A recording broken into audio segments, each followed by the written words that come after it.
Hello.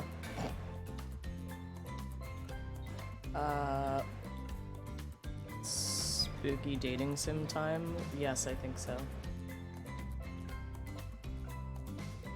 What the fuck? I'm sure a lot of people were wondering that, but Dead by Daylight dating sim was not a joke. So when you told your therapist Dead by Daylight sim can't hurt me, it's not real. It's here now, so. Hello, John Bonsai. I was sick all day yesterday, I'm here now, so that's about how it's going. I'm probably not gonna stream for very long tonight. Most dating sim games aren't that long anyway. Still very, sweaty and not feeling great, so I'll stream until I fucking throw up.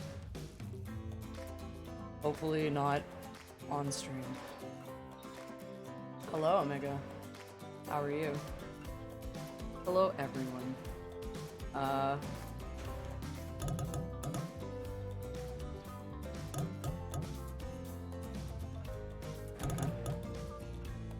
It's killing me already and I haven't even seen gameplay. Well, fucking get ready. Hold on to your ass. We're doing a new game. What shall we call you? I'm gonna be Beth Esda. I can't be Beth Esda? What the f- That's rude. It won't even let me backspace it. What the fuck?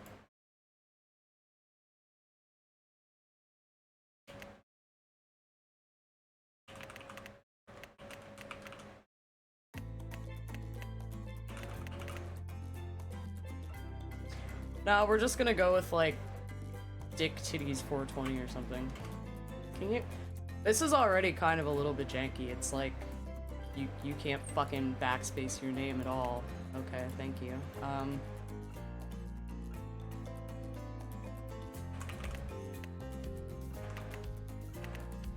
Oh, I can't even do 426.9. This kind of sucks. Shame on you, behavior, for not letting me have the longest name in the world.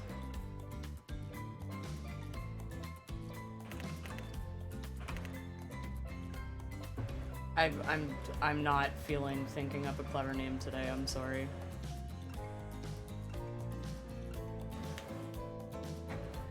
Hello, Pat. How are you doing?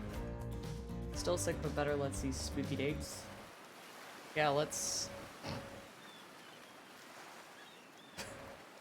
Oh hell yeah, sexy 69.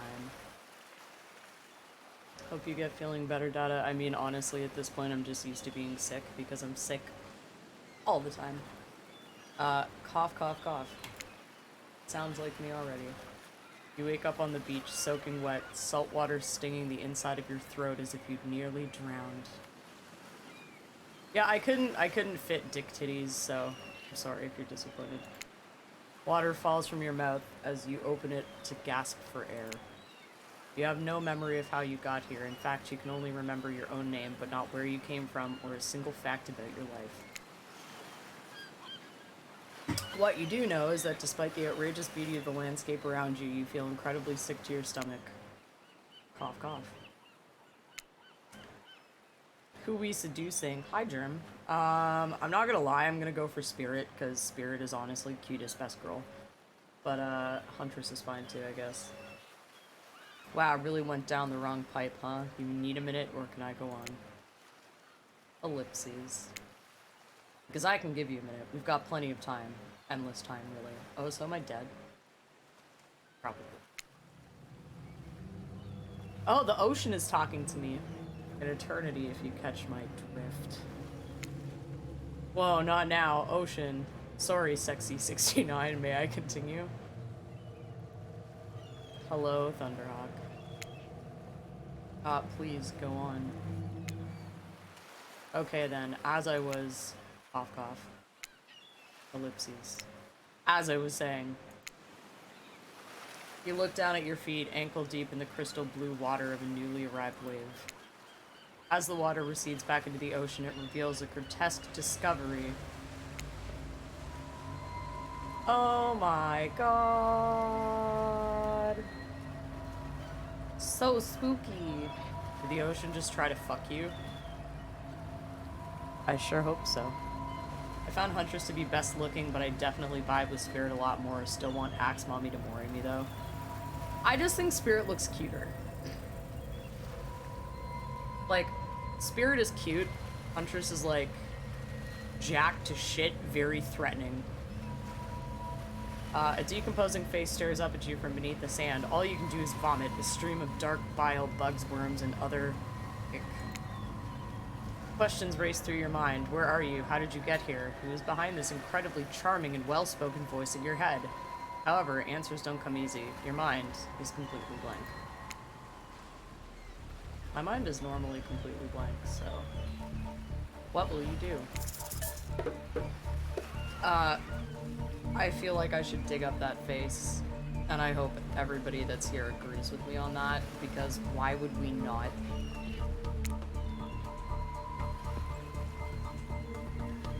You brush the sand away from the half-buried human head embedded in the ground before you.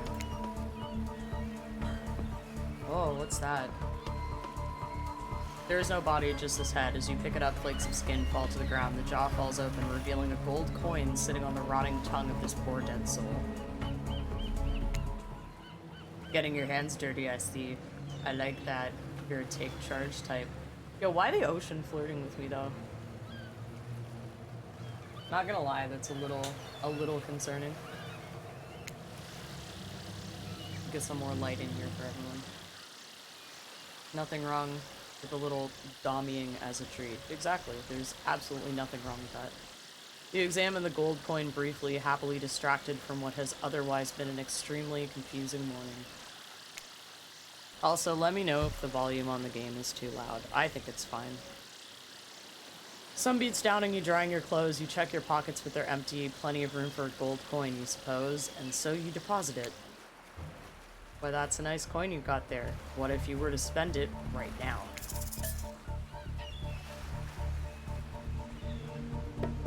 No. No, thank you. Look, I'm gonna level with you here. That coin you found, it's mine. I dropped it yesterday and I've been looking all over for it. Dropped it into a dead person's mouth. Could you just give it back? Oh, that's bongo noises. No.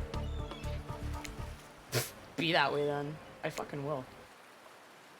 Your mind doesn't have a chance to linger any longer on your current situation as you feel something soft bump into your foot. When you look down, you find a volleyball sitting in the sand there next to you. You stare down, frozen. A voice calls out from behind you. Oh, it's the Huntress. A little help, please. You turn around, and when you see what's waiting for you, your jaw just about hits the ground. I mean, she's cute, but... don't care. See, that's best girl. Nobody can argue that is best girl. He's pretty jacked. Scarily jacked.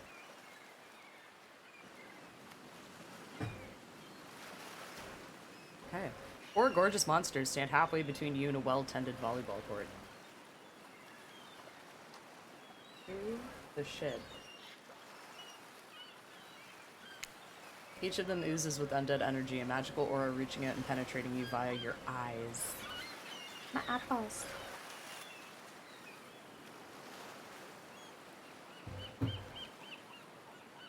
Ocean is ironically thirsty. Yes. Your heart begins to race. Curiosity, fear, desire. You can't help but stare at all these casually dressed, let's call them killers. I don't know, not to be judgmental, but that's just the energy that they put out there. I didn't expect this Glada Gaming completely blind. Yeah, it's, you know. So many competing feelings rush through your mind at once that you are completely paralyzed. Hello? There are weird days, and then there's this. All you can do is look down at the ball and back up at this monstrous lineup of, well, literal monsters. Sexy-ass monsters, though. What do you do? I'm gonna toss that shit back. I love the humor. Definitely rewards you for your DBD lore knowledge. I'm not gonna lie, I really don't know much lore for killers or even survivors on Dead by Daylight, so that could be a problem. I'm sure that you can point it out for me though, Jern. Hello, Ninja. You bend down and grab the ball. It's warm from sitting in the sand on this beautiful day. When you give the ball a toss, it arcs beautifully through the air and lands right in Huntress's hands. Not bad, stranger. She do be get.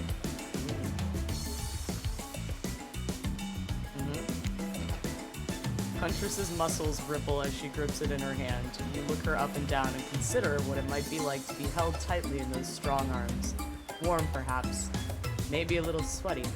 But that's okay, it's natural. I kind of want her to crush my skull, right? Try hard much? Bleh. Oh, my first interaction with the one that I actually like, and she's an asshole to me. Thank you. Thank you. They're speaking directly to you, but you still can't bring yourself to reply. You're entranced. Huntress built different. She really do be built different. I really appreciate that with, like, Spirit, you can see that, like, her arms and legs are not, like, attached. I like it. I want anyone to crush my skull. I want to fucking die. Well, you're stuck here with us, so... Up shit. When you snap out of it, you realize that everyone has gone back to the volleyball court. Alone again, you look across the beach at these strange residents who casually bat a volleyball back and forth, happily ignoring your intrusion onto their private beach. Should you be frightened, worried, excited? I did refer to them as killers, not to give too much away.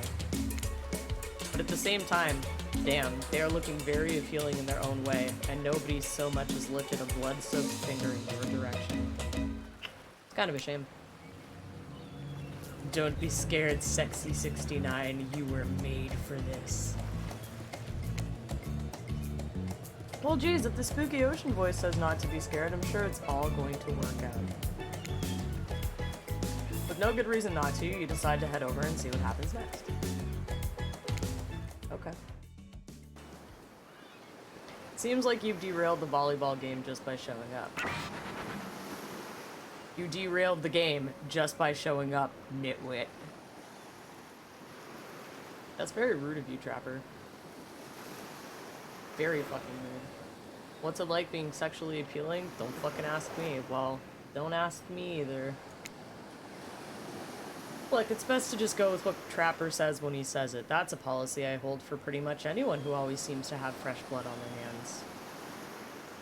Understandable. Hey, don't worry about it. It's all just a game. Existence, that is. Oh, she's nice to me now. I love you. Besides, you seem a lot more interesting than a silly game. Trapper's an asshole, apparently. What's your deal? What brings you here?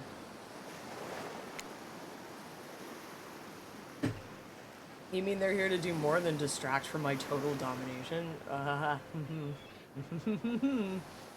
Don't ask me either. Yeah, fucking right. Sure, okay then, Goth Mom. Yeah, it is right. Deep sigh. That was Wraith. That sigh means he was done with the game, too. I wonder if he talks. Did he talk before? I can't remember, and it's been like 30 seconds. Either that or he saw a butterfly or something. Look, I don't care why this slack-jawed moron is here. Wow. Right in my feels. I just want to know, can I kill them or not? Not you. Not you. You know you can't. At least not yet. Ooh, she got her axe out and shit. Not sure about Goth Mom. Maybe Goth Wine Ants. I mean, that's fair. I do be drinking most of the time I stream. And I am incredibly old. And unappealing. And will probably die alone. You got me pegged, man. Oh yeah, not yet. Hey, Sexy 69. You might want to, you know, say something.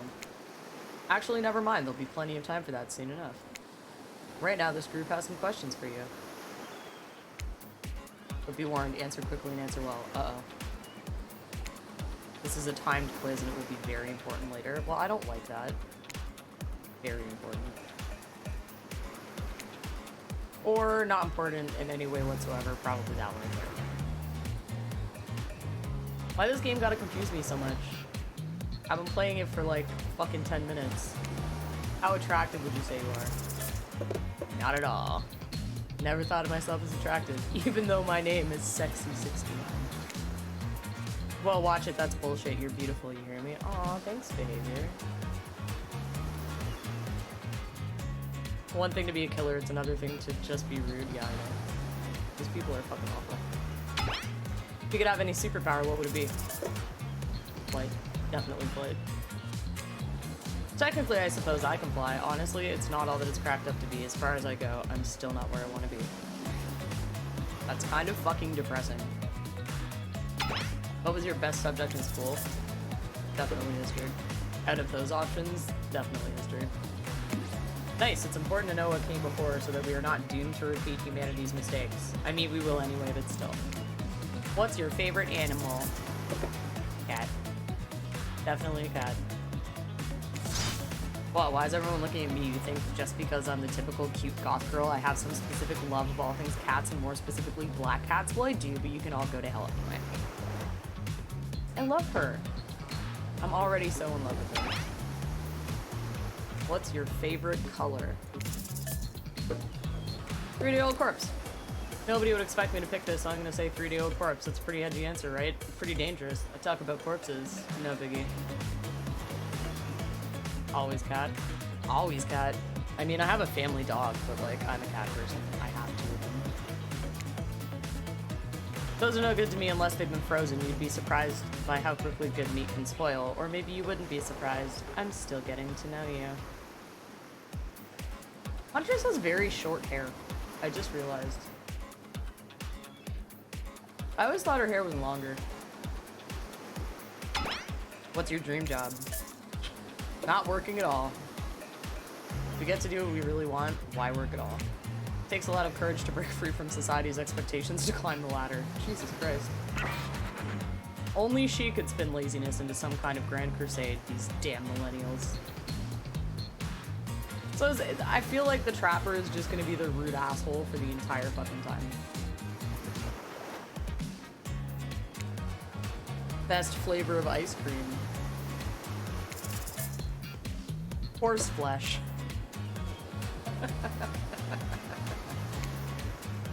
Oh god, not the ocean again. Horse flesh. I mean, ocean sounds. My favorite flavor is pain. Oh. Same. Same here. Mine is vanilla, swirled with pain.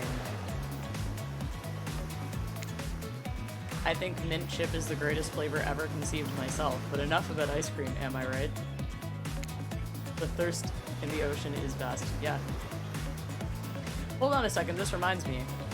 I am right, always. It's a lesson you should learn before we go too much further. Do what I say if you want to survive and pick mint chip. We're teaching lessons now, narrator, you rascal. Kill or be killed is the rule on this island, even for faceless voices. Might go for rude exterior with a creamy heart of gold under all that meat. True. Tell me what's the best flavor of ice cream? Horse flesh. I already told you, man. You got a reading comprehension problem? I just told you mint chip is where it's at. You almost bought yourself a game over there, buddy. That's right. I can end your life whenever I want to. I'm in control.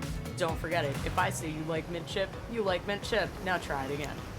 What's the best flavor of ice cream? Horse flesh. Sorry. Who do you think you are? Let me tell you who. Not the one in control of if you live or die. You have to understand it feels very good to end someone else's game. You should try it sometime.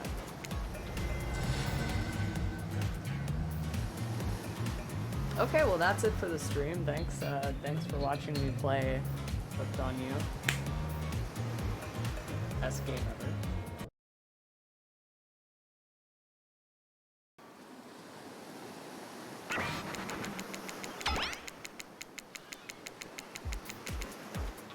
I'm gonna have to like skip through all this and do the same fucking shit all over again. I'm still gonna do horseflesh again and see if it kills me every single time. I'm glad I watched that go down. Now you know what not to do.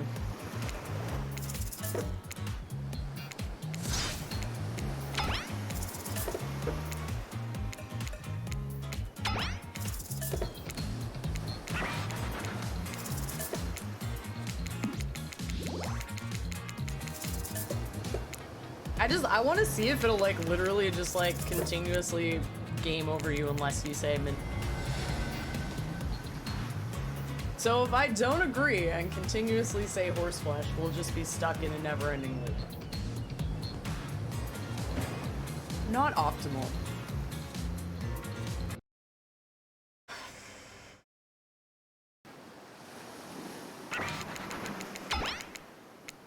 I won't do it again, don't worry. I just wanted to see. Well, I'm not staying because spoilers. Have fun and make your fridge be full of horseflesh ice cream. Well, thank you, Demise. I understand. I'm sure there's a lot of people that don't want to watch this right now because of spoilers, but for those that want it to be spoiled, that's why I'm here. But you have a good night, and may you always have non-horseflesh ice cream. And a pup named Scooby-Doo reruns.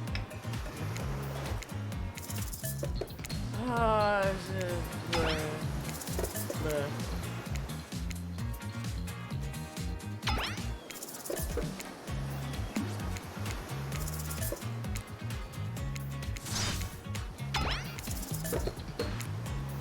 I'm still picking all the same answers. I just won't do horseflesh this time. I'm sorry.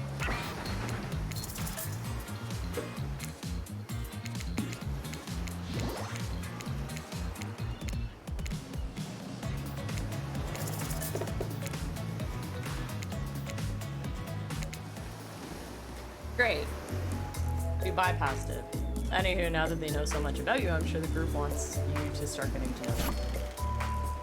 I'm Trapper. I pretty much run things around here. I'm the smartest, richest, strongest person on this whole island. I don't like losers. If you want to know what a loser is, say hello to Wraith. Ooh, burn. That's really fucking rude, dude. I am Wraith. I'm nothing like everyone else. I like nice people and loathe big dumb idiots. Hey, what's up? I'm Spirit. I don't like most things. But you're so cute. I just want you to be my little boo. Just want to squish her and hold her forever. I don't really hate most things either. It's not worth my time, but the things I do hate, I really hate, you know? Sounds like me. Based on my personal observations, life is nothing but suffering, and society is a carefully calculated lie to keep everyone subservient to those in power. It's better to choose to just not take part. She's a lot. She's a whole lot. Spirit is bae. She is my bae. Jeez, it's like she was downright murdered by society. She hates it so much. Oh no, wait, I'm remembering Spirit's story now, and that's almost exactly what happened. I don't know her backstory. Germ, if you want to fill me in, since you seem to know lore more than I do, feel free. Hey, I'm Huntress. Don't let these bummers get you down. I'm still shocked her hair is so fucking short. I guess I'm just on crack, but I always thought her hair was like a lot longer. There's lots of fun to be had on this island, along with lots of love. Is love you hitting me in the face with your axe? That would be great. Yeah, there is, if you know what I mean. Grow up. Grow a body. She has a body. That was really bad of me. I can't even move today, I'm sorry. I've explained this 1,000 times. I'm dead, but I'm not a literal ghost. I just create a trail of fog. I'm not made of it. Whatever, fog body. That's not nice. He's not nice. You love it. I like his little, like, flexing animation. Only sometimes. Oh, so she's into that. Yeah, really? That's disgusting. That's why she likes it. Don't speak for me, I also hate it. I can't remember exactly, something about abusive dad that ended in murder and afterlife revenge. I can look it up if you want to. I don't know the backstories on any of these four, because again, I don't play killer ever. Who are you gonna smash your genitals against? This bitch right here. She's gonna be my bae. Stop speaking entirely, actually. For the first time ever, I agree with Ray. Let's move on, otherwise we'll do this all day. Besides, if I know this crew, and I do, they'll want to show off soon enough. If we're done playing, let's do something else instead. Wow, for once I actually agree with the meathead. I say we go to my yacht. It's the massive boat docked nearby. I hope it's like a really spooky boat. If it's not a spooky boat, I'm gonna be very disappointed. I'd let a crazy chick ruin my entire life if it meant someone would pay me 5 seconds of attention. I mean, technically every time you come into my stream, I show you more than 5 seconds of attention. And I haven't ruined your life yet, so... I'll give everyone a taste of true luxury and power. Wraith rolls his eyes. Don't mind him, he just hates fun and happiness. Now I hate the endless, desperate, soul-crushing pursuit of wealth, the way it's flaunted needlessly, and the cruelty it engenders. By attention, I mean touching my pee-pee. Well, can't do that, sorry. What about hanging out by the pool? I find the water calming, simple, beautiful. Hey, what about our volleyball game? We can exercise and have some fun as a group. Are you all serious? There's a perfectly good lounge to chill out at right here. I'm tired, and besides, I hate being in the front. She do have a big-ass hat, so I do believe in that. Where do I want to go? The lounge. Duh. You can, you just choose not to, you know, like every other girl in my life. Yeah. I'm just gonna magically reach my hand through the computer. Let me work out how to do that. It'd be great to relax for a second at the lounge. To cook up your feet, look out over the ocean, and relax on your own terms. If you'd want anything else, dry, comfortable, enjoying a cool drink on a hot day, it's the best. I mean, what kind of fool, what kind of monster, what kind of mask-wearing psychopath would finally be granted a break from the constant grind of chasing and fighting to get ahead and then choose to exert themselves in, quite frankly, any way whatsoever? Full of Jason, welcome to primetime, bitch. That was Freddy. Excuse me. Why am I the only one who gets it? It's time to stop living by their rules. I won't do it any longer. Oh, I like how now she's just 2 red dots and there's no face. Freddy, I'm sick. Leave me alone. I'm also sick. It's not an excuse. No, we should probably give her a second to calm down. Oh my god, there's survivors in this? Hold on. For just one moment. You're sick in the head, I'm actually sick. No, I'm actually sick as well as being sick in the head. Oh, Dwight. This is Dwight and Claudette, our activities coordinators. Now I want to bang Dwight. He's so handsome. They're also the cooks, waiters, bartenders, janitors, and every other job. Spirit's mother got sick, caused mountains of debt. That father worked double shifts and was losing his sanity. Desperate, he begged for a raise of any sort, or any sort of reprieve. Instead, he was a scapegoat for company failure and was fired after 22 years. He lost it in active Spirit and her mother. Ooh. Ooh. Jeez. I hope they kill the survivors in comical ways. Me too.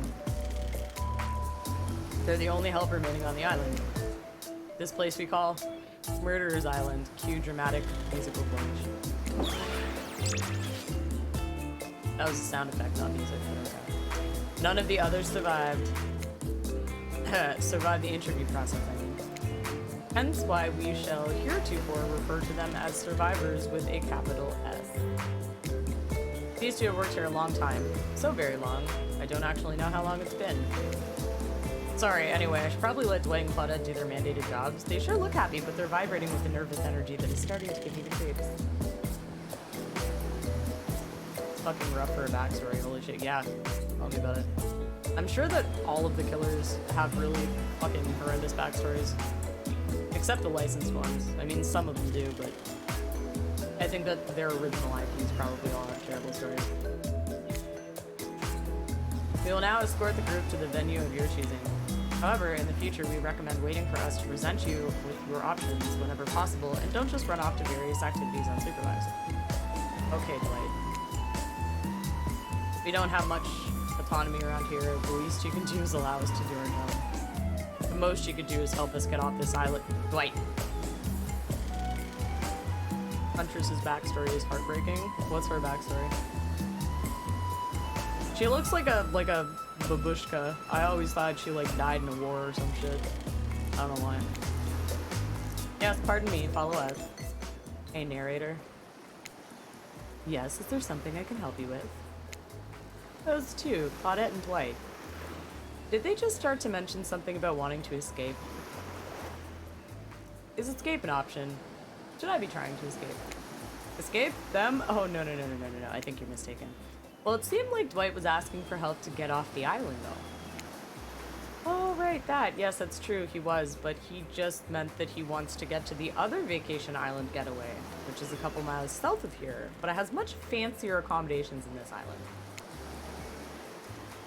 What's her backstory? It's heartbreaking. He literally said it. Oh, okay. So her heart just broke. That's it. Gotcha. It's one of those big corporate outfits, quite exclusive, where all the famous celebrities hang out. Very luxurious. Doesn't quite have the charm that this island has, though. Trust me, you wouldn't want to go there. With all that money comes a lot of restrictions. This is where you belong. Now off you go. It's time for an activity. On this island, your decisions matter, mostly. When I agree with them. Not like that other island. So what'll it be? I already told you I want to go to the fucking lounge. I love her. Finally, freedom from the preposterous premise that the four of us would be engaged in some sort of thrilling 2-on-2 volleyball match. Spirit looks at you from beneath her gigantic sun hat. She takes a conspirational tone. I don't know whose idea volleyball was in the first place, but I hate them. I tried to feign a sprained ankle, but everybody already knows that I technically float above the ground, so no one believed I was even putting any pressure on my joints in the first place. Then I tried to annoy everyone by not giving a crap, and when that didn't work, I tried whining, and when that didn't work, I threatened to kill every single person on this island. But turns out I'm not the first to toss those kind of threats around on this island.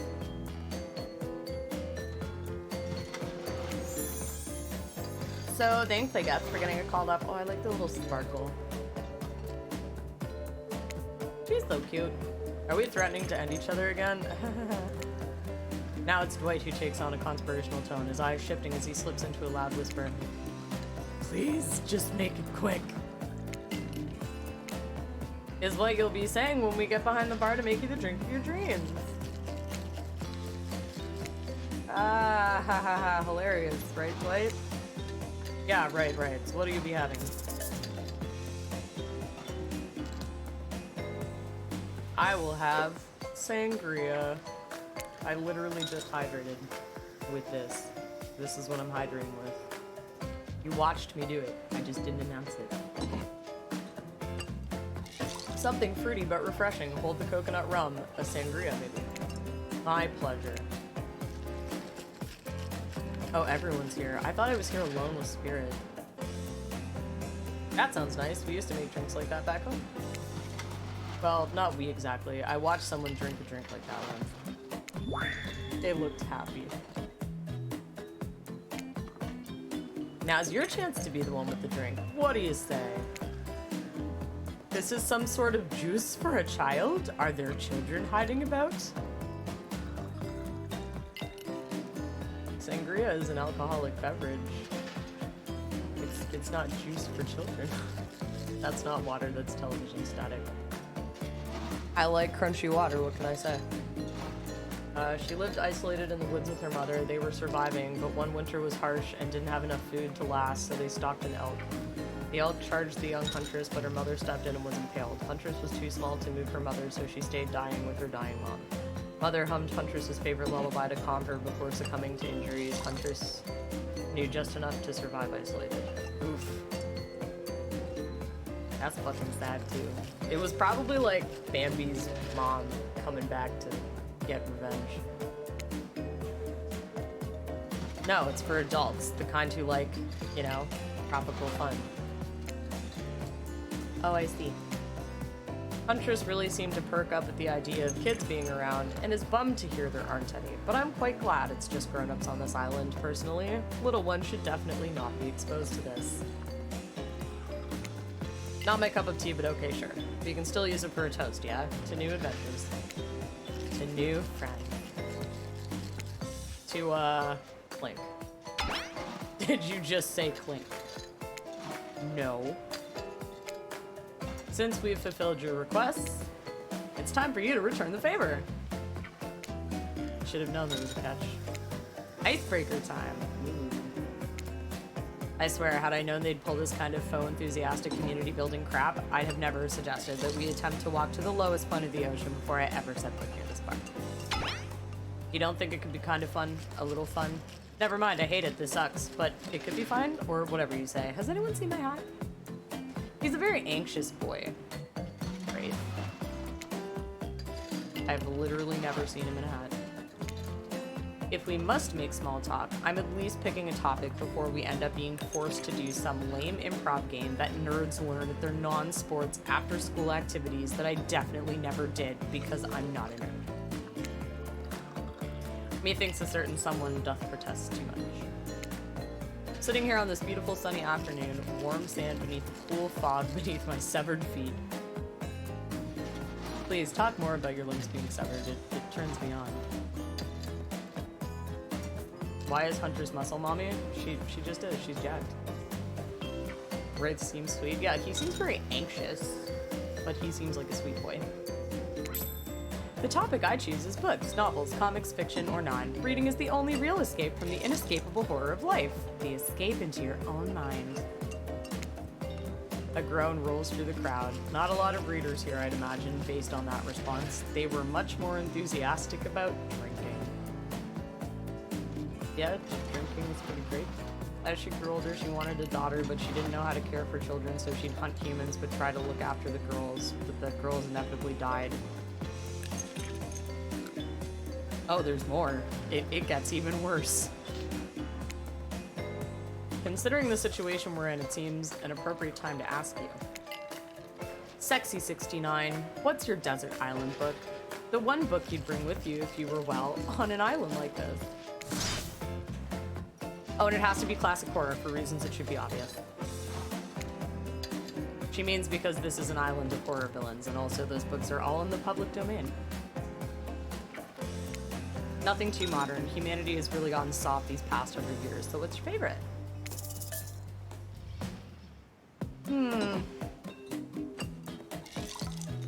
Somehow they made a dark story even darker. Yes, they did. I'd say out of these choices...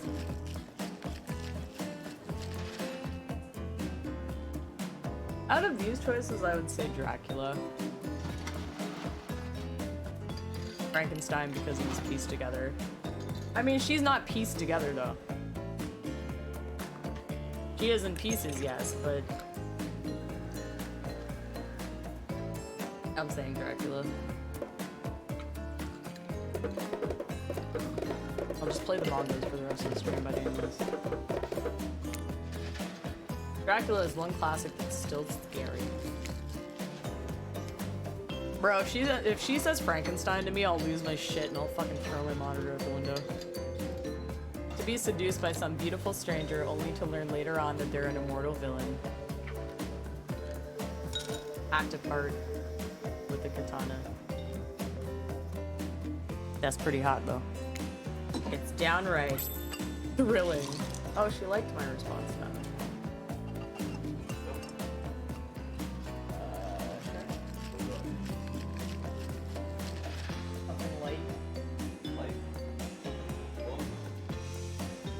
Sorry, we're discussing alcohol. I don't know what Michelob is. I just a light beer because I feel that would probably be best. You know I like anything with a biscuit in it, but something light. That's an exciting pose. Yeah. That's like the ultimate booby shot. I'm trying to date her, okay? That's gonna be my new name. Okay. Mori me, spirit. Well, I guess, but I was gonna say, don't you fucking say Frankenstein. That despite the deviant behavior of Dracula and the threat of possible danger or even the death that he poses, you can't help but get turned on by the liberation from the status quo that he represents. So, Jesus Christ. Maybe I shouldn't be going for she's very verbose. Kind of depressing. Very anti-establishment though, so. I'm lonely. So am I. We can be lonely together. Same here. So what if some old doctor says he's a bad boy? You're supposed to reek like garlic and sleep alone. Who did they think would buy into that? I like her hair.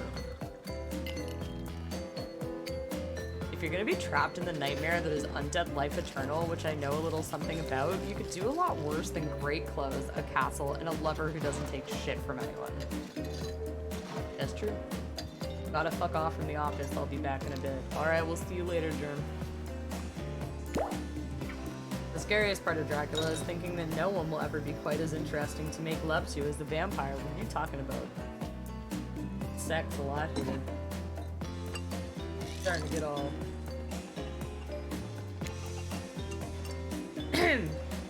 Enough about these old stories that belong to someone else. I think it's time to make up some new stories of our own. Why is she, like, showing me her underwear?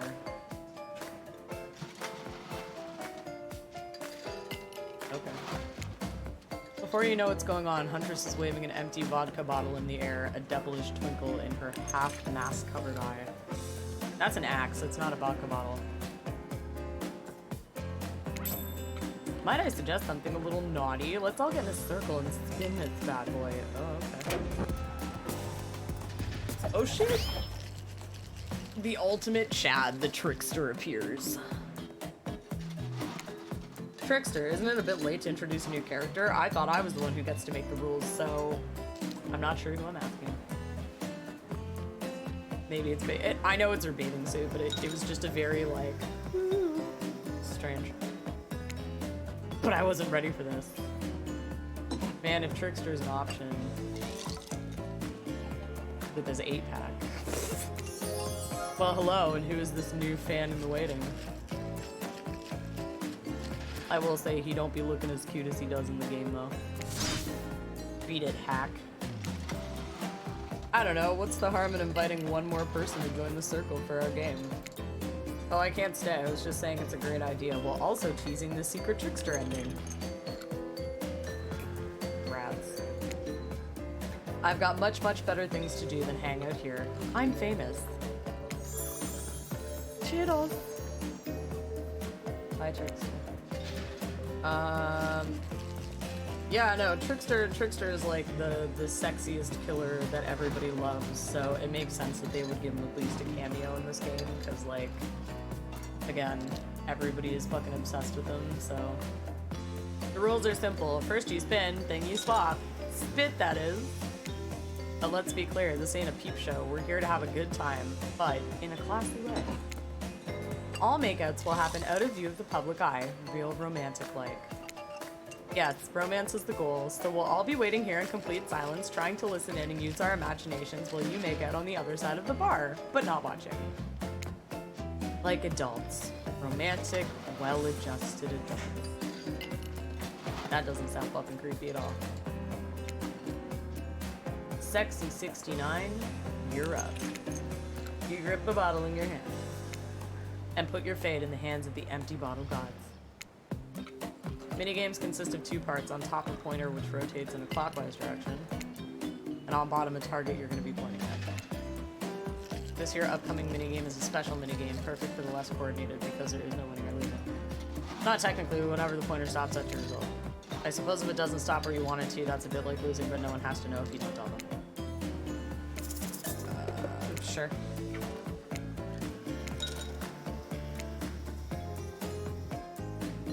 I want to smooch her. I want to smooch her. I'm probably not going to get her, though. Fuck. Hold you. Oh, no. First to get to 3 times. What the fuck?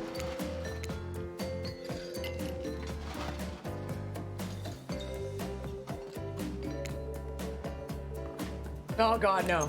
No. Fuck. This is not who I want to be making out with. Can I quit? Can I quit and like restart this entire game?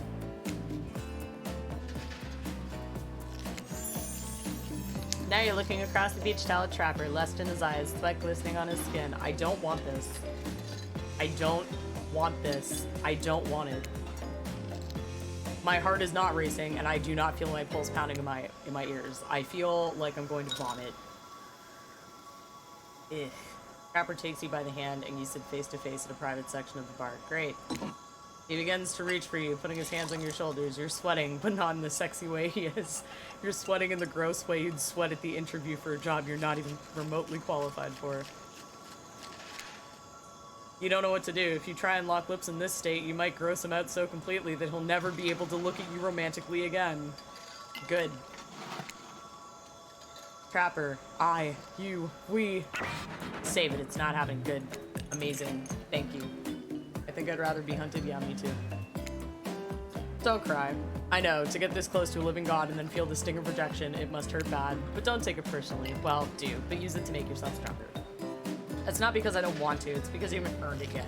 You might, later. I don't want to. For now, it can't be that easy. Sure, maybe with one of the others. They're weak, sad, lonely. Not me. I don't need this. It's mine to give or to withhold. Okay.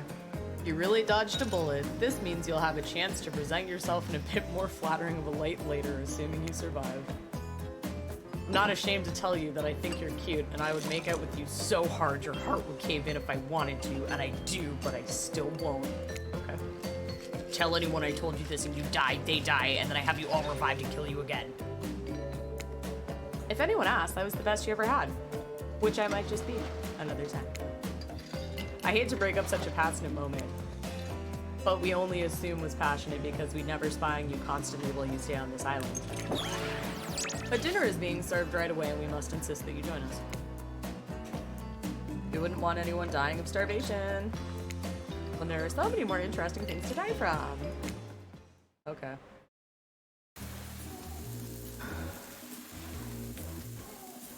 Seems like the next activity is mealtime. How quaint. You were expecting what?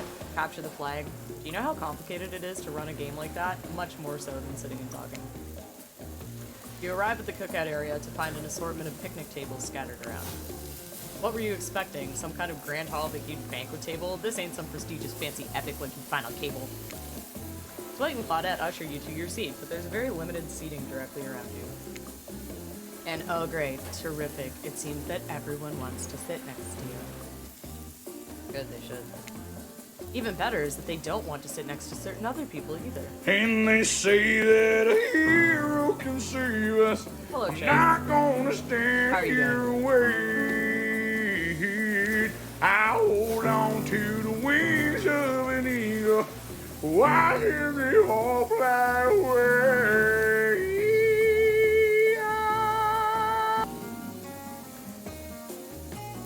Can't complain, just trying out this new Dead by Daylight dating sim. It's weird, very strange, but you know. To start, no one wants to sit next to Trapper. I fucking don't. Meanwhile, he refuses to sit next to Wraith or Trickster. Oh yeah, Trickster is here. Surprised? Yeah, well, they don't call him Expected Stir. Sorry, even I get nervous around crowds, the killers, and my whole shtick gets a little flustered.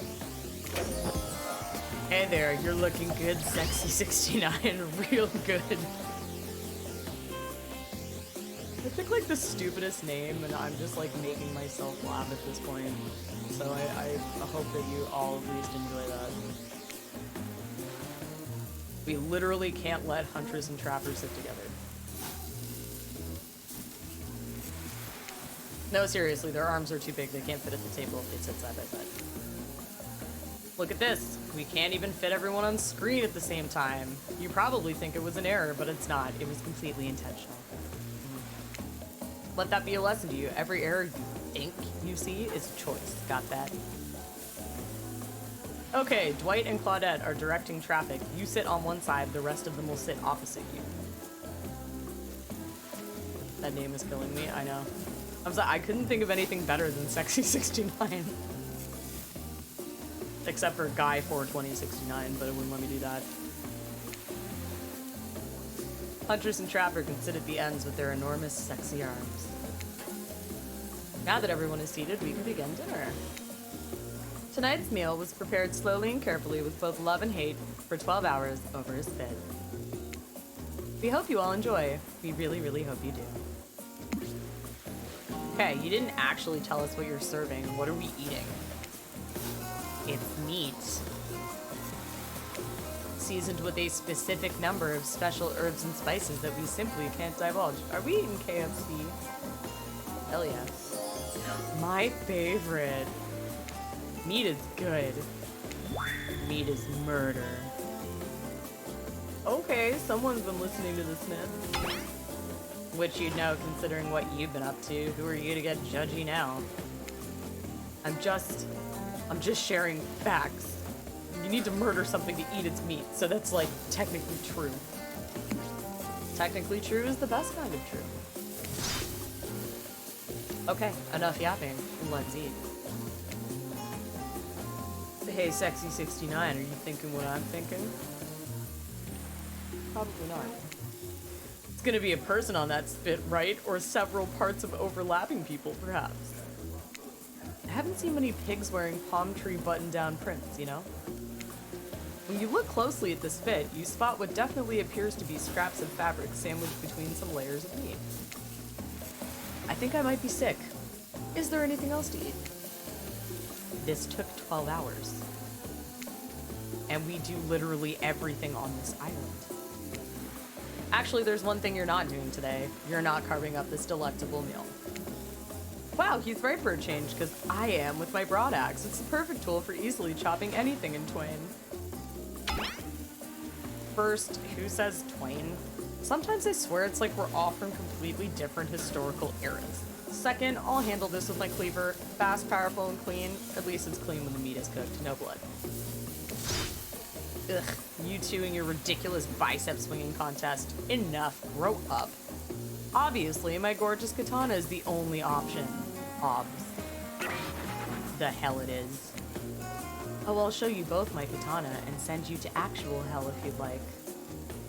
Don't be rude, eat the long pig. I'm gonna do it. Don't worry. Please stop. Please. I hate when we fight, or talk, or even when we look at each other in the eye. I can do it. I have the skull of Azeroth. Great, instead of slicing it up, you can club it to a second death. Hey, Sexy 69. I know this isn't what you want to eat, but hurry up and volunteer to carve up Felix. I mean dinner. Oh no, not Felix. Not Felix. I like Felix. Actual hell, yeah, because this isn't hell enough. Otherwise, this will go on for hours. They once argued whoever had the most effective weapons for 72 hours straight. And it doesn't matter which one does it. Well, when they're all done, they will take even longer cleaning their weapon, all while explaining value in maintaining your tools. Despite being a bunch of cold-blooded killers, for some reason they're always terrified of tetanus. Why don't you just let me carve up dinner? Splendid idea. We'd hate for it to get cold. He hated when it got cold. Here's a machete, freshly sharpened. Oh, thanks. Thanks, Dwight.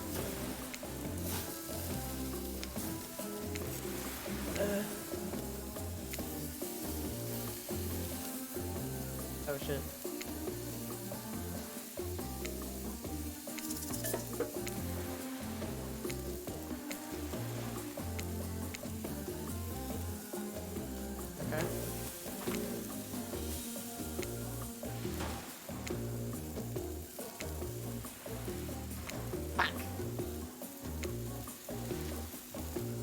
It's so fast. Like,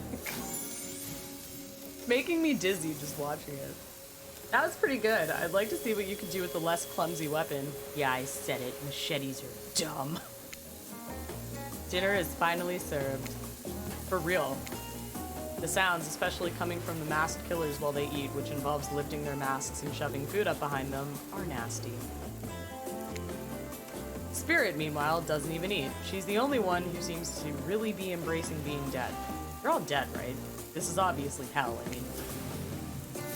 Come on, we're still trying to be mysterious here. You think mystery comes easy? Claudette and Dwight aren't the only ones who've been working their asses off to make this night perfect. The ocean confuses me. I don't really understand the point of the ocean. I mean, I understand in a general sense what the point of an actual ocean is, but in this game, I just don't get it. Well, at least they're lifting their masks. This is only 99% as disgusting as it could be if they just tried to mash stuff through them.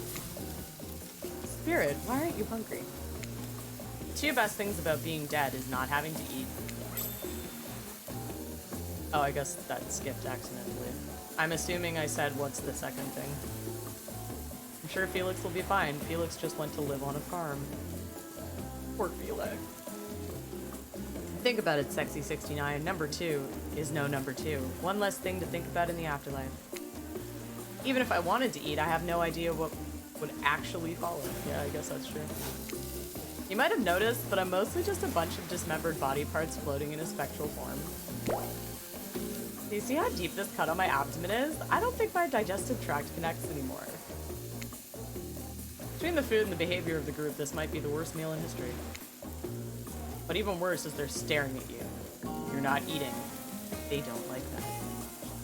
Maybe it's like a representation of a deep darkness or whatever is behind BBD. Yeah, I mean, there's like the entity in that, I guess. The entity.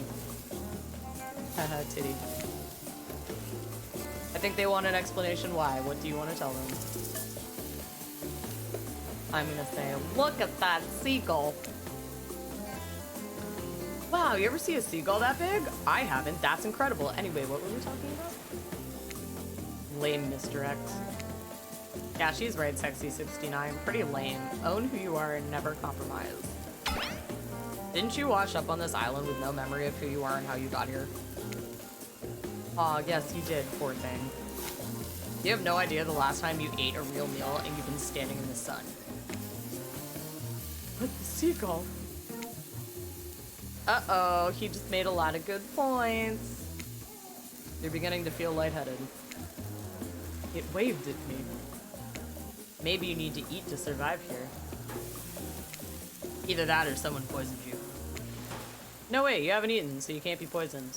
Oh, whatever the answer, you're clearly about to pass out. Oh hey, it's me again. Your friend, mentor, and guide, narrator to the narrator, the ocean. Not sure how I feel about that characterization, but I'll allow it. I brought you here, and I might be the only one who can help you now. There's only one thing you must do to survive. You have to figure out why you're really here. Okay. No one can tell you, not unless you follow the right path, or at least a right path. There's too many of those to count. Hopefully you pick at least one of them. Because there are even more wrong paths. Many of them lead to your demise. Others lead to something even worse. Starting scene's over and having to fast forward back to where you were. Am I right? Yeah, because that was fucking annoying the first 2 times.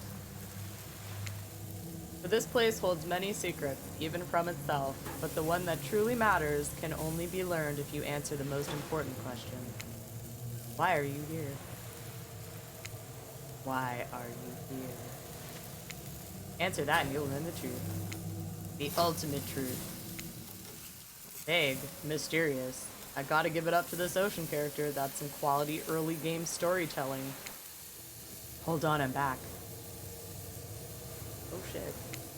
One more piece of advice. You made many choices by now. Some of them I liked, some of them I did not. It's in your best interest to make more choices that I like. For the choices might be yours to make, but they're mine to reward. Okay. You wake up to find Spirit holding your limp body, gingerly pouring cool water into your mouth. At least it's Spirit.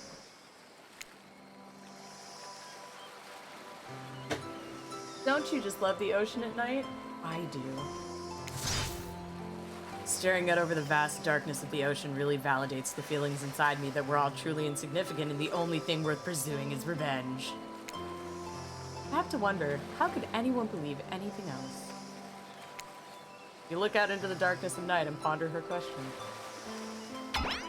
Well, it's a simple question. How could they? How could anyone not feel small and alone in the face of such massive nothingness?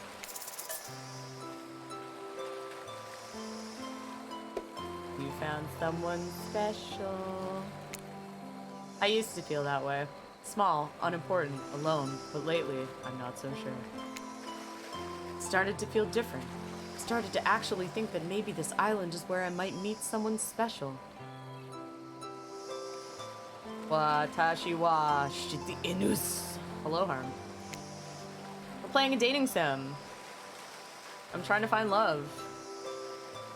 You look at Spirit, who has turned from the ocean to look at you while you speak on this topic she's clearly so passionate about. And holy shit! We'll always love you. I can't believe you did this to me. God damn it! How could you do this to me? That was really good timing, I'm not gonna lie. A friend? Perhaps something more? I don't know what this island has planned for me. Ha, a friend? Friends are just cowards who seek comfort in numbers. I had friends once, back before I was chopped into a bunch of pieces by my father. Oh, so I guess they do kind of give you a little bit of that backstory, huh? Friends aren't what's keeping me held together. I'm floating in a cloud of rage.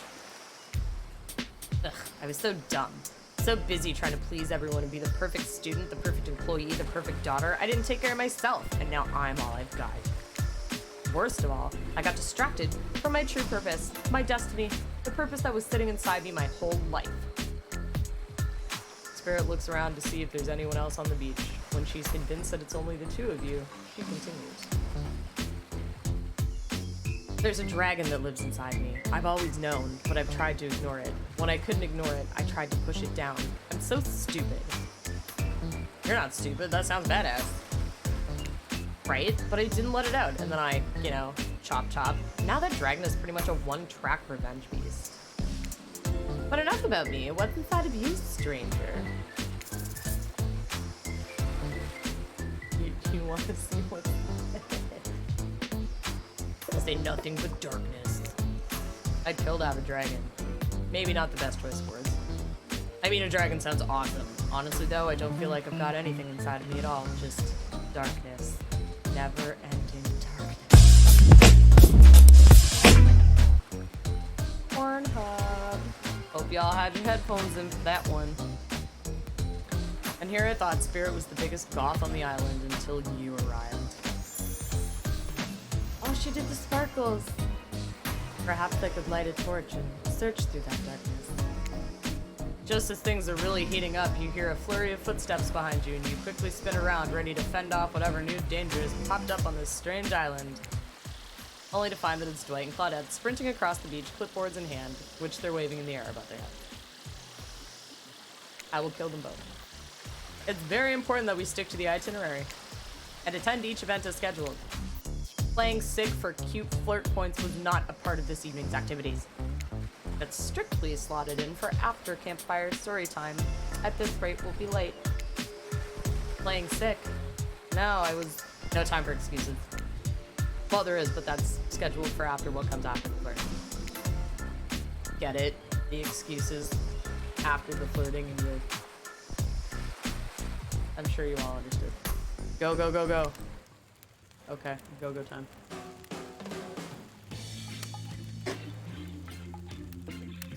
Once everyone is gathered at the fire pit, Dwight and Claudette quickly make an announcement. We're not going to blame anyone in particular, but someone, and we're not going to say who, so don't worry, you, hasn't been sticking to the schedule. That means we're behind on time for evening activities. And we'll only have time for one person to share their special spooky nighttime story. Just one story, but story time is my favorite activity. This is a narrative-heavy experience. You're telling us that only one person gets to share? How will we decide who? Okay, we have to decide as a group. That never goes well. Whoever did this, step up now. I swear I won't be angry. I'll merely chop your head clean off. No fuss, no muss. Voice trembling, you realize this is probably it for you, but you embrace your fate. Sorry, everyone. I think they're talking about me. To be honest, I still don't understand how this whole schedule thing works. I guess I lost track of time while I was passed out. Been there before. Even though it's taking some pressure off of me, which is an absolute dream come true, is it really fair to pick on the newbie? There's strange noises going on outside my window, so if you happen to hear strange noises, I apologize. Seriously, has anything here ever happened on schedule even once? Damn it, Donald. If you try to flex that authority gimmick one more time, so help me, I'll snap your head off so quick and then I'll drown you in his blood, Cynthia. Fuss and Muss are back on. You two know I love to hack, slash, and... Who the fuck are Donald and Cynthia? We all know you love to kill. It's almost all you talk about. Nobody named any names. Who even knows any names? Not us. I renounce my name. Who's Donald? Who's Dwight? Who even knows anymore? Call me nobody. Oh, he was saying Donald and Cynthia instead of Dwight and Claudette. I understand. Sexy69, who do you think should go? Ah, damn it, that's a name. Please pick somebody quickly so that this tropical vacation doesn't turn into a bloodbath. Well, obviously we're gonna pick Spirit because... duh. I choose you, Spirit. Whoa, whoa, this entire experience is being carefully crafted to avoid an IP infringement lawsuit. Let's be careful with the catchphrases. Haha, Pokemon. Really? I want to hear from me. Spirit huffs and dramatically rolls her eyes as she gets to her feet in front of the campfire. Don't let her talk you out of it. She's great with ghost stories. I don't know where she gets it, but she comes up with the scariest stuff. Seriously disturbing. Even to me. And I literally pulled a guy's skull and spine out once with my bare hands. Talk about bullshit stories. If everyone else is going to chit-chat, I guess I can just sit down. Huntress's eyes go red behind her mask, and both Trapper and Wraith take their seat. They know when it's worth fighting and when it's not. Well, I hate to break it to you, but tonight's story isn't scary. It's a romance. Too late now, though. I was selected, so I'm going to tell my story. I call it The Prisoner's Kiss. Okay. You notice that Huntress and Wraith are both sharing a giant tub of popcorn. Nobody offered you popcorn. It was a dark summer night. Warm rain seeped from the sky like blood from an old wound. Detective Hada, a celebrated investigator and renowned hostage negotiator, was called to the scene of a strange occurrence unlike anything she'd ever seen before. When she arrived, the scene was chaotic. Crowds had begun to gather. A dozen other officers were doing everything they could to keep curious onlookers away, but how could anyone resist wanting to know more? For there, in the middle of a busy market, had appeared a giant box. Strange, alien in its appearance, and massive in size. No one knew how it got there. Was it delivered, built on site? In such a busy area, how could something like this just appear? A mystery. It was as if conjured by magic. But this was no illusion. The huge box was very real, and someone was trapped inside. This shit getting spooky. Spirit pauses her story to look from face to face of each audience member. She has no expression, but you feel her vibrating with energy. She's in her element.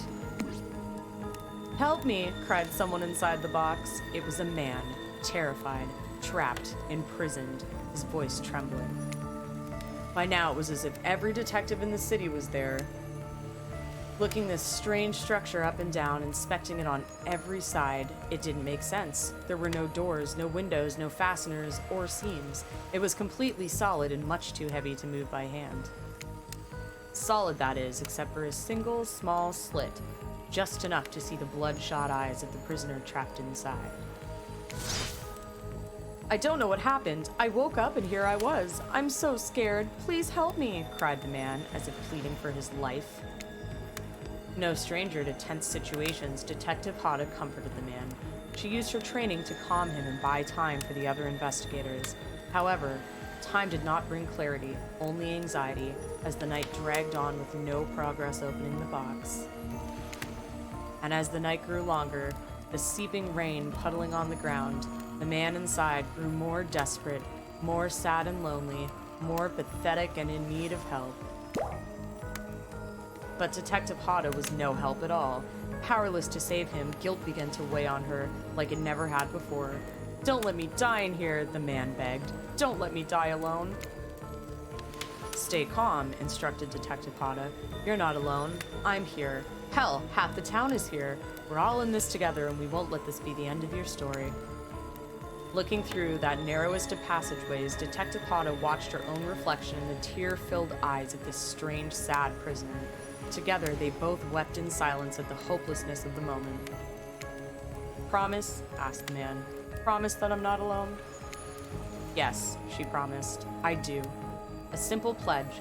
She felt an instant connection like she had never felt before. Not to her family, not to her friends, not to any of the other hostages she had worked so hard to free before. And so, when the man's eyes closed and backed away, it didn't scare Detective Hada, for she knew he would return, and he did, pressing his lips up to the narrow slit in this horrible puzzle box, repeating his question again, steam flowing from his mouth as he asked, Promise? Promise that I'm not alone? Yes, she promised, I do. And pressing her palms against the cold outside of the box, without truly knowing why, Detective Hada leaned forward and placed her own lips up to the opening, letting her breath creep into this strange structure, allowing her warm lips to fall onto this man's. It was a gentle kiss, a moment of compassion.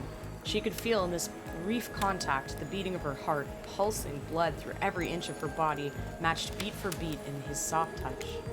Thank you, said the man, no trace of fear remaining in his voice, and he backed away into the darkness, disappearing in a single moment of eerie calmness. Get back, yelled an officer suddenly, thrusting himself between Detective Hada and the box, breaking a silence that would soon be I skipped it by accident, whoopsie.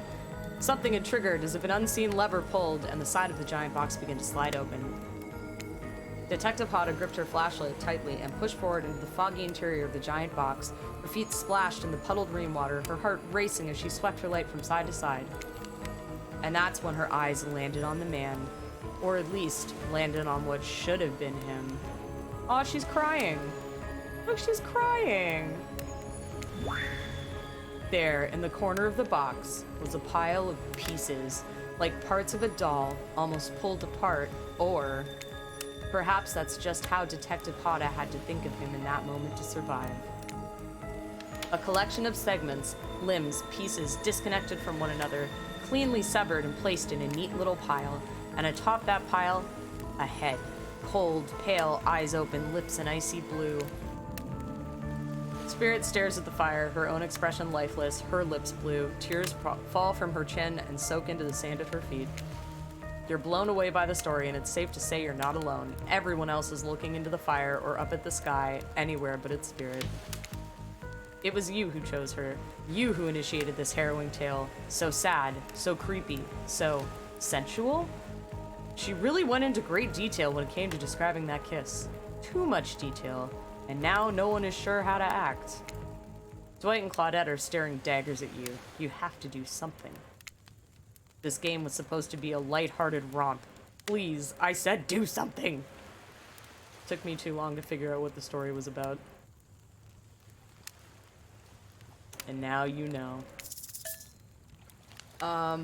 Stand up and try to start one of those slow claps.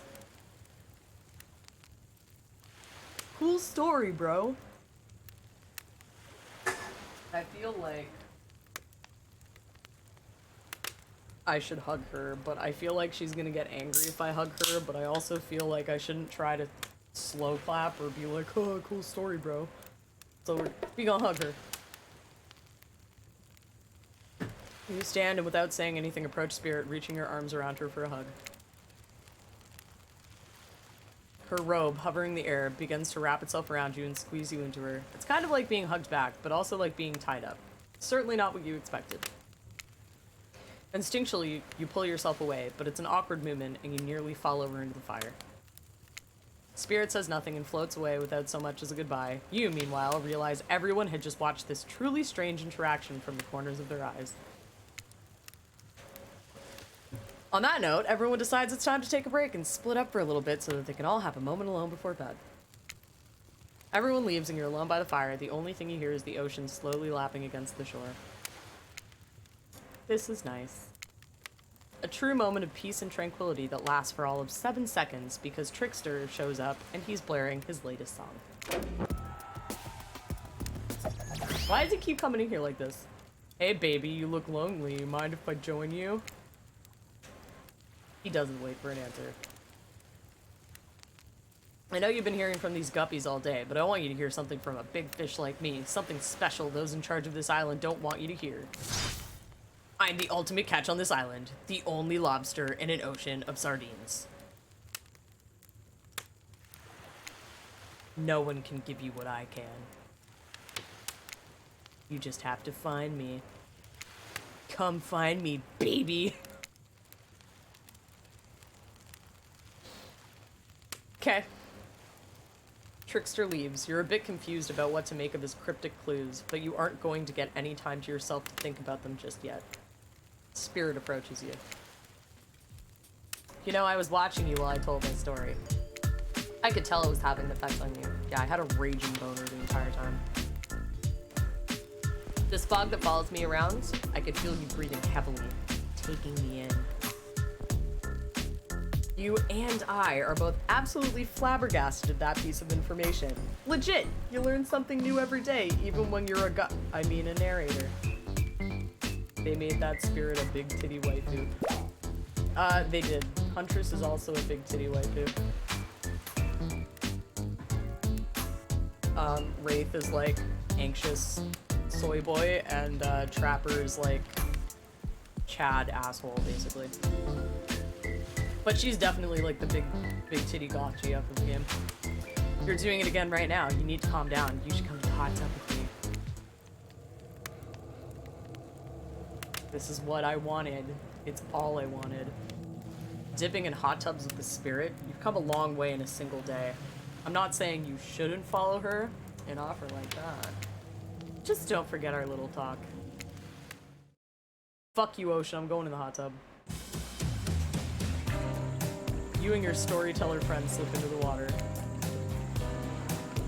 I just want to say before anything comes up on my screen, I would laugh so fucking hard if, like, this turned into, like, a hardcore, like, fucking hentai game and everybody that's streaming it just gets fucking banned. Just saying. In B4, exactly.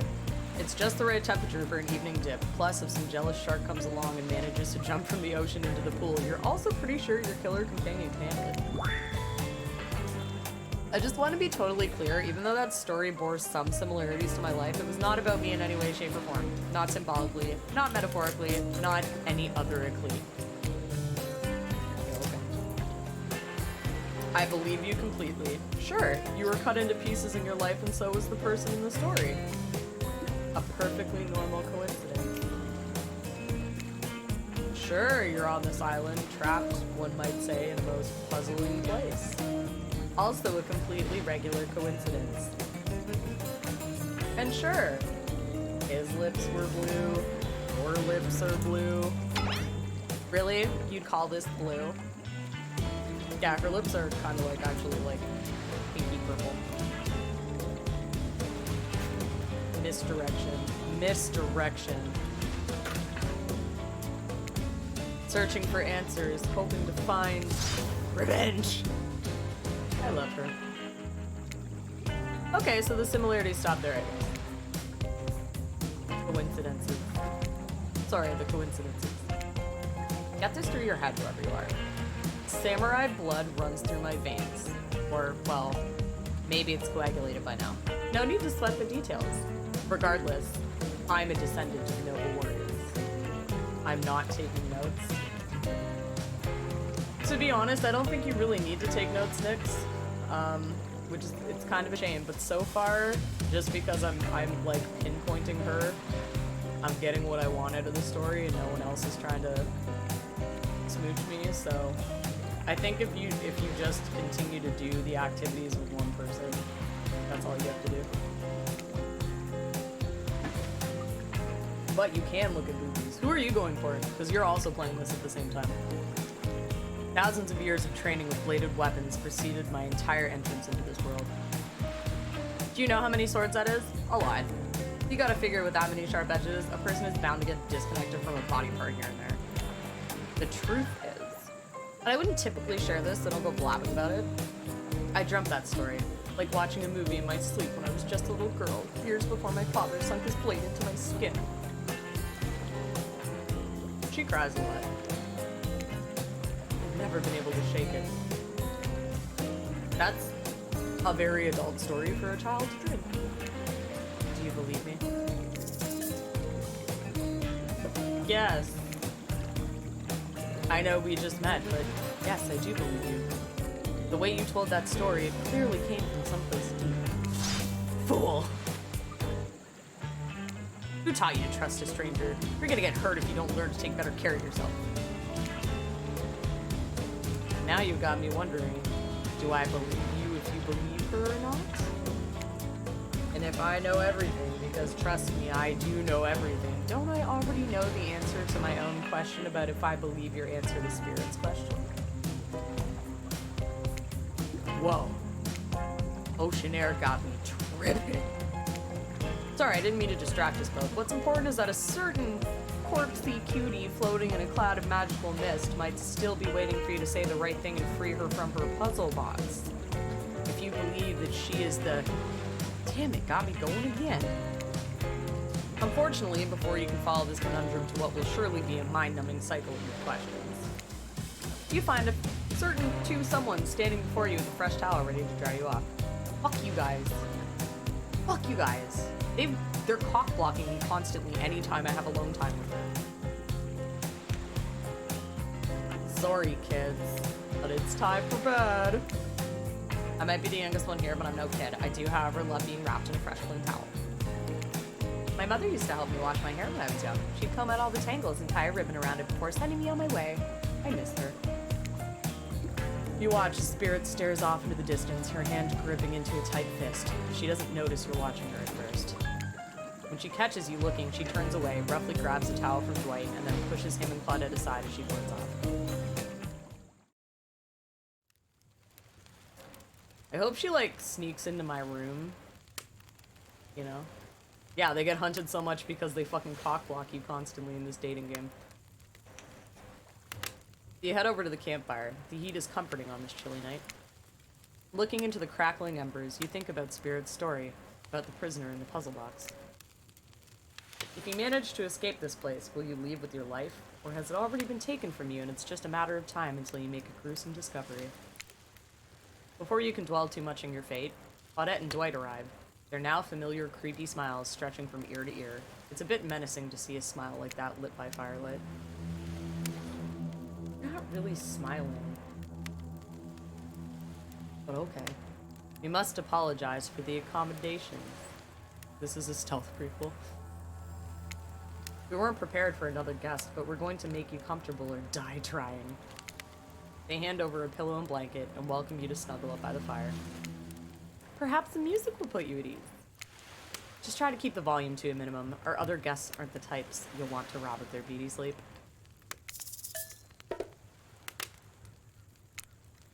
Oh god, is it gonna be a mini game where I have to keep the volume down? So you relax and look into the fire, the radio begins to fuzz and flicker. You examine it and decide that you might adjust the dial and fix it. Oh god.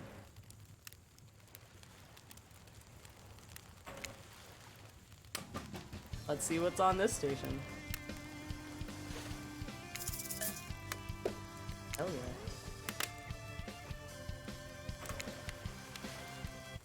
Let's see what's on this station.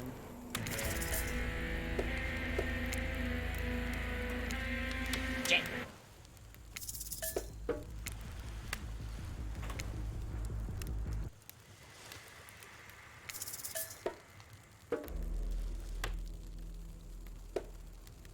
Okay, I don't care. No matter how many things you listen to, you still can't sleep. You decide to ask one of the killers to spend a little more time with you until you're sleepier. I don't know if there was something I was actually supposed to be doing with the radio, if it was just like creepy noise. Who would you like to summon to your side as you lay by the fire? Well, come on. Come on. Spirit, are you around? I was wondering if I could get a little company. Spirit tells you her secret for falling asleep when she's feeling restless. I like to listen to flute music, dab on some essential oils, and steam my pores. Not what I was expecting at all. Really? What? Even the dead like to relax. I don't really have any of those things around. She gave me a brush. Spirit reaches out and presents you with a unique item. It's a small comb carved from bamboo. Guess you could hold on to this. It was a gift from my mother. I will want it back though, and if you lose it, well, you'll get your revenge on me. If it's the last thing I do. You finally start to feel sleepy. Oh, there's a few things from the devs just appreciating the community on one of the radio channels and a few other really cool things if you waited long enough on the right channels. Gotcha. Okay. I thought it was another mini game and I was supposed to get the right one or something, but thank you for telling me that. I appreciate it. I'm definitely gonna do more than one like run through of this, so I'll definitely the next time actually wait on the channels. You finally start to feel sleepy, except maybe this isn't really a sleepy feeling. Maybe you're paralyzed. You try to keep your eyes open, but you can't. Darkness overtakes you. The dark voice from earlier speaks to you again. It shouldn't still be as spooky, but by now you've had a whole day of strange voices in your head, but this one is still undeniably odd. The human body is made up of 60% water. Did you know that? Of course you did. Everyone knows that. Even amnesiac video game detectives. Okay. Well, guess what? Drink as much as you'd like, you'll never get to 100%. You hear me? Don't think I don't see what you're up to. Okay. You awake suddenly to see someone looming over you. Huntress is rifling through your pockets. Oh, you're awake. I wasn't stealing from you. Merely trying to get to know you better by seeing what sort of trinkets you keep close. I saw you with the spirit right before bedtime. Look, I'm not saying I don't trust them, but... Well, yes, I am saying that. I don't trust anyone that I don't already have tied up, so I was making sure they didn't do anything fishy. And I was making sure you're not a soldier. Soldiers killed my father, you know. Well, I've got you. You should really consider spending some more time with me. I'm not scary. You're brandishing a giant axe while standing in front of me. Not at all. I'm just a lost girl on a big island. I've been watching you since you got here, you know. Not in a creepy way. Huntress pauses for a long moment. Alright, in a charmingly creepy way. I've noticed how fun-loving you seem. If you spend some time with me tomorrow, maybe I'll take you to this special place I found. It's all mine. None of the other killers have been able to find me there. It's quiet and isolated. Maybe I'll even show you how to make beef stroganoff. Oh, that's cute. I do like her bunny mask. And she does have bigger boobies. She just wants to ask you some questions, exactly. That all sounds very enticing. I'll let you get back to bed. It's been a long day. Shh. Get more straws. More straws. They're cute. We have an abundance of paper straws in this household. Thank you. Maybe Thank not. you. Like this. I'm receiving gifts apparently. And a cat. Hello, buddy. Nice. What cool guys I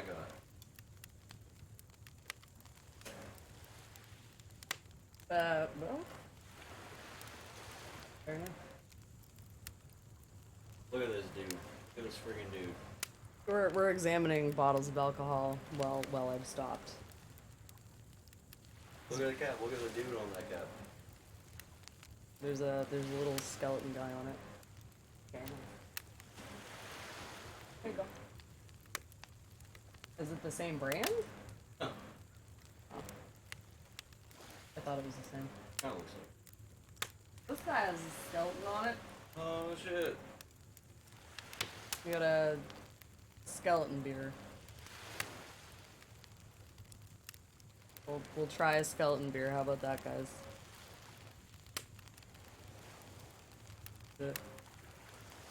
It's a strawberry rhubarb wheat beer. What beer? It says Oh, wheat wheat beer. beer. So if I get an allergic reaction, I just kill everyone. Colors.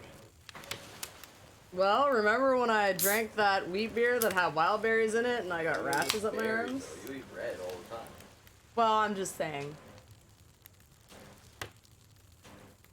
We're figuring it out.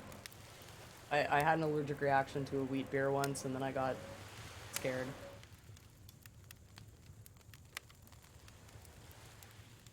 Oh, this is terrible.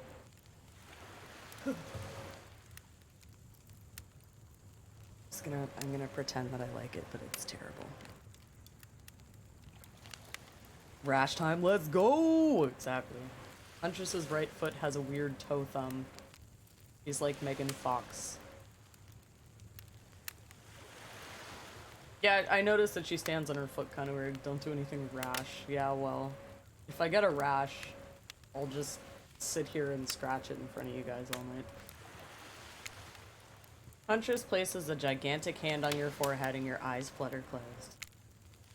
Finally alone, for real this time maybe, you drift off into sleep again. Hopefully you're not poisoned. So now the question is, do we stick with Huntress, or do we go with Spirit? Because we could do either. Because Huntress is trying to seduce us, I suppose. Wait a second, where are we? This isn't... Oh, jeez, it is. It's one of those reality show confessional rooms where all the contestants talk directly to the camera. Porn music, hell yeah. Can you blame me for not getting along well with others? I mean, I haven't had a real conversation with anyone since I was a child. I take the fact that I haven't slaughtered the newcomer for their meat yet as a win. They look pretty tasty, though, so who knows what'll happen tomorrow. Hey, Dwight, do we have tarragon on this island? This is weird. I don't care enough to kill this person, but if anyone else wants to, I don't care enough to stop them. Might have to just kill Dwight to feel anything again. Don't kill Dwight, he's my fave. Not really sure how to feel about Sexy 69. On one hand, everyone I've ever cared about has met an awful fate, so it's probably good for Sexy 69 if they just keep ignoring me. On the other hand, there's something about them that maybe could work out for my plan, or for me. I know that everyone thinks of me as a beautiful, cold-blooded monster. I can't help it. Circulation just isn't my thing. I don't choose to be cold. This cute hat and robe, okay, those are a choice, sure. If someone were to come around and capture my heart, at least that beats being stabbed in it. Besides, I'm gonna get bloody revenge on a society that has used me and thrown me away. Maybe it wouldn't hurt to have a little help. Sick. You open your eyes, the sun is shining, there's not a cloud in the sky, and you feel great, totally well rested. You're not even suspicious of the fact that you fell asleep by the campfire but woke up several yards down the beach. Wait, are you on vacation? Was yesterday nothing more than a strange dream? No, not a dream. You really are here for another day. Why? I have no idea. You're obviously a weirdo. Speaking of weirdos, I see the rest of the gang is hanging out on the beach. This is definitely not a dream. I wouldn't rule out a nightmare just yet, though. At least they make for a sexy bunch, no? And talk about sexy, here comes Trickster carrying coffee. What is the deal with him? He just keeps popping up and being like, hey baby, and then running away from me. Morning, beautiful. I thought you might like a nice cup of joe to start this incredible day off right.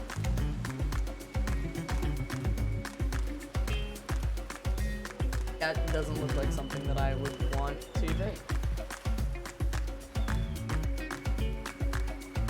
Trickster seems suspiciously cheerful. I'm sure there's nothing nefarious behind his joyful demeanor, though.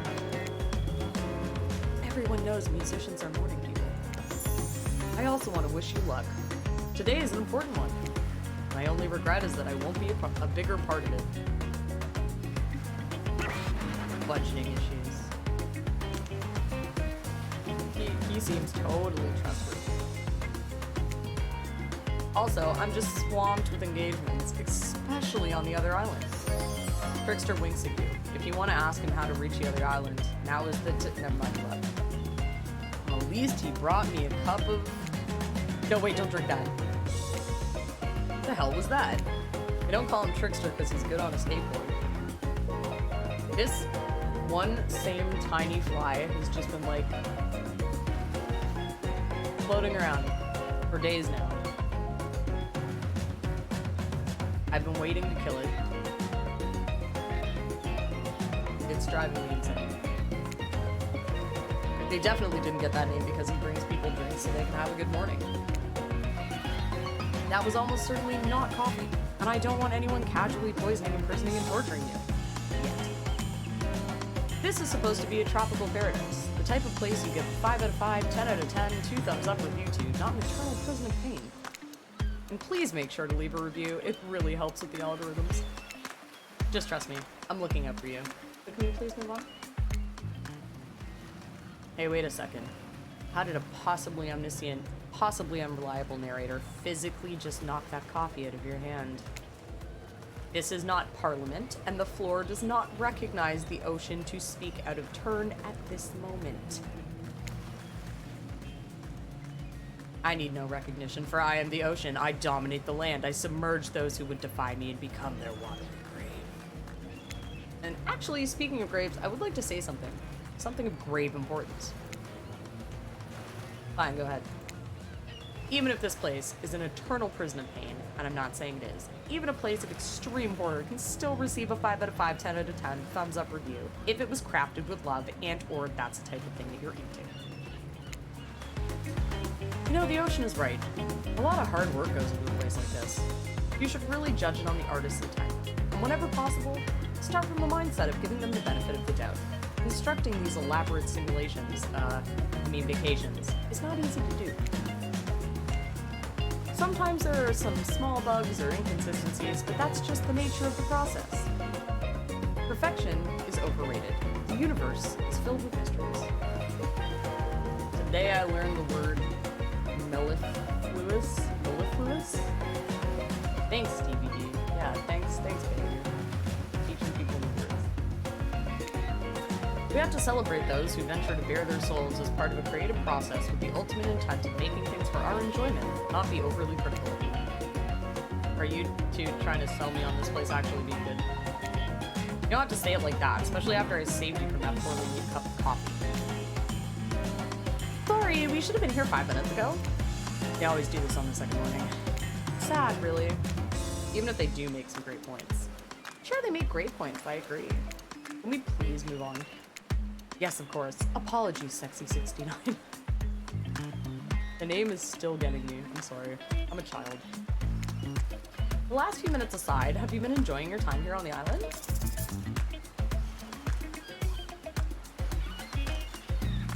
I'm gonna say it's been really entertaining. How else could I describe my stay on this island besides really entertaining? Wow, 10 stars, here we come. Can someone remind me to skip this section next time? Nope. We do need to ask you one more question. We all just sign away our rights to say anything negative about this place. Would you please sign this non-disparagement agreement? No. Emotional damage. Thank you. No, I said no. I didn't say no, I will not say anything negative. I'm saying no, I will say negative things, but okay, fine. Perfect. Delightful. Excellent. Yes, yes. Hey, Sexy69, it's still totally cool if you have constructive feedback. The place to leave that is in a positive review, because we all know that nobody reads negative reviews of games, resorts like this. Anyway, I see Dwight and Claudette have gone into a trance, and with the grumbling I hear from your belly, that can only mean one thing. breakfast time. Perfect timing. Everyone rolls into the dining area to lard up those sexy little bellies with pancakes and bacon and so much for maintaining these beach buds. We're all half naked in a tropical paradise. Can we get some strawberries here? A yogurt? Magic powers will only get you so far. Even killers watch our sodium intake. Take your plate and sit down thinking about yesterday and the whirlwind of feelings you experienced. Oh, so this, I guess. What is that supposed to mean? Also, hi Iso. Also, thank you so much for the stop. I appreciate that. I'm just gonna like rip everything down until I kill this fly. It's been days. I'm fucking spray. What up, girl? Just playing the Dead by Daylight dating sim and trying to get a sexy ghost to bang me, and also fighting with a small fly that is in my room. So there's a lot going on right now that's happening. How are you? What's up with you? Danger, dread, disorientation. It was like going through puberty again, except all in one day on a beautiful and mysterious island. Looks like you're not the only one doing some introspection, though. Trapper stands up to talk about how his day went, in case anyone was wondering. Personally, I wasn't. I can't imagine you could make me any angrier today than you did yesterday, but I really hope you do. I really, really hope you do. Unrelated, did anyone see where I left my cleaver?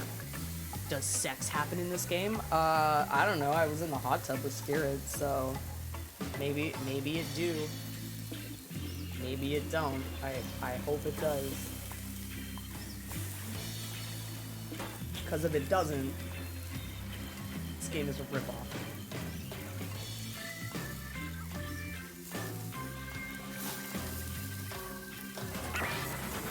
Haha, just kidding. I always know where my cleaver is. That was bizarre. Back to your... Nope. Now Hunter steps up to talk about her feelings. This island is treacherous. I don't know what the newcomer thinks they are doing here, but it certainly isn't helping any of us. Whoa, Huntress pretends to be all independent, but is she secretly kind of miffed you and her aren't getting along? So like I said, now I don't know if I should keep going for Spirit, or if I should like maybe give Huntress some love and some good, you know, because almost got it that time. She do be seeming kind of mad though. And just like that, here comes Spirit. Did everyone sleep well? I did, or should I say did not. I haven't slept in 20 years on account of the whole burning quest for familial revenge thing. And last night was no different, so in that case, it was exactly how it should be. Got a lot of reading done though. Now, if you don't mind, I'm going to go back to quietly resenting being trapped here with you all, while looking cute doing it though. Guessing Wraith has had enough time to work up the courage to speak in front of a group. Ah, perfect. There he is. Take us home, Wraith. I'm glad the introduction of Sexy 69 to our island paradise, and yeah, that was in quotations, didn't distract me from my normal routine, ignoring all of you, and vice versa. This place is an eternal prison of suspicion and suffering, and no one cares. I'm still the only one asking any questions. I don't know, I mean, this seems deeper than the last dating sim. Yeah, I think the last dating sim was kind of a little more pervy in certain ways than this one has been so far, but, you know, we'll see. I'm asking a question too. It's, when will Wraith shut up? And now they're all looking at you expectantly. Wait, are you supposed to stand up and explain how yesterday made you feel? I think I need to process everything by myself. I'll do all things. Damn, what a power play. Keep them wanting more. You're getting good at this game. Sexy, true-to-life experience. Shame you didn't get to eat any breakfast, but so be it. That is a shame. After breakfast, you head to the hot tub by yourself to clear your head. Yesterday was, in short, a lot. Before you get there, though, something catches your attention. You hear that? Who are you addressing? Me? How are you today? I'm okay. I was sick all day yesterday, so I'm still a little bit, like, low energy today. I'm a little bit stressed out because I missed a lot of work. But, you know, I'm alive, so there's that. I think next time I play this, I'm a romance Wraith. No one likes him. I'm gonna do Hunters next. I'll probably do Wraith last. Just burn it down. What? Burn down my work? Burn down my house? I feel like lighting everything in my life on fire, including myself, so. Well, yeah, I guess. That is okay, right? You know, I might be pursuing a relationship with one of these horrifying killers, but it feels like the person I'm getting to know the most is you, narrator. Well, don't do that. I haven't yet. I'm just thinking about it. But definitely work. I'm trying. I'm trying very hard to work. I have work for the next 3 days, but ooh, my paycheck gonna be very bad. Very bad. Start a grease fire. No, I'll just dump a bunch of ice cubes into the deep fryer. That's probably the best course of action that I have right now, to be honest.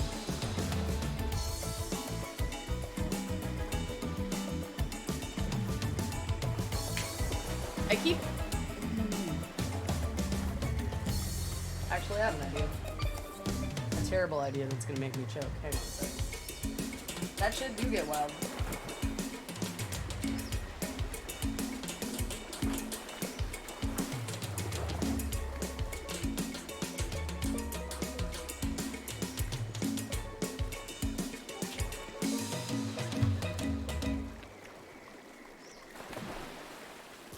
The next time that this fly gets close enough that I can do it, I'm gonna hit it with a bunch of Febreze.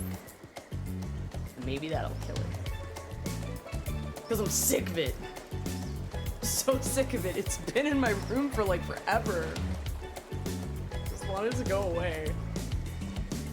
Have my Febreze, it's fine. Yeah, that shit does get wild. Putting ice cubes in the deep fryer is a big no-no, but you know, I mean, I feel like it would work out okay for me.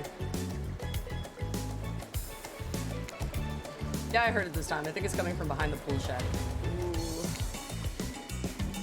Ooh. No, stick it in there. A little more, a little more. Oh yeah, that's it. How does that feel? Intense. Oh, so like Claudette is just like egging Blight behind the shed apparently. Yeah, that feels right. This is uncomfortable. Yes, it is. Now I want you to take that and put it right. Yeah, you know what I'm talking about. Just like that. Exactly like that. I swear I had no idea these two even do whatever it is they're doing. I'm afraid to look.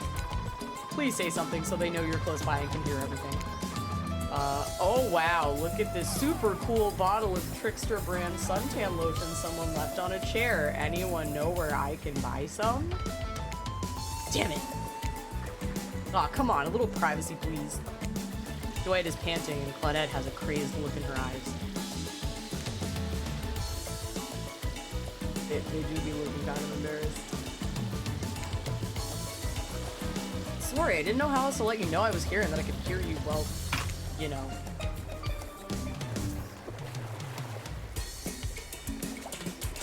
Nope, that didn't work. This is very entertaining because not only are you watching me play this game. Oh, I got it! You're watching me try very hard to kill a fucking bug. But I've killed it now. And now my room also smells fucking wonderful, so... You're back? Hello, sweet. I'm back to play this dating sim for all of you. Hi. No, what? What do you think we were doing? You were doing... I don't know exactly what you were doing, but it sounded like fun. Do you think two people trying to find new ways to kill each other in a desperate search to make their own death permanent is fun? Oh.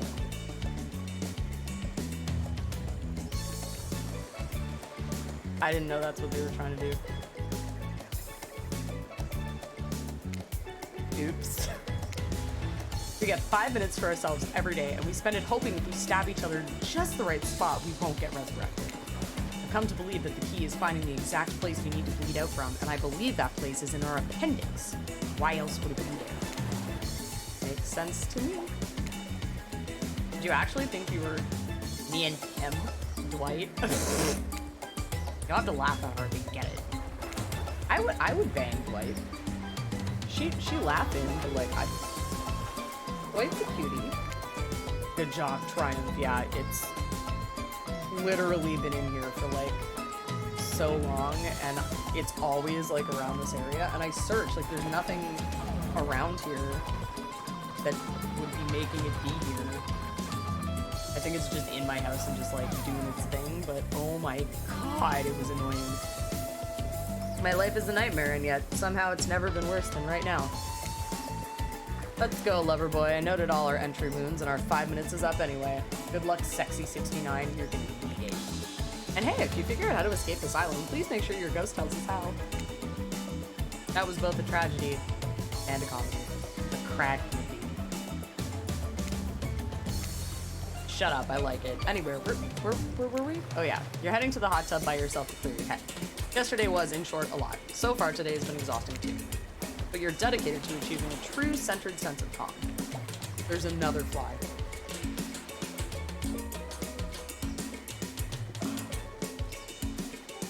I'm gonna jump on my fucking window in a second, I swear to God. No drama, no bullshit, just soaking up sun in a heater. Today you're on a date with you. Okay. Ooh, I like that. I want to be on a date with me. Who would make the first move? And aside from that disturbing thought, all is going to plan until a shadow blocks your precious sun. Spiky tips, like a palm tree is bending over to screw with you. It's no tree at all, it's rape. Oh god. Why is he spiky? Hey babe. Breakfast was weird, huh? Everyone just getting up and announcing how they're feeling? What's that about? Some forced kind of check-in with the group? I don't like it. Fishy. Kinda lazy. Whatever though, breakfast is dumb. No one should eat before noon or after 4 p.m. Yeah, I do intermittent fasting. You see my abs, by the way? I'm trying to like judge if I can kill this one, but it's going too fast. Maybe you can see them later at my private stage on the other island. You know, IP Island, where all the Hollywood celebs hang out if you play your cards right. I can see your abs right now. They're right there in front of me. I could give you a private show. Catch you around. His abs are pretty amazing. You gotta give him that. And the blow-up bat, threatening, but adorable. Makes for an interesting silhouette. Genius design. He's a psychopath, just like the rest of them. You don't gotta give him anything. And we're not best friends. Just because we had a little talk about doing a little talking, it's not an open invitation to go smashing the fourth wall every 5 seconds. Okay. Now that guy is gone and we've got some ground rules established that we're definitely going to abide by, it's time to lay back, take some deep, slow breaths, and... Nope. Another shadow. These people will not leave you alone. Let's see who it is this time. Oh, it's Spirit. That checks out. You two have gotten pretty cozy. We should get out of here. I know a place that brings a bit of welcome darkness to this tropical nightmare. Best of all, I'm the only one that seems to know about it, so we won't be bothered there. I don't even know why I'm telling you, really. It's my private spot. But I guess I've got a feeling that you'll appreciate it in the way that I do. Not like these other killers. They don't get me. But I'll get them. Oh, I'll get them all, and I'll get my father too and punish him for what he did to my mother and me. Spirit radiates a menacing aura. Waving her sword around in the air, she threatens, well, the entire universe. It's scary and more than a little hot if you get turned on by medicine. My no-no square.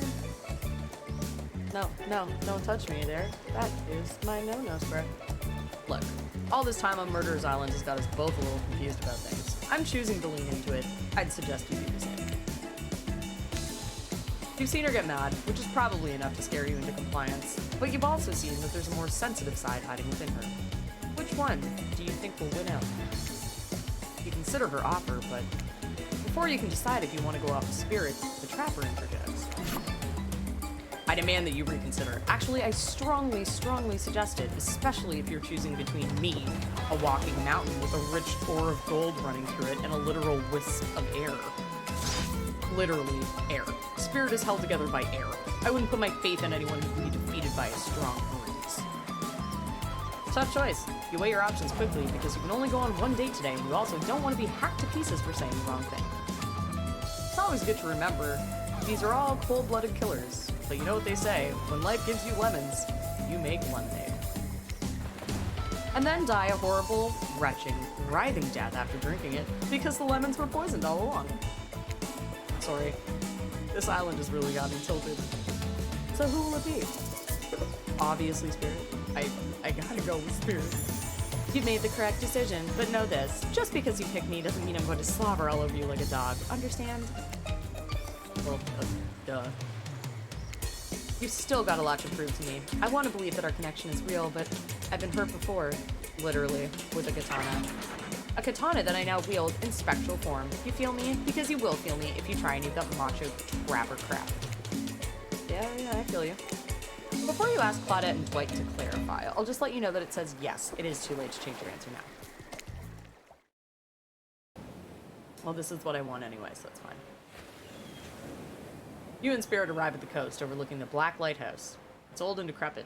It's still impressive. There's something magnetic about it. You can see why Spirit would be drawn to such a place.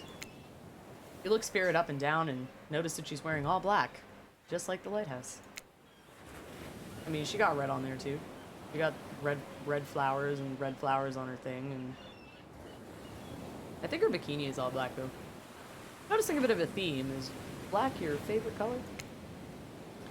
Black isn't really a color at all. It's the absence of color. It's a void. Like me. Spirit smiles. Nature abhors the vacuum. You're not sure if that's a good thing or a bad thing. The lapping waves on the shore of the coast set a romantic tone. The fog that surrounds Spirit everywhere she goes blends perfectly with the mist rolling up over the rocky shoreline. She's at one with this place, and so are you. Peace doesn't last too long, however, as the lighthouse lets out an eerie howl like a monster dying. A spiraling black light stretches out across the sky. Spirit has to yell at you just to be heard. Oh yeah, it does that. The light and sound recede, and the two of you sit in silence. Spirit lays a towel down and then pats on it gently. Clearly she wants your company, so you oblige. When you do, she takes out some sunscreen and hands it to you. You're not exactly sure what to do. Is this an invitation to get a little hands-on action? What else could it be? Thanks. I don't want to say now we're talking, because she'll probably fucking stab me to death. Thanks. I forgot to bring my own when I lost my memory and fell into the ocean. No problem. I figured as much. Spirit turns away while you slather lotion all over your body. You need any help reaching those difficult spots? You see a hand float around your back. Sure, why not? Spirit's hand on your back is ice cold, but she has a soft touch. When she's done, she takes care of herself. The writing there. You watch as Spirit apply sunscreen to herself in the most unique way by floating her own hand around her back to spread it on. So I can comment on her floating hands abilities, say nothing, or ask about the shards of glass sticking out from her.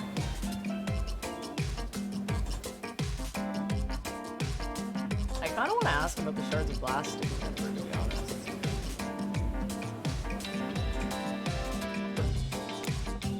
So if you don't mind, what's the deal with all those shards of glass sticking up from all over your body? You really want to know? You're not creeped out by them? I guess that was a good question. You're not creeped out, just nervous because you know the answer might be very personal, but she's a person you want to get to know. Just thinking about what you must have gone through to end up like that. It had to have been horrible. It was worse than death. At least death ends, eventually.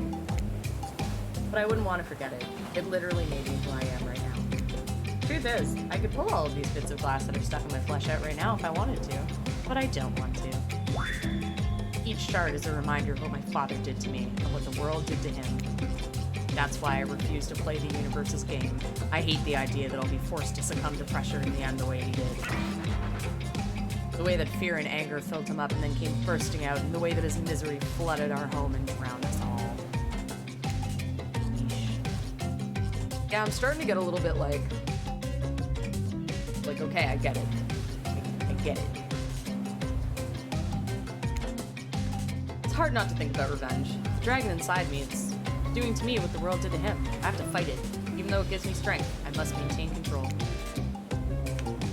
You're stronger than he ever was. I'm sure of it. Good call. Good call on what? I appreciate that, sexy 69. I suppose a little help isn't a bad thing in life, in love. This world is a lot to endure alone. Maybe I could use a little assistance reaching my delicate toes for a bit of lotion. You know, having your body contorted into these vengeful poses, it really does a number on my joints. It rubs the lotion on its skin.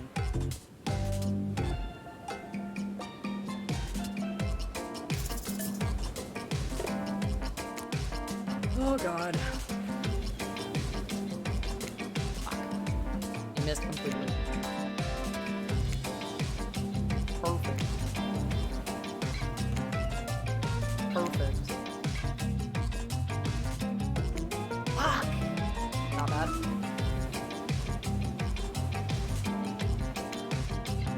Close enough. Well, I suppose that the lotion made it to where it was supposed to be going eventually. That spinning is really fast, I will say. And you weren't too incredibly wasteful. I'm not a woman who believes in rushing through things just to get them done. If there is a next time, I'm sure you'll do even better. Okay. You look up at the lighthouse, its ominous dark form hovering above this moment between spirit and yourself. Oh, and the glass question, yes. Evil as it clearly is, in this case it does you a solid by blurting out another ominous moan and burst of black light that rescues you from this awkward silence. Oh my fucking god, I love Wraith. She says the best shit. You mean he, right? I assume. Oh my god, goes the pirate ship. From seemingly out of nowhere, an ancient-looking ship appears in the water. It glows, itself a thing of death, a spirit of a ship that once sailed these seas centuries ago. A tattered black flag whips in the ocean air above the ship as it careens towards the shore, before crashing on the rocks. It must have been drawn in by the lighthouse. You hear the distant shouting of sailors as the old wooden ghost ship breaks up and sinks into the water.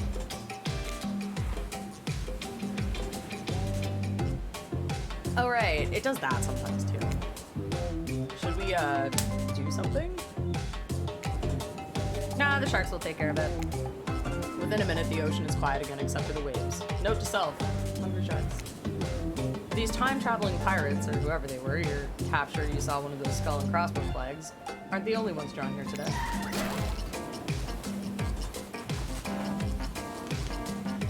Seems very fast for a dating sim. Yeah, like, that's what I mean. It's, although it is made by behavior, so what do you expect? It's right, he has emerged from the palm trees behind you. I didn't come here to break up your date or something.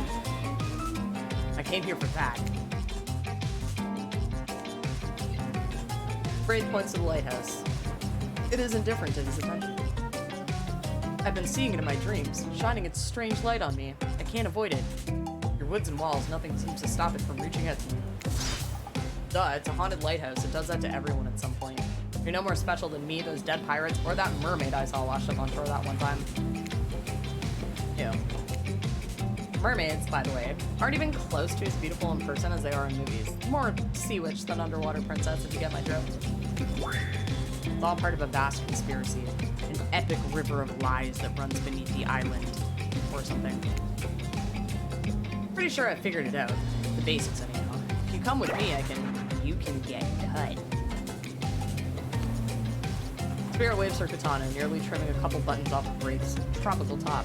He takes the hint and backs away a few steps slowly. For the quiet guy, he never really shuts up. Okay, be that way. You'll see.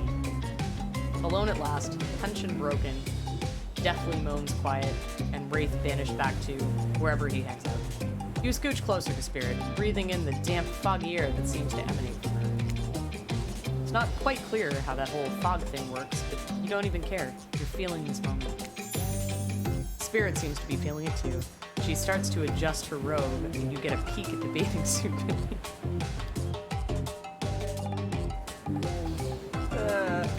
For someone who seems intent on proving how little she cares about what everyone else thinks.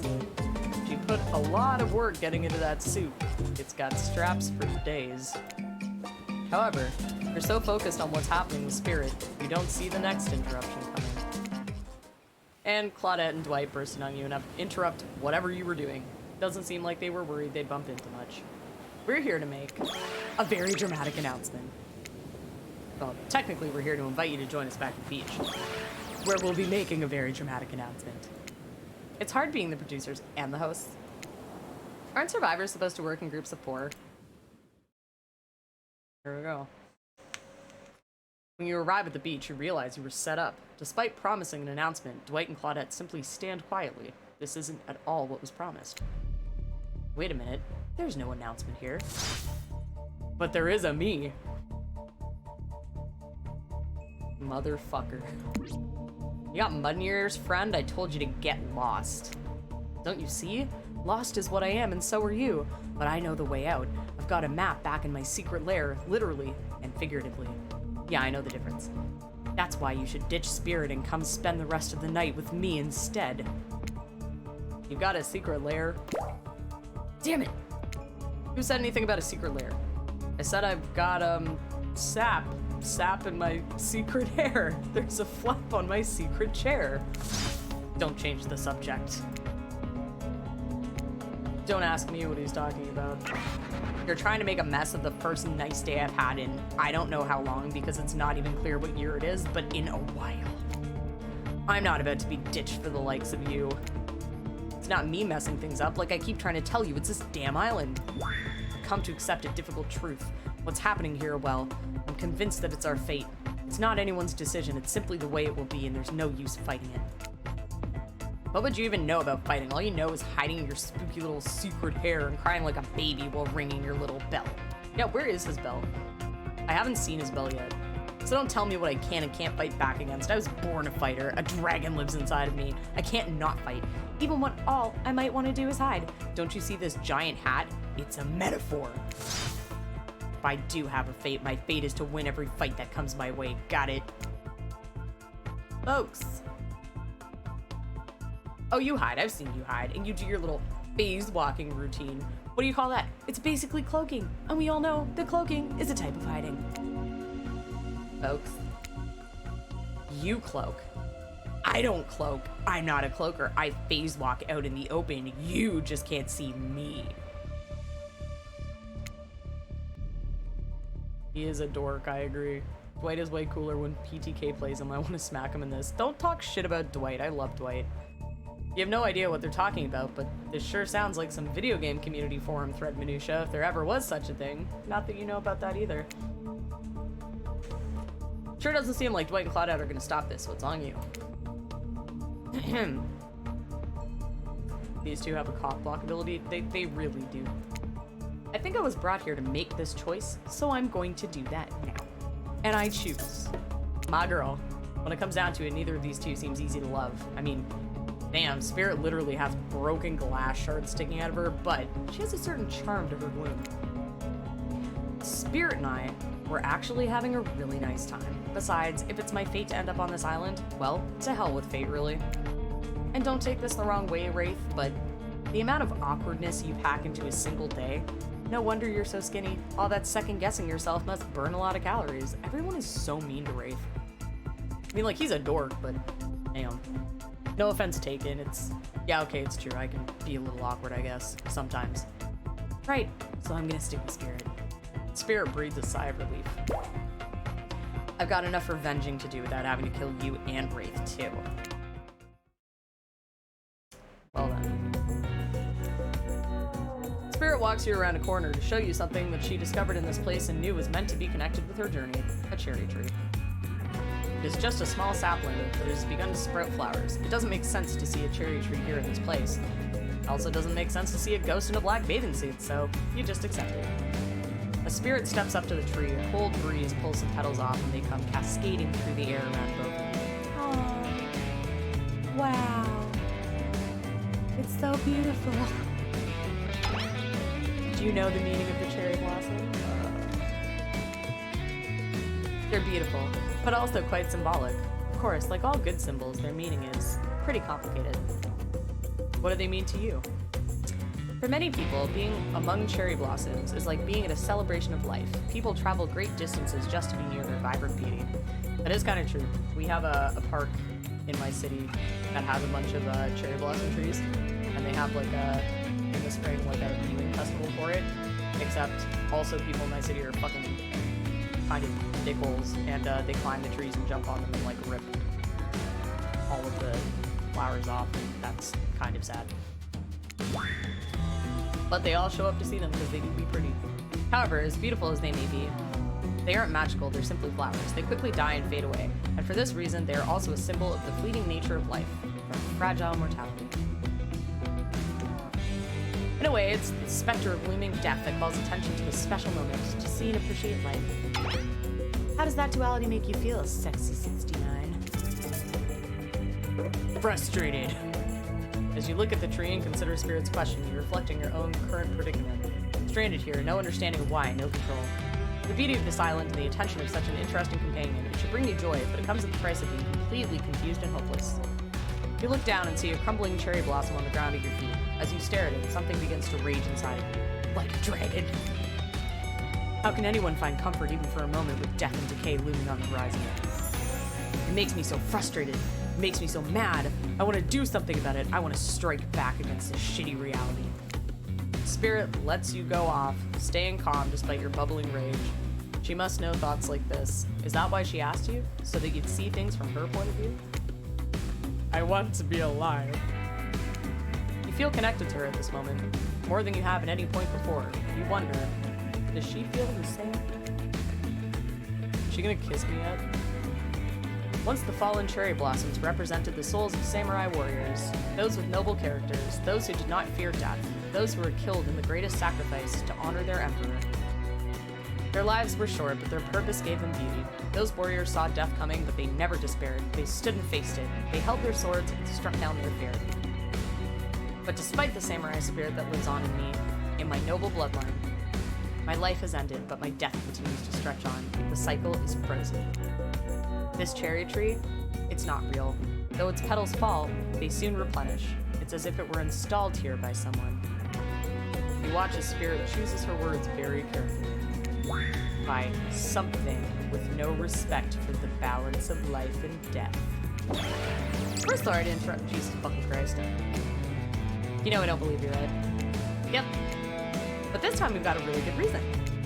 And it has nothing to do with us being manipulated by an unseen force, because that's definitely not happening.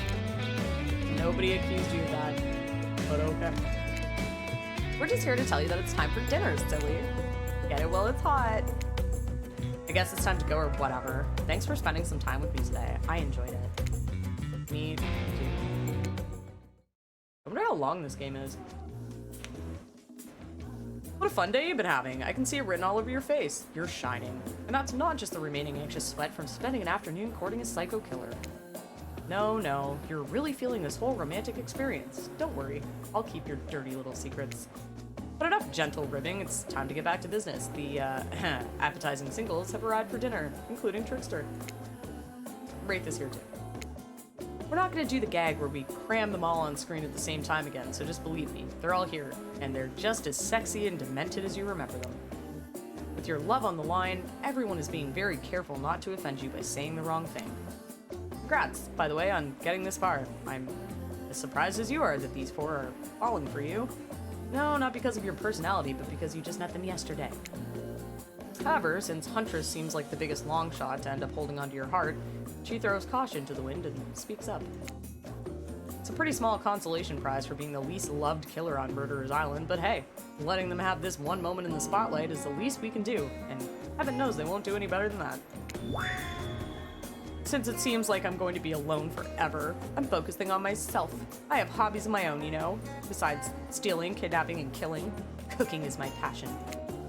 Tonight we'll be feasting on a succulent squirrel appetizer with roasted elk as the main, served with a side of mushrooms. Those mushrooms are probably poisonous. An elk, huh? More revenge for the elk that killed her mother? If I had a nickel for every revenge-obsessed killer on this island, I'd have some number of nickels. Certainly more than a few. I personally hunted, killed, skinned, and prepped our meal. I even picked the mushrooms myself. Oh, they're definitely poisonous. And cheesecake for dessert. What, not Russian enough? I'm not so one-dimensional, you know. Dinner will be served shortly, but certain power brokers would like to know about your day. Would you like to share your day with the rest of the group? Had an interesting day, that's for sure, but how will you describe it to the others? Say too much or too little, and it could affect your standing with the group. Okay, but don't just sit there saying nothing. Nothing is not an option. Should I be coy or should I gush about my date? Bitch, I want to gush about my date. I wish you could all get to meet the real Spirit. She has a beautiful soft side. You'd all get to see it if you're a bit nicer to her. Spirit looks totally horrified. I promise she doesn't want people paying her any more attention. She's just trying to do her own thing, not fit into the serial killer club.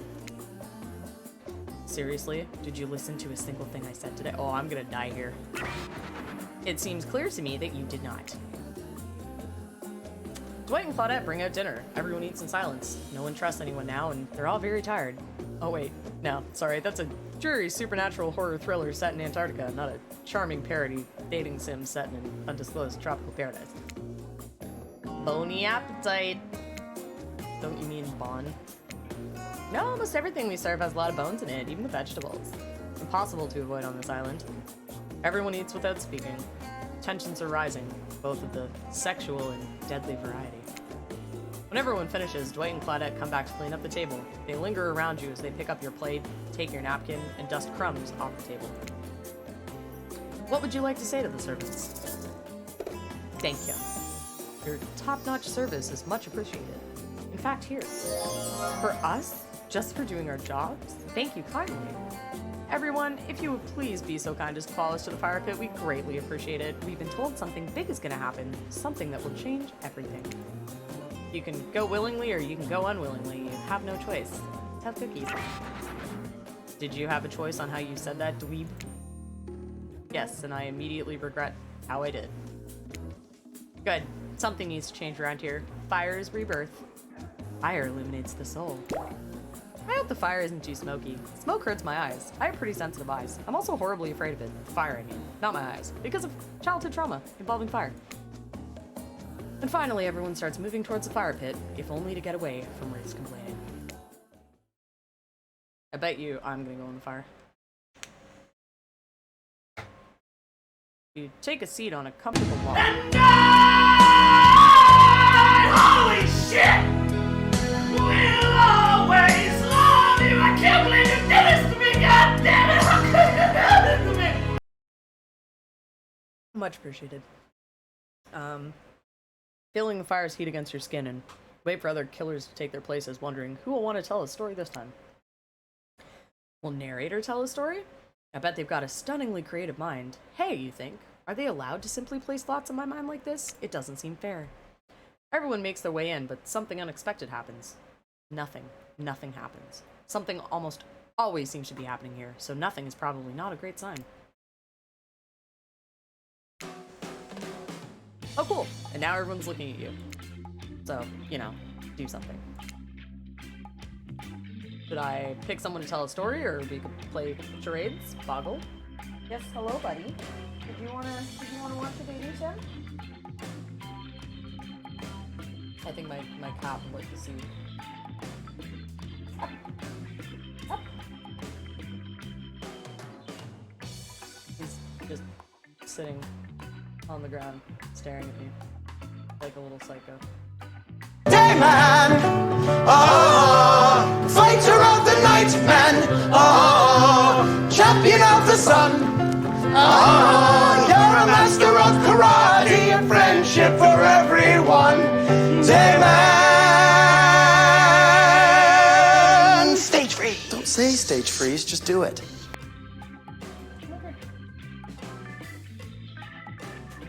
Sorry, my cat It's like, wants all the attention. Yeah.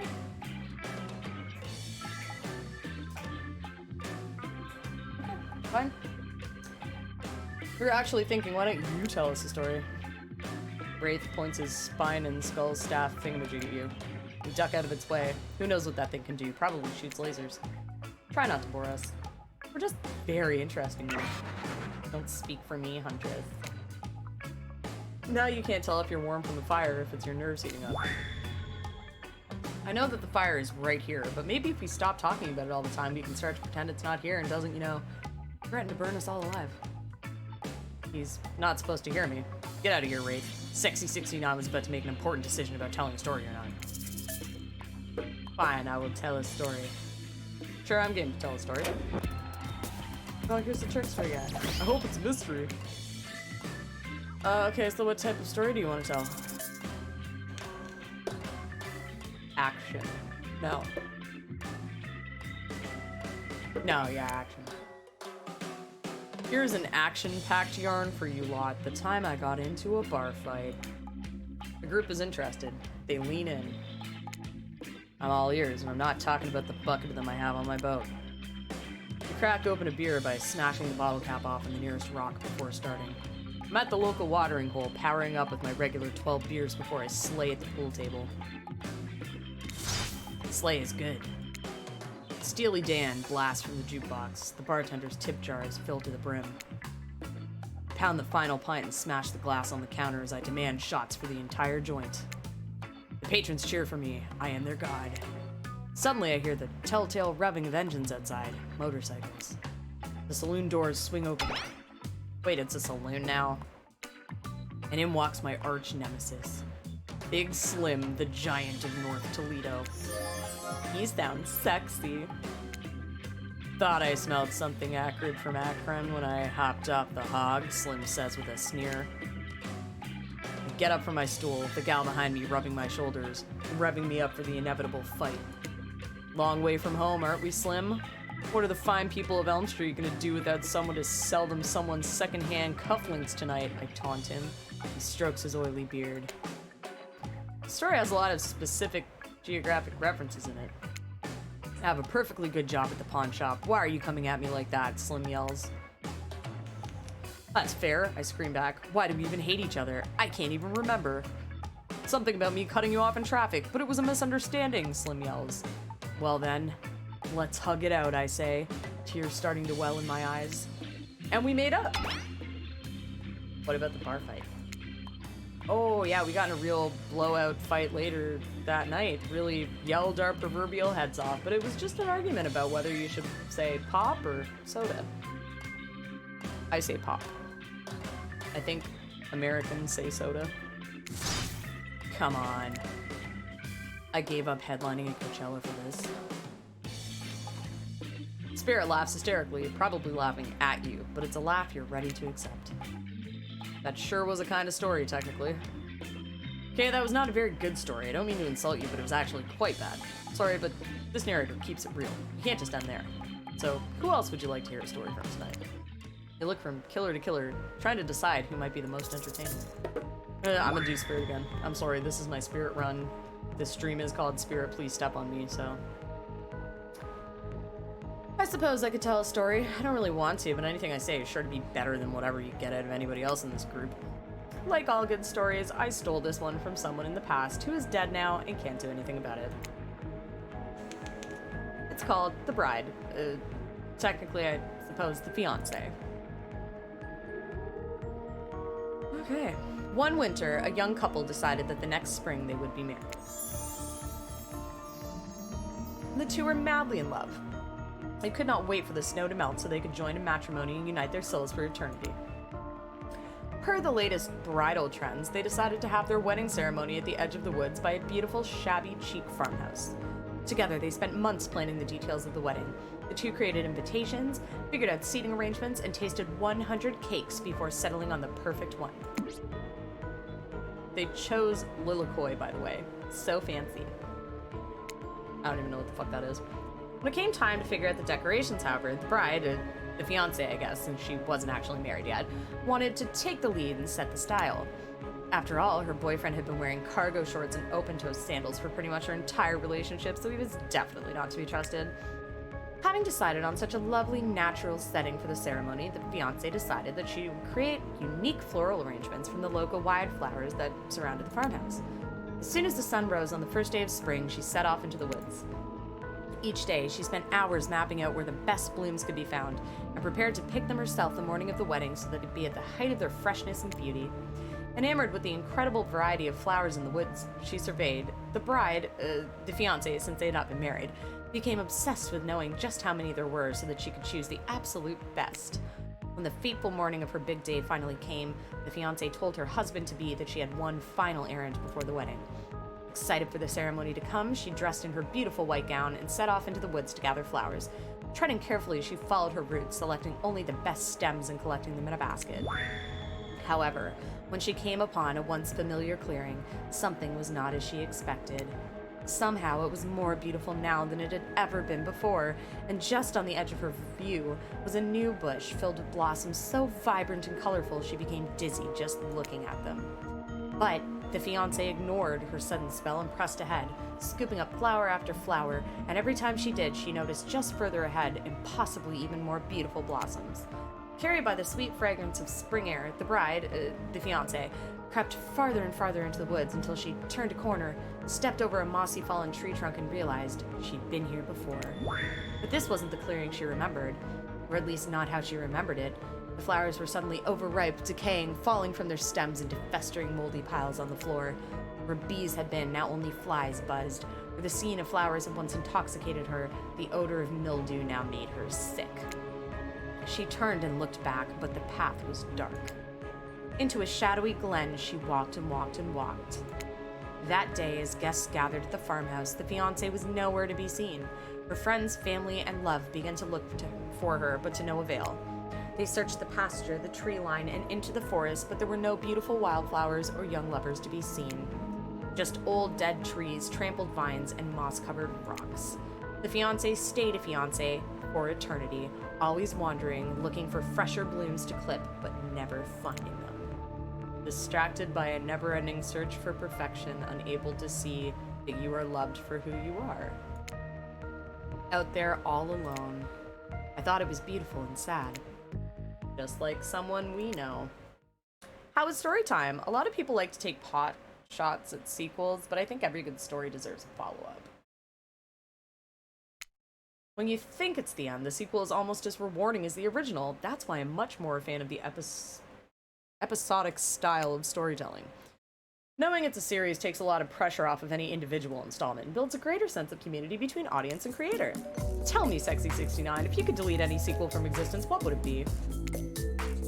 Don't answer that, we don't actually care. We're just here to make sure that we seamlessly move on to the next segment of the evening. God forbid my small talk get in the way of a romantic Twilight moment. Dwight, I'm gonna need you to shut your yap trap. You know what we need to get back to? That thing we do whenever we're not on screen. Okay. You have fun tonight and try not to wink wink end up dead. Why didn't you say the words wink wink out loud, and what kind of double entendre are you getting out with the end up dead thing? Dwight is physically incapable of winking, not since the accident. You do know that all of these people are despicable criminals with double-digit kill counts, right? Well, except for Spirit. She really doesn't belong here, and she's strictly a victim, not a perpetrator. No wonder she's pissed. Did I hear somebody trash-talking Spirit? Deal me in. What do you say we take this to the hot tub so I can soak this bot while I roast that ghost with some killer hot takes? Please, enough talk of burns, things that are lit or getting blazed. It's enough that these activities have to be set next to a literal fire. Must I be surrounded by figurative flames as well? What if we turned and ran as far away from this place as we could? Just you and me. On those spindly legs, you'd probably tire before you got too far. If it's running away to someplace more secluded, Sexy69 is after. They should obviously join me. Have you seen these legs? Pure power. Not that my walk speed really reflects my giant stature, but that's because I choose to move slowly for stealthy reasons. It's my own choice and it's completely logical. Why is everyone so obsessed with comparing themselves to each other and creating drama? I'm so over all that. Don't you get it? Society wants to trick you into fighting with each other so that corporations can swoop in and sell you all fake solutions to all your fabricated problems. I'll be sitting in the shade and drinking something locally sourced while thumbing through a public domain novella printed on recycled paper because I refuse to play their game anymore.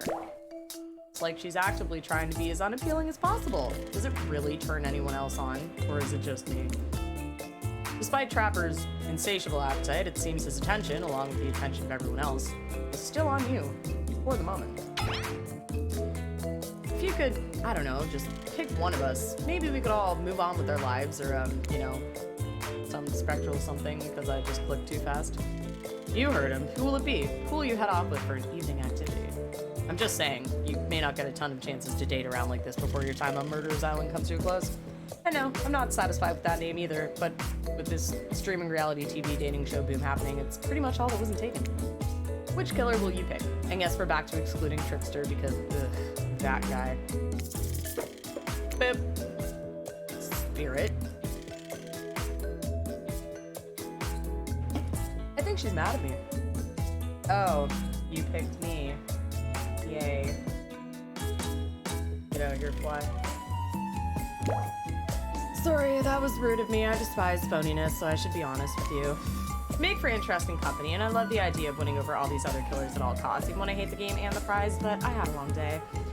Floating, subverting expectations, grinding my teeth as I imagine sweet, sweet revenge takes a lot out of me. So, don't stop bringing your A game, alright? Might seem like I hate everything, and getting to really know who I am is an impossible task not worth trying, but too bad. You won't know unless you search deep inside of yourself and bring everything you've got. If you see me doing that, it's because there's a fly. I've said this like 18 times. Or just say the exact right thing at the right time and melt my cold heart in an instant. I don't know the rules here better than you do. See you at the bar, I guess.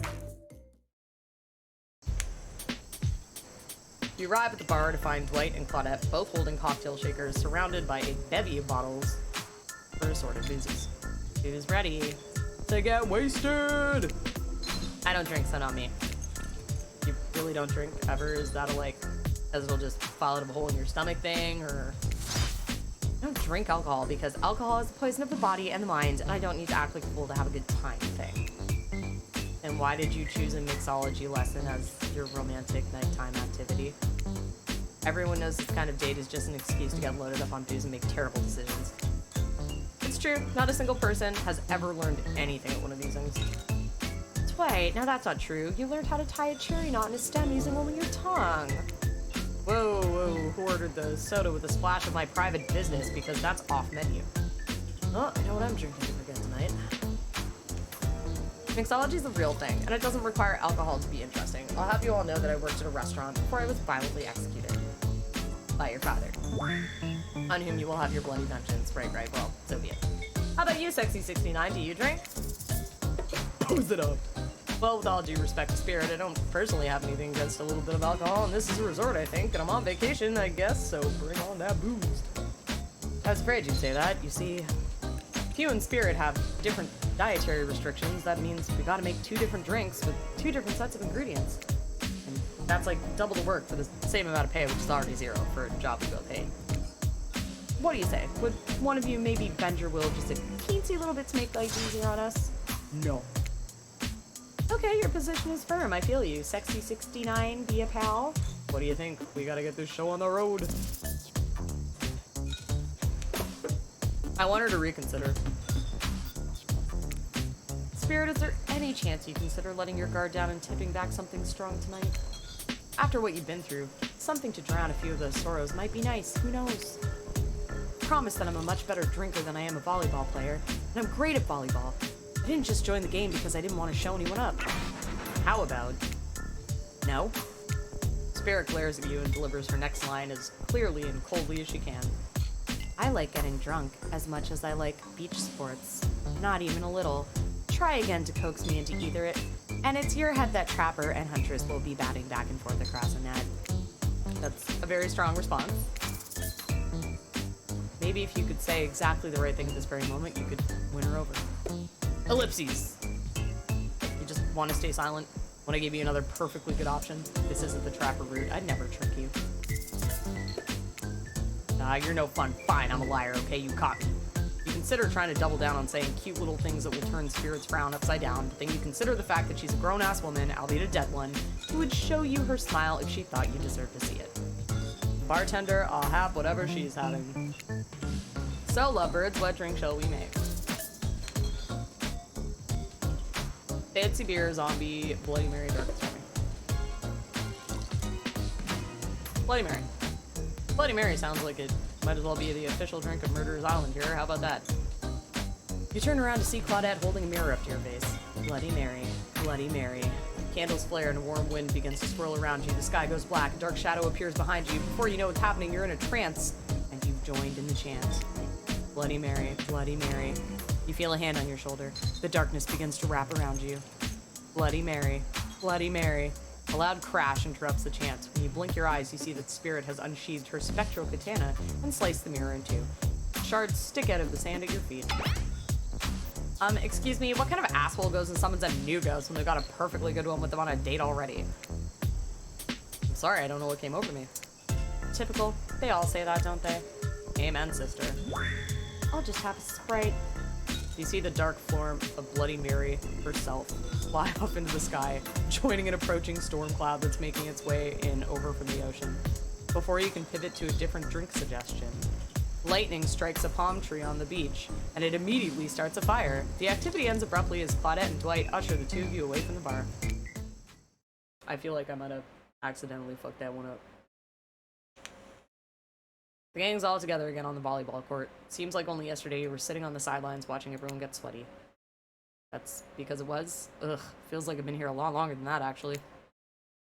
It's so late that the sun is already beginning to rise. Better get this over with quickly so that I mean you, can get some beauty rest. I do not recommend the eternal damnation of perpetual narratordom. Good thing you've really used your time well since then. Really getting to know the gang, the brain, the mogul, the basket case, the psychotic bunny girl, you know, 4 types of people.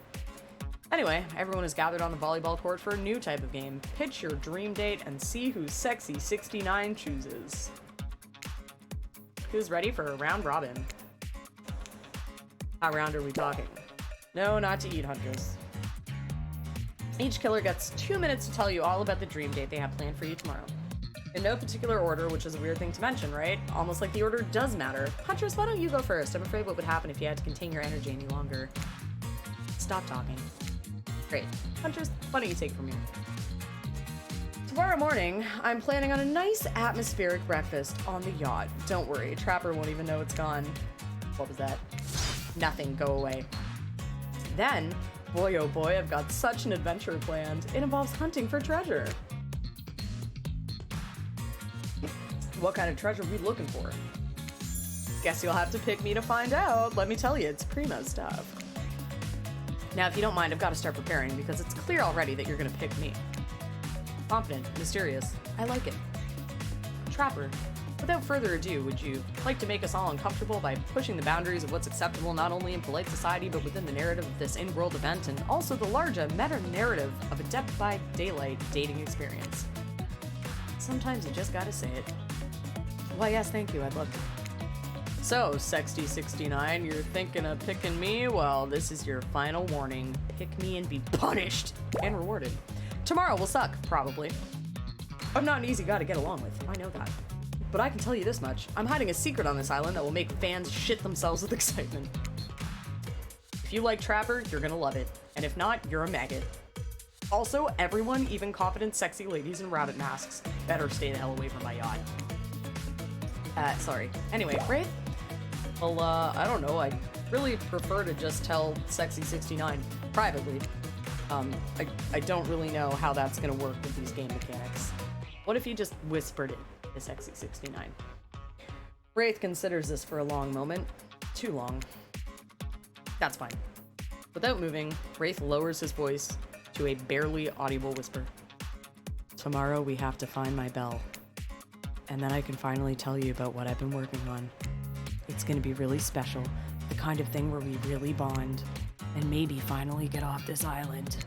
And maybe then we can go on a real date. You done? Is that it? Wraith nods, proud. Hit us, Spirit. Figuratively, damn it. Dwight, you gotta watch your words with these people.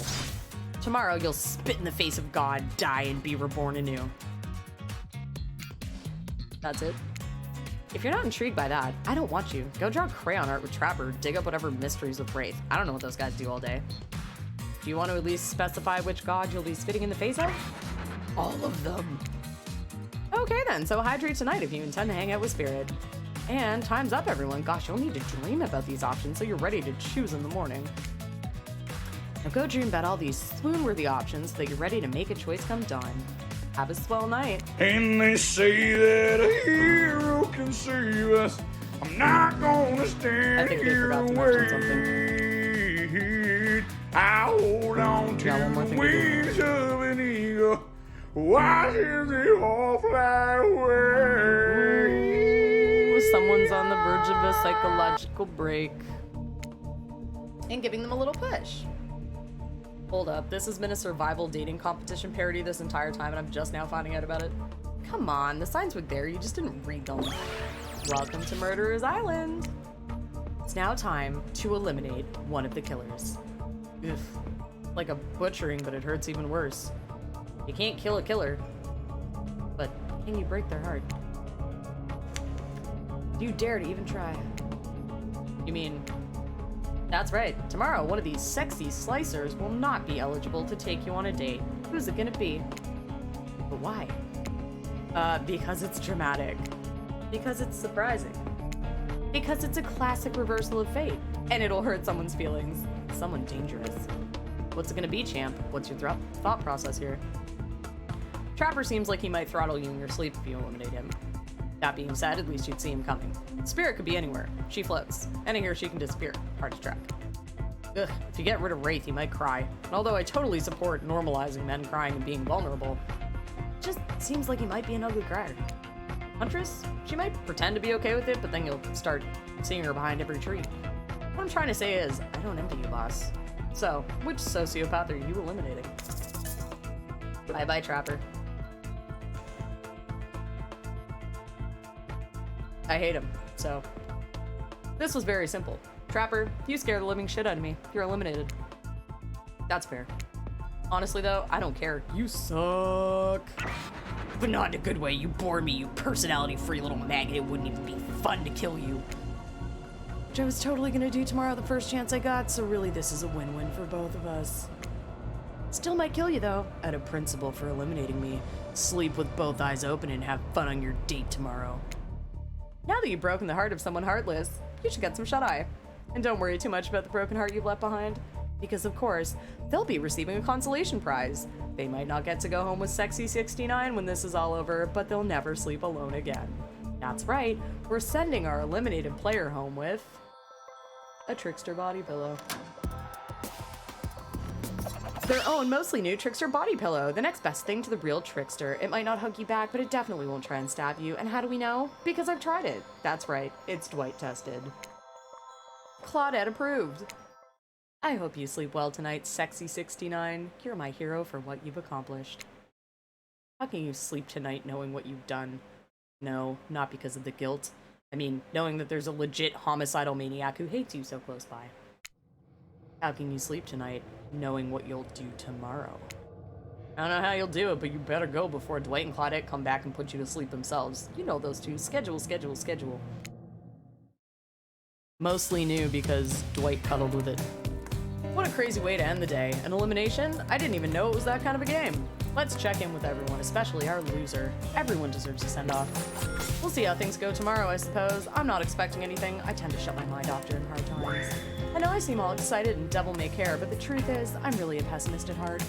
That tends to happen when your mother is skewered by an elk when you were young. Yeah, how'd you know? Wild guess. It's also the only thing you talk about. If you'll excuse me, I think I saw a raccoon over in that tree and I'm feeling peckish. I don't really know what's happening here. I honestly haven't been paying attention. Oh, Sexy 69, sorry, I forgot. I'm focusing on other things, more important things. One way or another, I won't be here for much longer. Ellipses. I don't handle rejection well.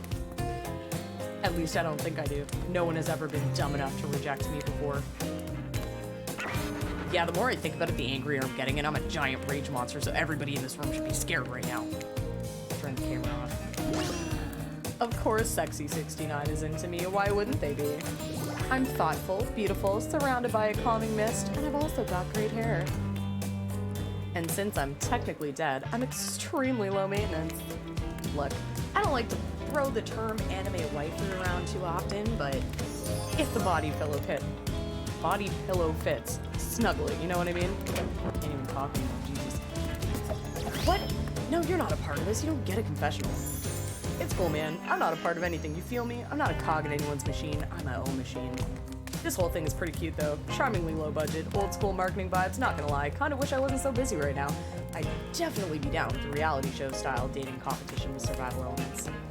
But I got my new album, upcoming tour, finalizing the new sneaker line, producing a limited series on my life, starting a new social media NFT crypto app, and doing these private gigs over on IP Island. My dudes, you gotta come check it out. IP Island, it's dope. It's where the real killers are hanging out. Fully licensed, no legal drama, lawyers, take a hike. I'm gonna tell everyone that Trickster said that about them, don't worry. I'm talking your favorite established characters from all over pop culture that can't be seen on this island. Hell, you probably can't even mention them, like Don't say it. Look, we get it. You're very popular and in demand. But we have a game to get back to, and I don't want to be sued. Ghostface. Come on. Whatever, I don't care. I'm the Trickster. See you around, Sexy 69, YouTube narrator. I have a name, you know. You do? Yes. Seriously, they do not pay me enough to deal with you people. Is it my turn? What? No, it is not your turn. You're sentient water. How are you even sitting in that chair? What's a chair? It's the thing you're getting all wet, and now it's gonna smell like milk. Okay. Rude. Fine, let's just get this over with. It's your turn, Ocean. Do your check-in. Check-in? I was just looking for the bathroom. Bathroom? Are you serious? It's down the hall, to the left. It's okay. Never mind. Never mind? What does that mean? No, not you two. This wasn't meant to be confessional time for literally every character in this game. It's okay. We don't have to confess anything. We've just been working our asses off for 2 days straight and wanted to sit down somewhere. This chair is wet. Yeah, I think the Ocean just peed on it. How is that you know what? I don't even care. You two are looking pretty pleased with yourselves. I've got something to confess.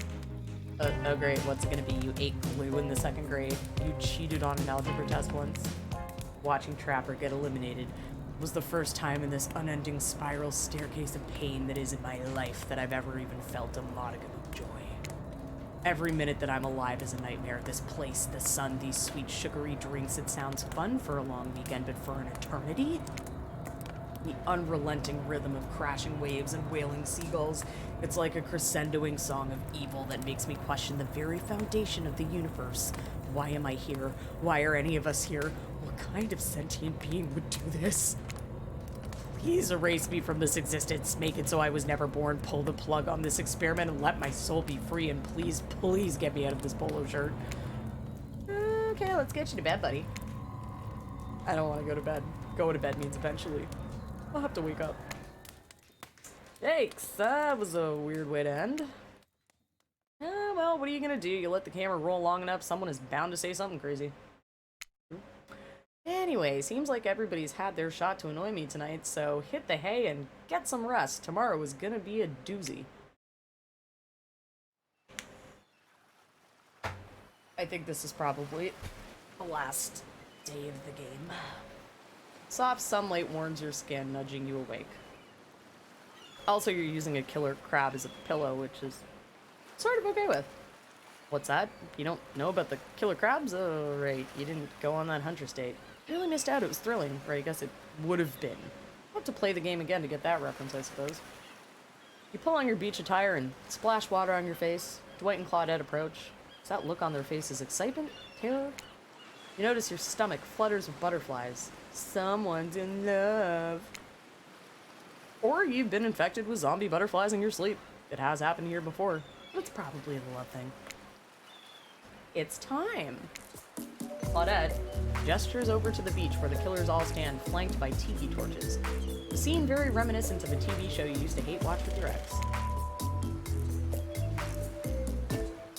Suddenly, the message is clear. You are going to declare yourself, or going to declare your affections for a killer in front of several other killers. Hey, isn't Trickster supposed to be here? We paid him good money to make some half-assed cameos in this show. I'm gonna chew his age now. But before they walk over for your big moment,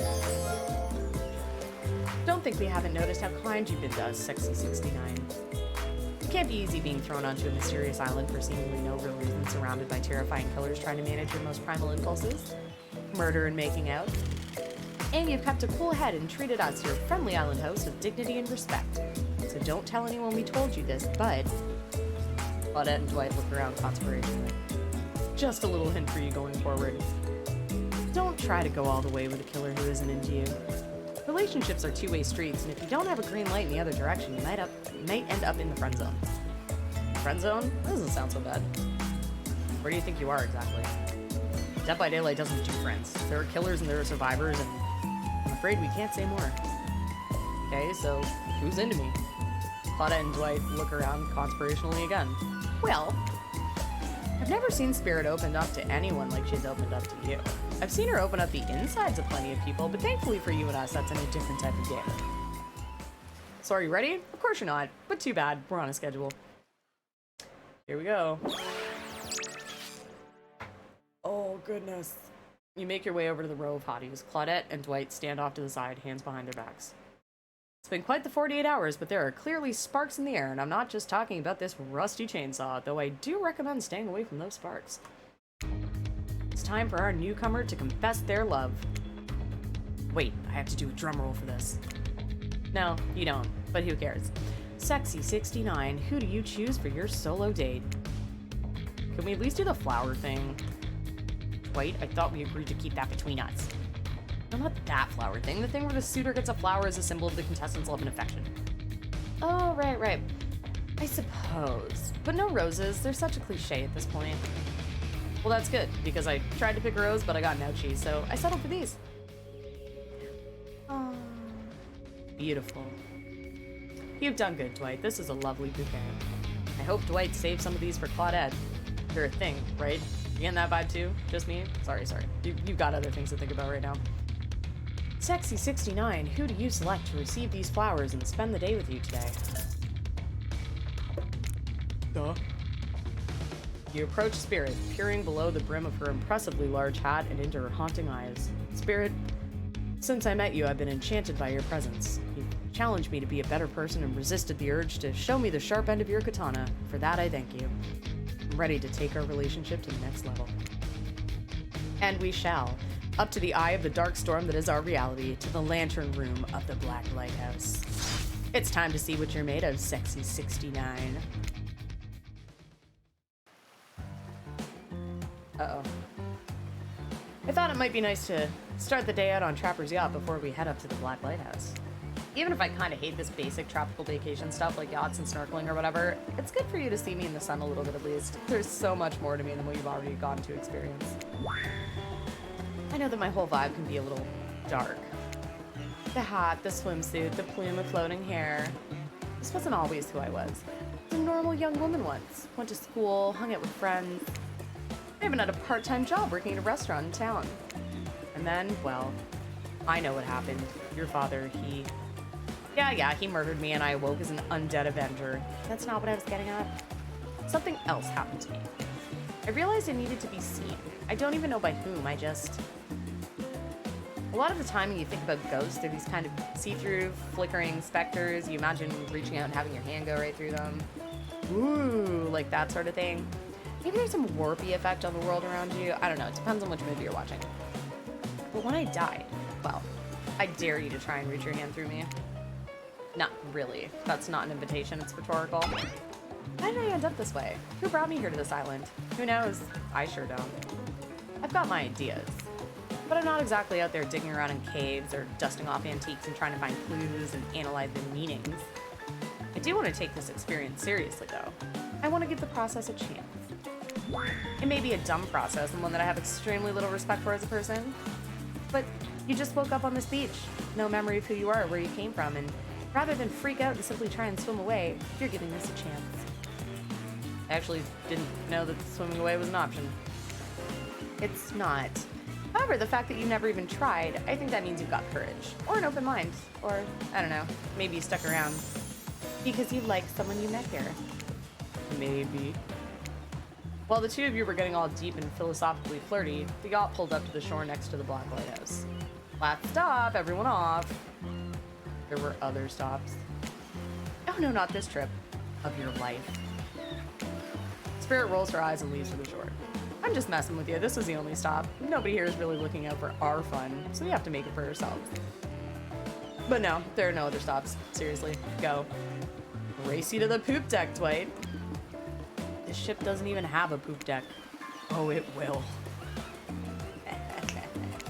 They're gonna poop on the deck. As you disembark, you see Dwight and Claudette run giggling across the ship.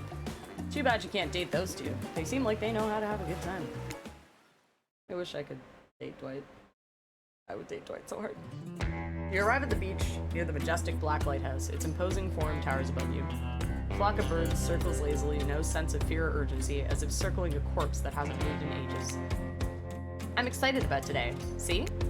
Spirit places her wrist delicately in your hand and presses your fingers down against her skin. It's cool to the touch, but you feel, is that the faintest of pulses? My blood is absolutely pumping. So, what happens now? Now I show you something that no one has ever seen up close before. Well, no one who's lived to tell about it. We're going there. Spirit points to the top of the lighthouse amongst the circling birds. It's actually up there. Have you seen it? Hey y'all, how's everyone doing today? Hi, Wraith. Sure seem chipper today. Something strange is definitely going on with this guy. Well, something else strange. Something different than what's usually going on. Wraith takes a deep breath, sucking in the ocean air like it's the greatest air that has ever been sucked. Sexy 69, thank you. Thank you for choosing anyone else to go on a date with today. Alone, again, forever. This is how I was meant to be. I feel alive. Are you done? We're kind of, on the date you just mentioned. I'm glad you're feeling better, Wraith, but like she said, we're in the middle of something. You mind? Oh, right. What you doing? Heading up into the eye of the lighthouse? I love it up there. You can really see the whole island from up there. In fact, Spirit, I thought you said no one has been up there and lived to tell about it, but this sounds exactly like telling about it. Technically, I don't think Wraith counts as being alive. I mean, I don't maintain the canon, but Spirit waves her arms at Wraith from head to toe. And if he's not dead, now he's gonna be when I punish him for interrupting our date. Hey, now we can solve our problems without our hair floating up into any menacing shapes. I'll just be over here running away, enjoy the view. I think Wraith was kidding about that whole being up there. Honestly, the view isn't even of the island. What you can see is mostly ocean, on account of it being, a lighthouse. However, that does bring up an interesting point. Regarding your, how do I say it? Spirit's hand floats up as she scratches her head contemplatively. You don't usually see her at a loss for words like this. What's your mortal status? Because despite what our lanky friend seems to think, the lighthouse is not to be trifled with. It's a beacon of death and suffering that brings doom to it from all corners of this world, if not further. And I'm done. How you liking it? Oh, you're done already? Shit. Who did you choose to romance? Because I'm like... I mean, I assume I'm nearing being done with this, but mine has gone on for, like, fucking forever. I do like it. It's cute. It is very... You had to go through 3 days with Hunters, though, right? Like, we're gonna have 12 kids. I'm sure you will. I think I might be about to die. So that could be fun.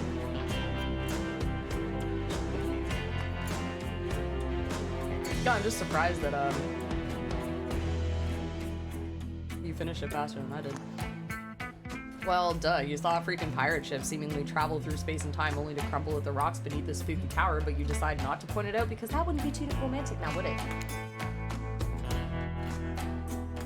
Oh, the game is a bit loud versus me. Let's see.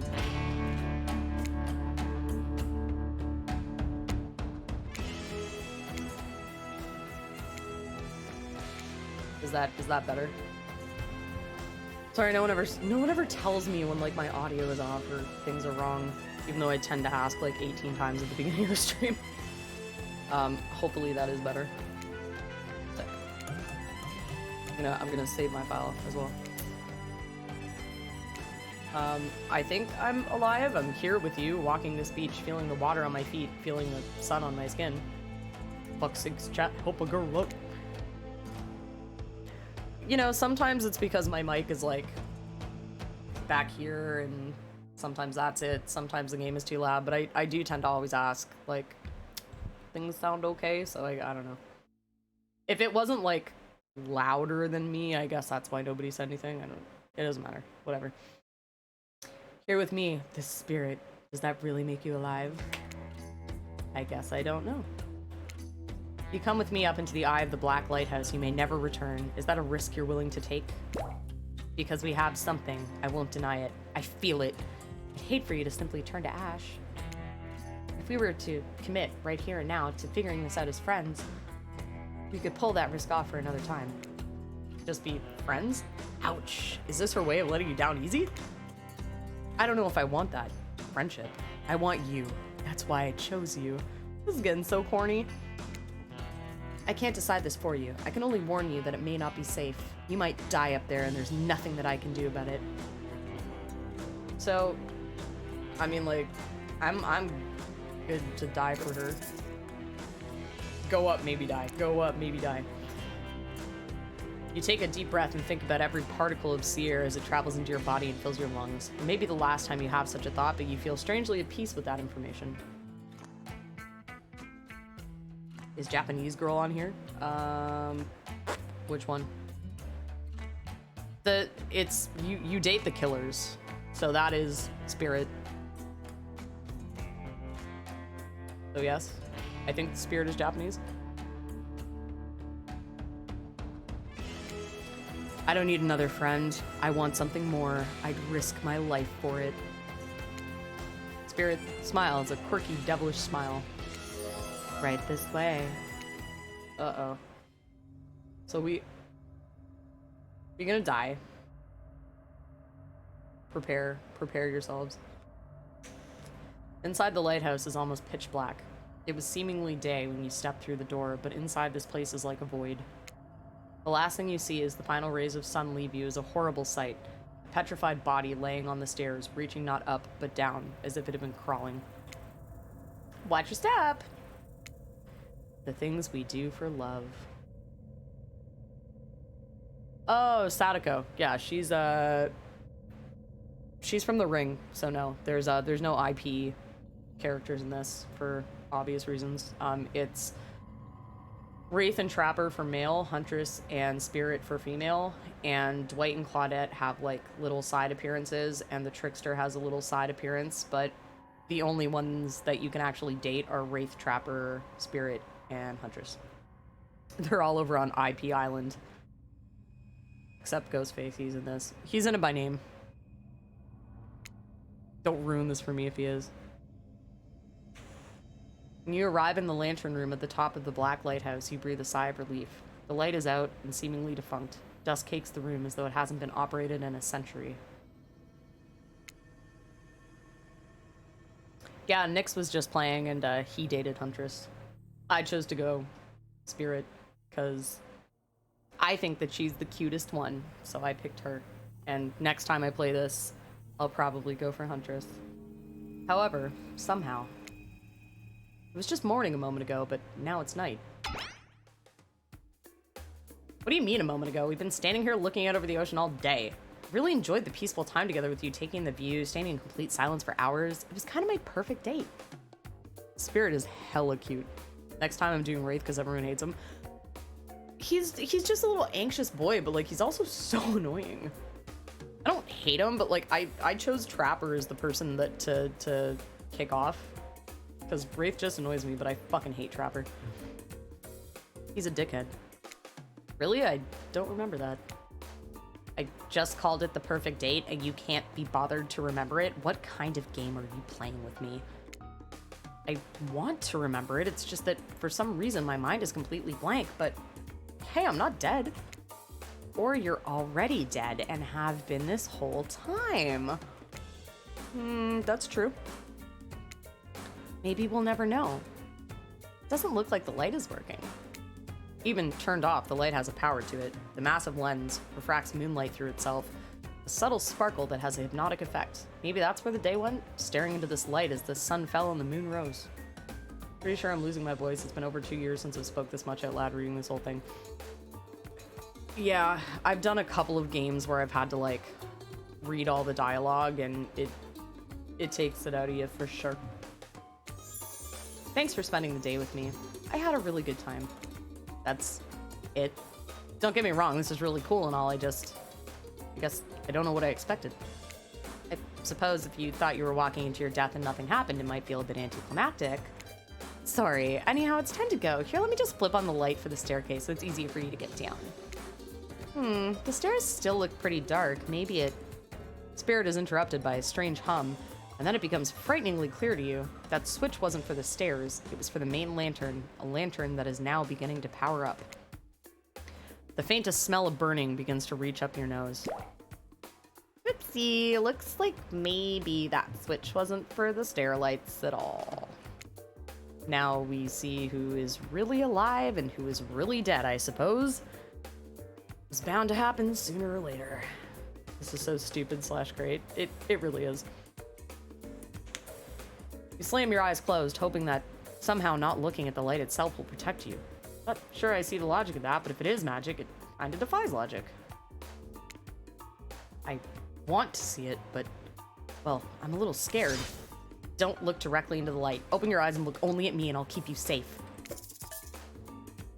Oh god, no, I'm gonna die now. Y'all ready to see me die? This reminds me of Momon. I don't know what that is. Whew.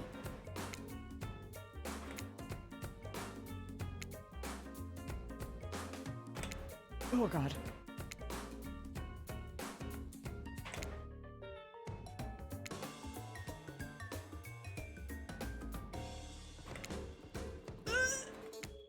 Jesus Christ.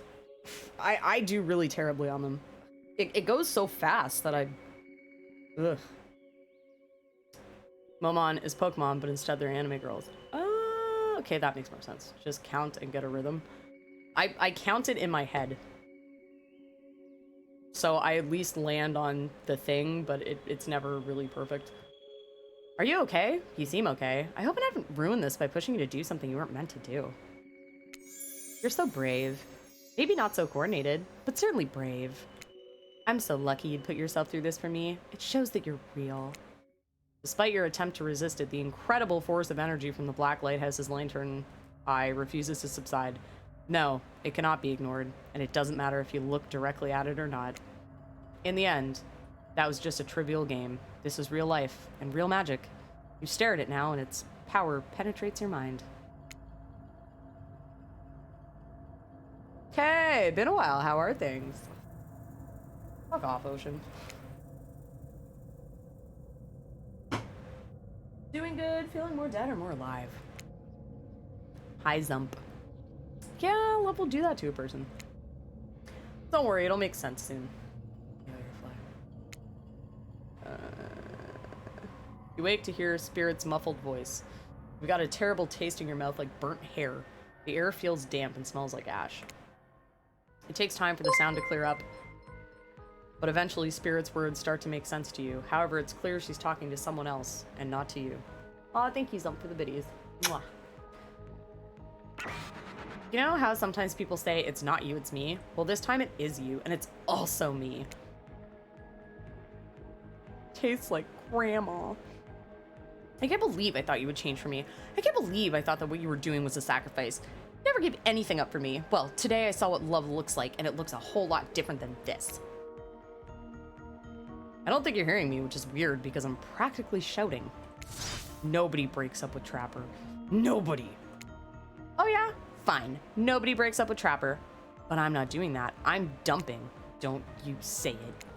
I'm dumping Evan McMillan, and there's nothing you or he can do about it. It's over between us, Evan. I didn't play the field. It's Spirit breaking up with Trapper, which means she was playing the field. Not me. Her. She being a hoe behind my back. Rin, Trapper turns from Spirit and looks directly at you. You realize that you're laying on the ground of some weird tunnel. Didn't get any of that in my game. Yeah, so when I did the spin the bottle thing, I don't know if you got that too. I initially chose Spirit's location. I had to play spin the bottle. When I played spin the bottle, I got Trapper, even though I tried to avoid it. I had Huntress come up to me a couple times and be like, no, date me, but I have stuck with Spirit the entire time. Like, I have not deviated from that. So yeah, she was the hoe. I didn't do shit.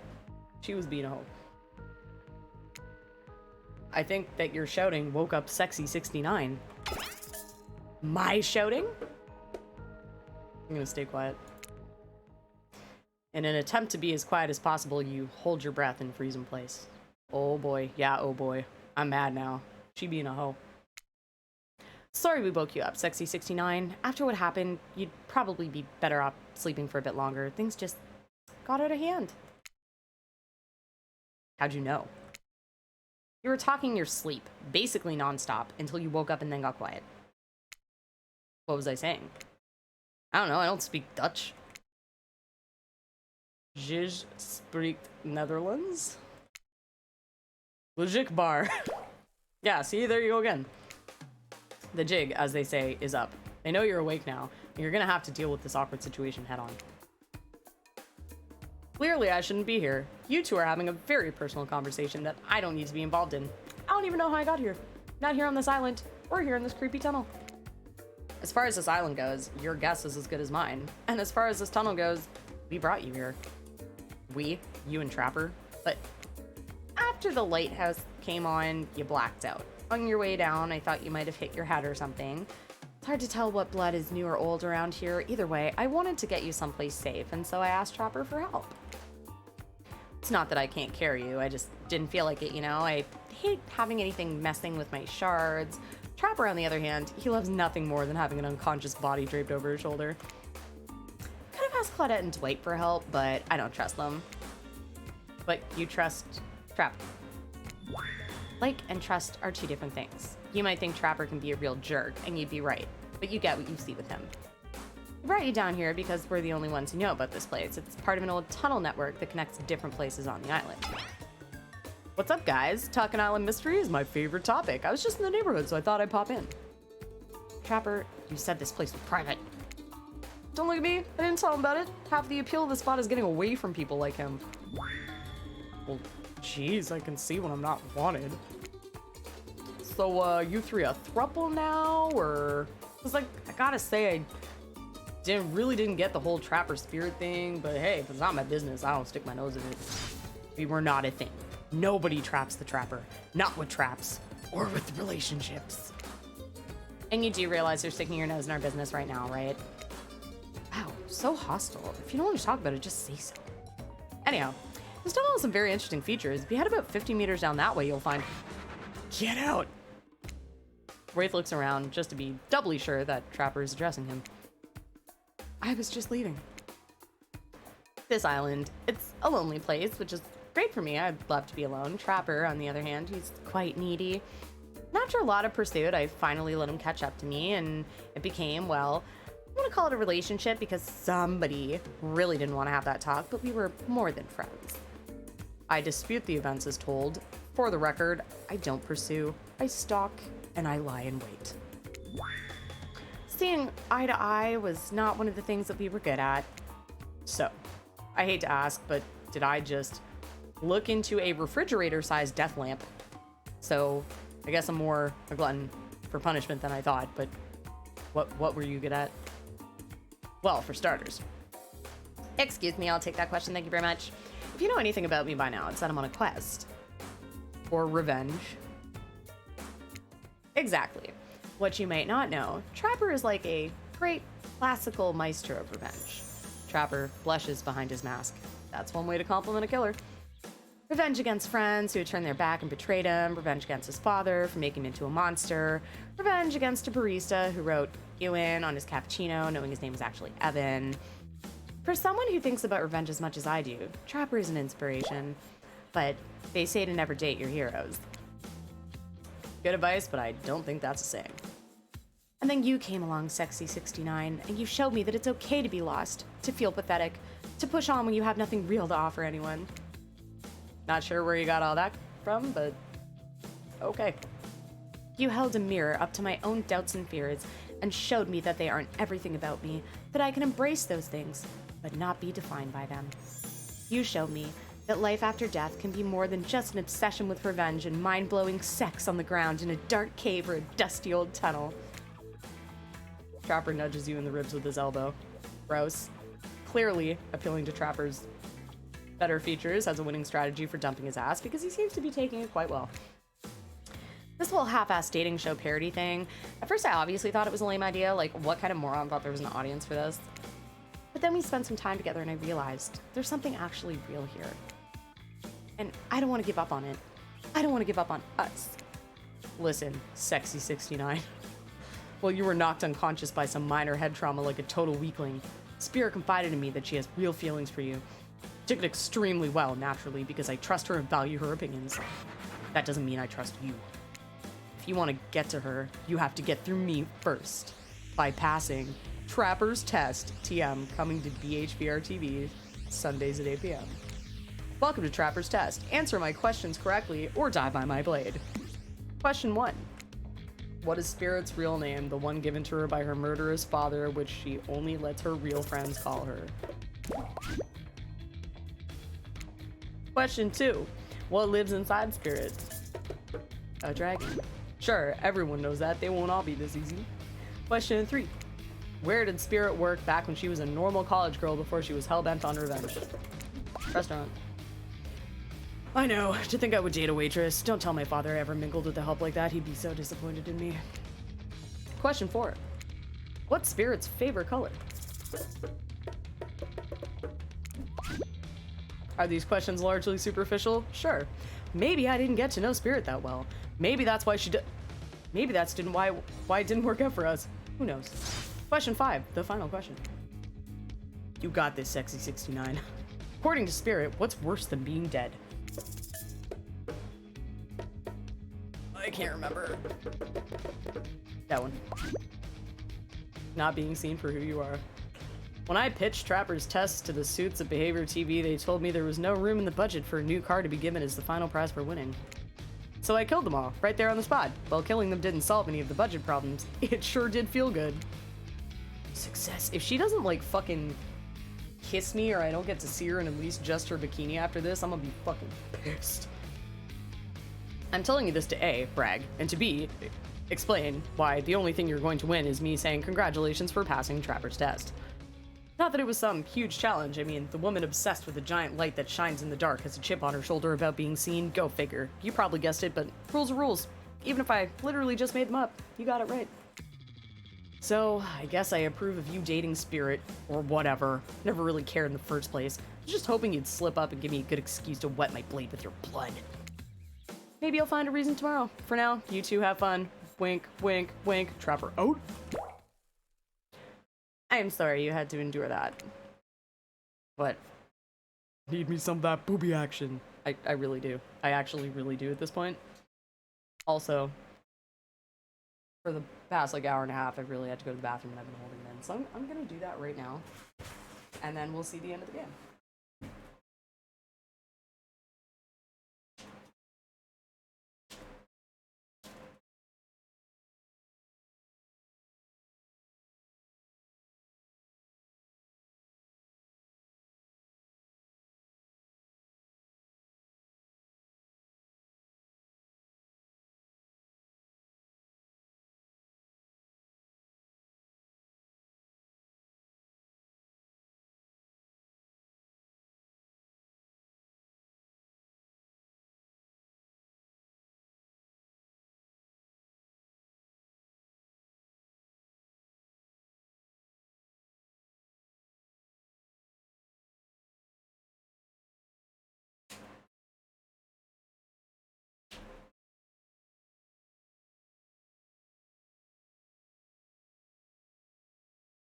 I have returned for return for booby action.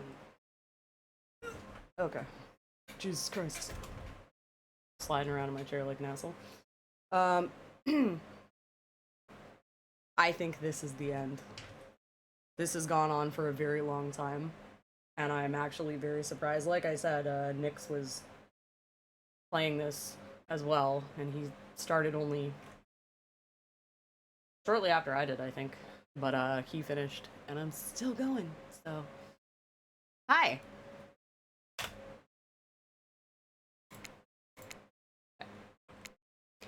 Not even that. As ridiculous and unnecessary as it was, the whole thing. I think I started like 10 minutes before you. No, I think you started a bit after I did. I started at like 7:25. And then I think I saw you go online like shortly after, so... I mean, either way, we both started playing it around the same time is what I mean, and like this shit just... It do still be going. Yeah. Like, I guess maybe some of the storylines are like longer than others. I would have to assume that. But I'm pretty sure it's almost done. Gonna have chat harassing me too to slow me down. We haven't had that active of a chat night, to be honest. And I've been reading through things pretty quickly, as I'm sure you can hear. The waking up in a random tunnel, the overhearing our argument, the news that Trapper and I had something going on, and the stupid quiz, all of it. Especially the whole Trapper out catchphrase. It's only because I actually like you. None of it would have happened if I didn't. Stay busy fapping to sexy hunters in spirit. There were a few horse flesh ice cream. Yeah. I was also hunting flies. Because there's like a couple of flies that have been in here for a couple days and they're fucking pissing me off. Yeah, I died twice to horse flesh before I was like, fine, I'll fucking say what he wants me to say. Yeah. And I like you too, Spirit. Hi, Shrekneck. Please, call me Ren. Aww. Let me see them titties, girl. Yeah, that was the only time I died as well.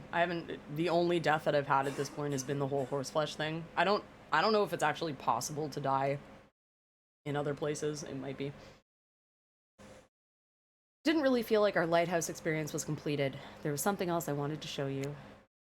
Alone up in the lantern room of the tower. Get your mind out of the gutter, Sexy 69. It's not that kind of game. Oh, it is possible. Fair. Less options for stuff than I would have hoped. There's been a fair amount of options when playing with Spirit, to be honest with you. I think it just depends on who you go after. And, like, the things that you choose. What's that? Hold on a moment. I'm being told no. Wait, it is that kind of game. Disregard the gutter comment. Come back up there with me. There's no place I'd rather be. You're excited to return to the lantern room of this lighthouse, despite all of the drama and worry that was previously a part of this place for you. More importantly, you're excited to be there with Spirit. Like there. I think it just assumes that you want to go with her because of all that. I mean, if it would have just been like, nah, fuck you if I didn't answer the questions right, so. Which makes it all the more crushing. When you're interrupted by the arrival of Claudette and Dwight. Cock blockers supreme. I swear to fucking God. Claudette, Dwight, funny seeing you here. Wait, did I say funny? I meant tragic. Tragic? I don't think so. What could be tragic about a family reunion? Those are always joyous occasions in my experience. Before they can explain what that's even supposed to mean, the lighthouse begins to howl a low, frightening sound. The lens begins to glow in a now familiar way. You prepare to shield your eyes in case something bad happens to you again. Now isn't the time for any reality show adjacent shenanigans. Dwight, Claudette, shield your eyes. We don't know what the lighthouse will... Now, please don't interrupt. You'd think after all this time, you'd know that we've got your best interests in mind. Wait, what? No, of course I don't think that. Got waxing your ears, friend? I asked you not to interrupt. Ooh, Dwight getting feisty with me right now. Too late. The black light flares. In the darkness, you see something horrible and strange. In the place of Claudette and Dwight are two ghoulish silhouettes. But before you can focus on them, the light passes and the two survivors are returned to their normal states. It's breezy up here. I should have packed a sweater. What in the hairy hell? Hey, watch the language. You shouldn't speak that way. Around your elders.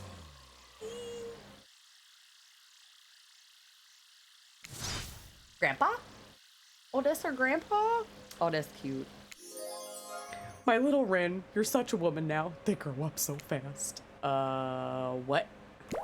Sexy 69, meet Grandpa Kazan Yamaoka. Well, technically not just Grandpa. Technically he's my great-great-great-great-great-grandpa. But that's a lot of greats to say in a row. Oh, you murdered them? I didn't get that option. I haven't seen my little Rin since I watched over her from the afterlife when she was just a little girl. And I expect you all to say the greats. It's a matter of honor and respect. Except Rin, she can do whatever she wants, my precious little angel. But you! Oni stares at you with his demonic red eyes. You're pretty sure even the decorative third eye on his mask is looking at you. What the hell is this ending is exactly what I'm thinking. Oh my god, did it just freeze? Okay, no. Ooh. You mongrel. You must treat me with respect, or so help me I'll be cleaning bits of your head off of my kanabo. A kanabo is like a metal baseball bat covered in spikes, FYI. Not the end yet. She still has a thing to do. Yeah, fucking see some titties.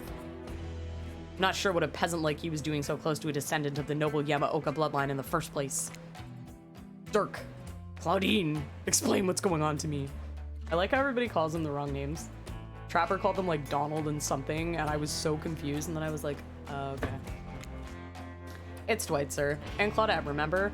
We explained to you that you were going to come meet with your great-great-great-great-granddaughter's suitor and give or withhold your approval. 5 greats! Great-great-great-great-great-grandfather, sir. Your honor, master, sir. Dwight, he's a samurai, not a judge. Grandpa, they must have summoned you here because they think that you have great judgment, and because if they summoned my father, I would be too distracted by torturing him for all of eternity to continue with the rest of the... whatever this is, show, game, experience. Ah, yes, that makes sense. Only a man of my own power and magnitude can help. Self-important much? Nice to meet you, Kazan. Only my friends and family call me Kazan. Those who tremble in fear at my presence call me Oni. You're seeing a serious resemblance to Trapper, and not only the sheer size of the man that is Oni, but also his attitude.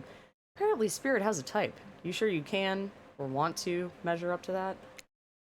Yeah, the Tarantino music is great.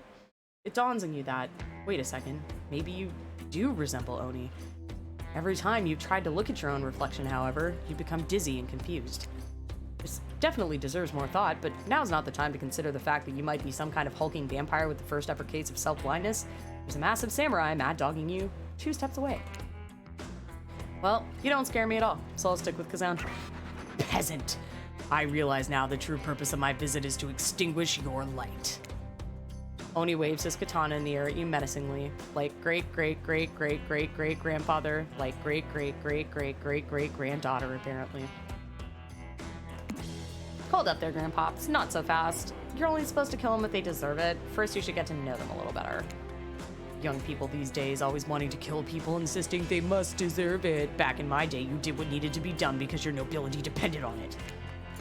In his day, for such an imposing presence, he sure is giving off serious old man yells at cloud vibes. They do a good job of not assigning the player a gender or sexuality. No, they really do. I appreciate it.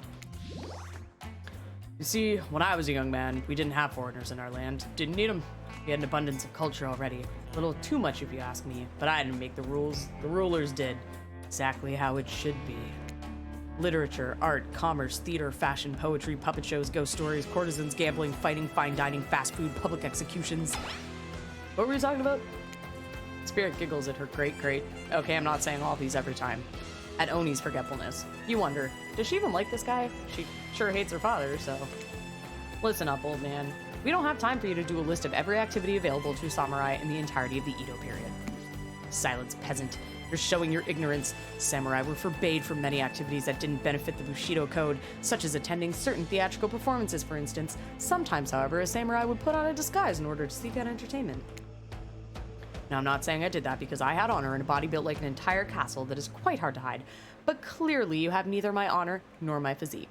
You don't even know about the ins and outs of the shifting rules of traditional Japanese samurai etiquette, you fool. Rin, what would you want with such an uneducated admirer as this? You find it hard to believe that any contemporary person knows all that much about who was and wasn't allowed to do what leisure activities over 100 years ago. However, you're not really sure how to handle this massive demonic old man. Ah, wait, I get it. Sweet Rin, my beautiful descendant. You've invited me here to do what you're too kind to do. Bash this jerk's head in. Claude, Doris, fetch my Kanabo. Rin, wrap your robe around this mongrel's hands and hold them still, and we'll splatter their brains on the beach together as a family.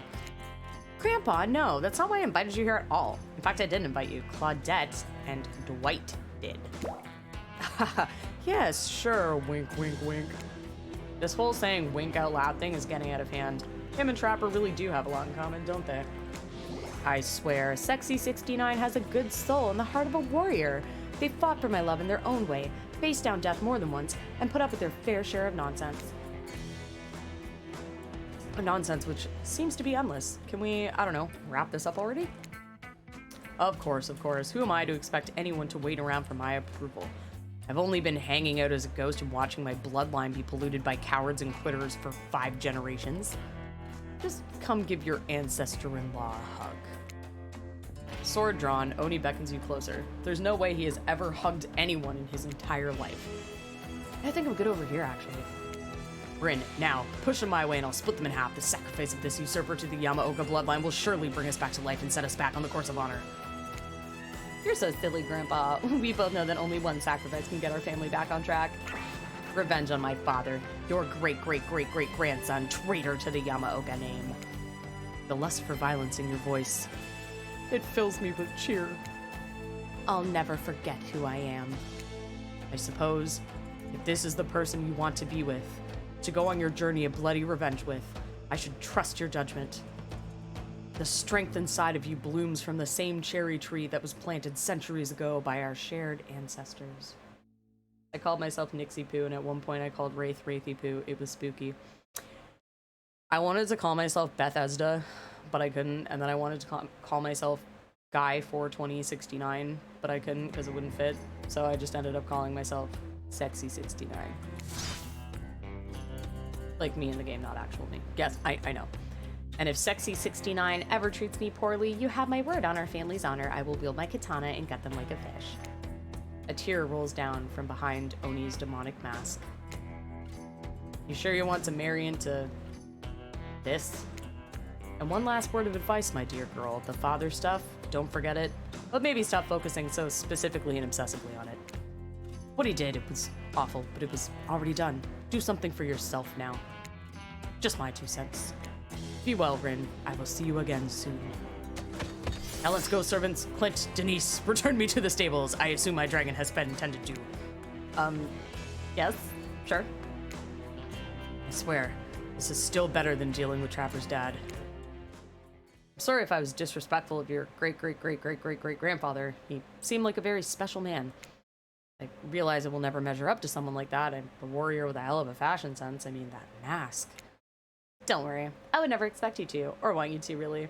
If all I wanted was the biggest brute alive, I'd be down in Trapper's cave right now avoiding his vintage bear traps. But that's not the life I've imagined for myself. This sense of abstract duty, anger at a world changing around me, a lust for blood, that's no way to live, and yet, as you now know, that is the Yamaoka way of life.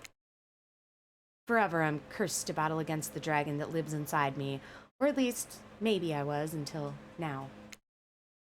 How many babies do you want to put inside her? Fucking obviously 69. My name is Sexy 69, come on. Call me the Dragon Tamer, baby. You haven't won this game yet, please don't ruin it. Sorry, I have no idea where that came from. I think we've spent enough time in this lantern room. We should get back to the beach.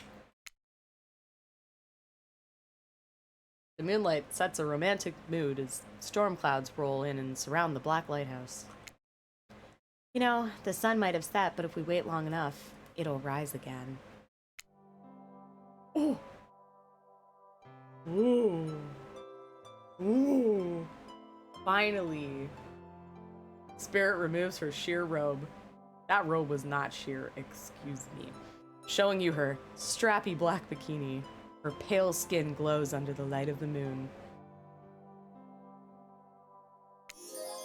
Maybe you could help me get a head start on applying tomorrow's sunscreen. Oh, we have a raid. We have a raid right at the best moment. Thank you, Father Fireball. You came in right at the sexy point.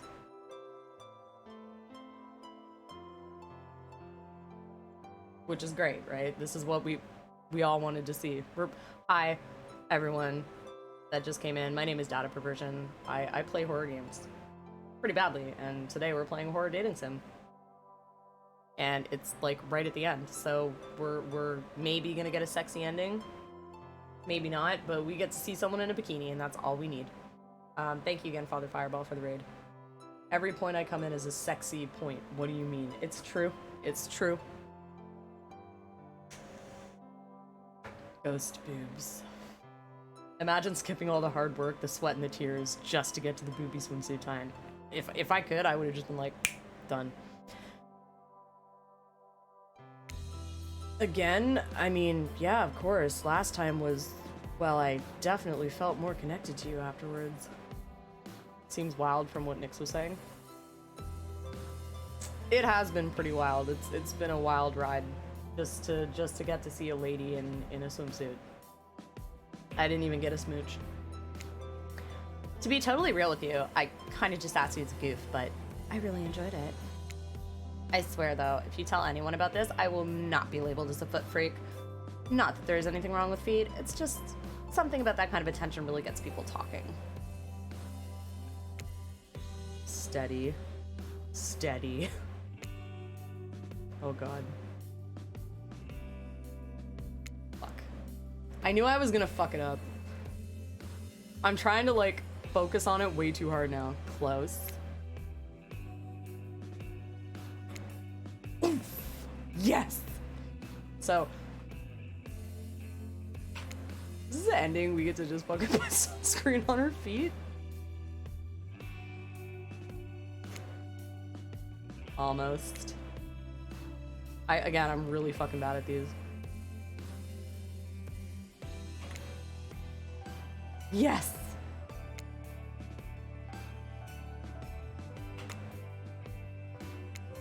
God, that's so goddamn hot. I love feeling your hands sliding up and down my feet and between my toes. My skin has never been more moist. So that's a thing that I just said out loud.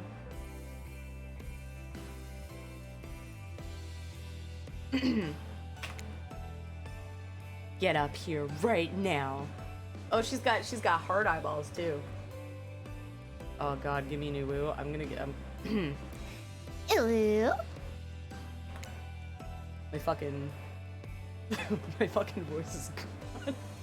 I'm mostly in shock that this was even a game. It doesn't really surprise me, but the reason it doesn't surprise me is because like the fucking DBD community is always asking for like sexy this, sexy that, shirtless this, shirtless that. They're shipping all the characters together, so it makes sense. I think it was kind of like inevitable that this would happen at some point. It is very bizarre, but you know, again, I feel like it was just fucking inevitable. Before you can find a towel to wipe off your lotioned hands, Spirit grabs you and pulls you in close. Her lips lock onto yours. They're surprisingly soft and warm. The sensation is... Why is she crying again? If you look at her face, she's fucking crying. Finally got that smooch. Got to fucking lube up her feet and then give her a smooch. Incredible. I can't with this. Ooh. Yeah, they did do that survey. Clouds cover the moon and you find yourself on the beach with Spirit in complete darkness. You can feel the narrow straps of her bathing suit come undone and come to life, snaking through the air, wrapping around your body and lifting you up off of your feet.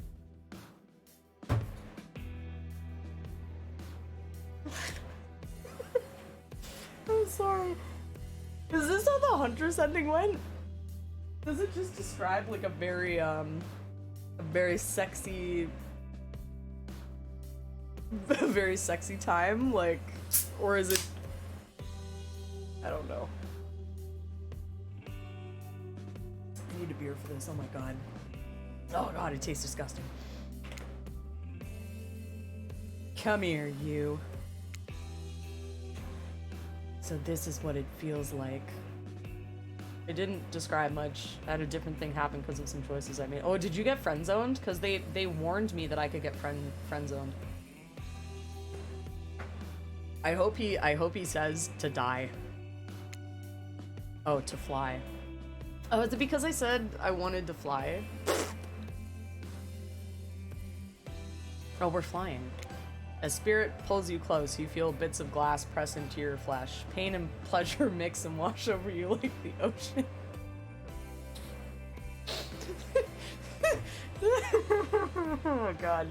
Salty air stinging your skin as you ride against your underwater.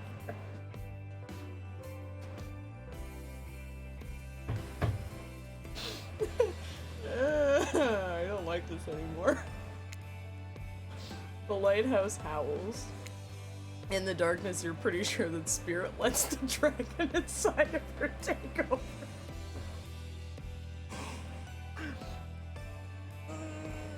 Stop.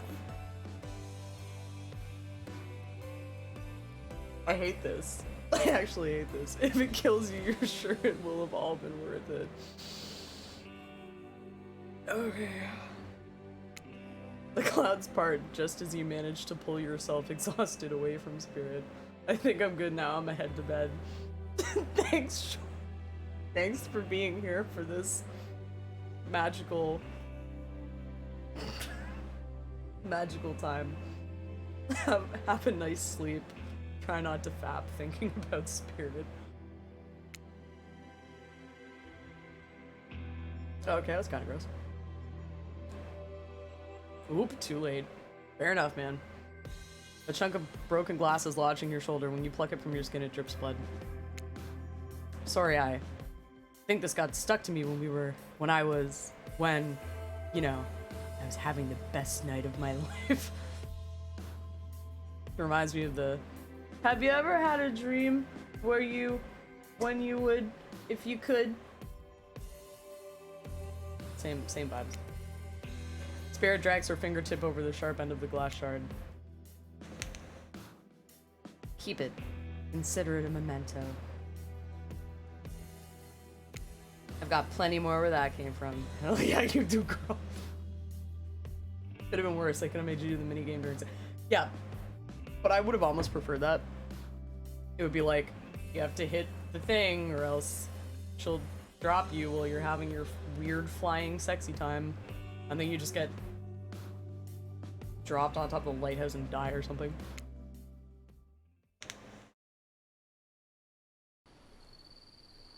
Oh god, it's not over. Now is the time, Sexy 69, to face your destiny. Actually, about that, Sexy 69, can we talk privately? Maybe, not here, maybe someplace else would be better for this talk. You know how we feel about schedule, Spirit. Very strongly. And you know how I feel about you telling me what to do. Don't do it. Like I said, I'd rather have this talk with Sexy 69 privately, and it's not right to do it here in front of everyone. You know, in my experience with my father's mine, I learned that if you're gonna fire someone, it's best to just do it in public so they don't freak out. Please, enough of the fire talk. Wait, you think, no, she couldn't be. They seem so in love. Well, I mean, not really. Spirit is Spirit. But if I tried to imagine Spirit in love, I suppose she hasn't attempted to murder Sexy 69 yet, so... Okay, fine, your guess is as good as mine, really. That girl's very hard to read. Word of advice, though. If you're gonna end it quickly. In my experience, the more pathetic the creature, the more annoying the final howls are.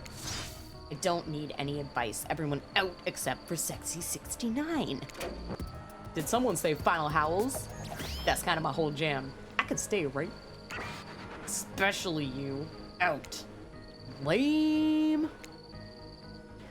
Alone with Spirit, you feel something awful hanging in the air. More awful even than the lingering smell of that Cleaver body spray. Ugh. that gag. I'm gagging. We're all gagging for Cleaver body spray. Spirit, Rin, I don't know what you plan on saying, but before you say anything, just know that I really, really enjoyed my time with you. Getting to know you over the past few days helped me to get to know myself, and for that I just wanted to say thank you. Did the game tell you Trickster is using an inflatable bat? No, it didn't, but I saw it from the artwork because when he's grabbing it, you can tell it's inflatable. I thought it was really cute, you know, with the whole island thing. Cute little gimmick. That's sweet. You're welcome. And you know what? It's that kind of thing that shows me you've got a good heart inside of you. Too good for me to carve out and toss into the ocean, but also too good for me to love. I need someone who shares my interests, someone I can connect with, someone jaded and dispassionate, only driven forward by desire for revenge. I need someone who isn't so warm that I feel cold in comparison. I need someone who isn't you. Can we just be friends? At least she let me hit it.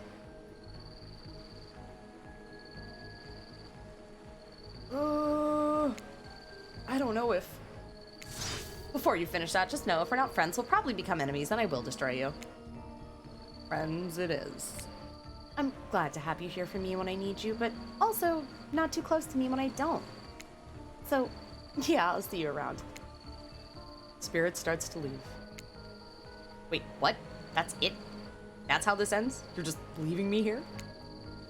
I'm not sure I'd use the word ends, and for that matter, I wouldn't say that I'm leaving, but us, we're definitely through.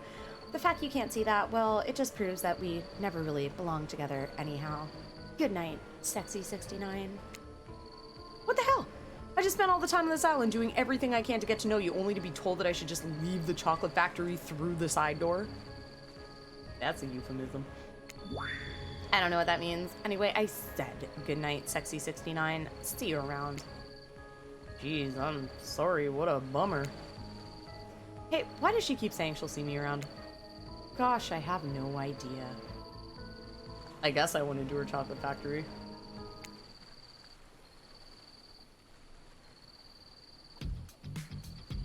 And so my precious killers lived happily ever after, as they should, learning to love themselves first and foremost, whilst trapped in a never-ending cycle of torture of my design. Wait, did I just spoil my true identity? You made it this far, you should probably know that you'll have to play again to find out more. Goodbye, Sexy 69. See you again later, and again and again and again. Forever. The end. Well,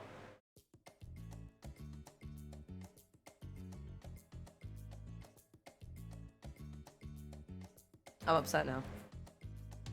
I feel like I've been cheated. I just played this for like 4 hours to get friend zoned. I mean, like, we got to bang in the sky, and I got to see her in a bikini. So, I mean, like, I have that at least, but like, that was cold. That's upsetting to me.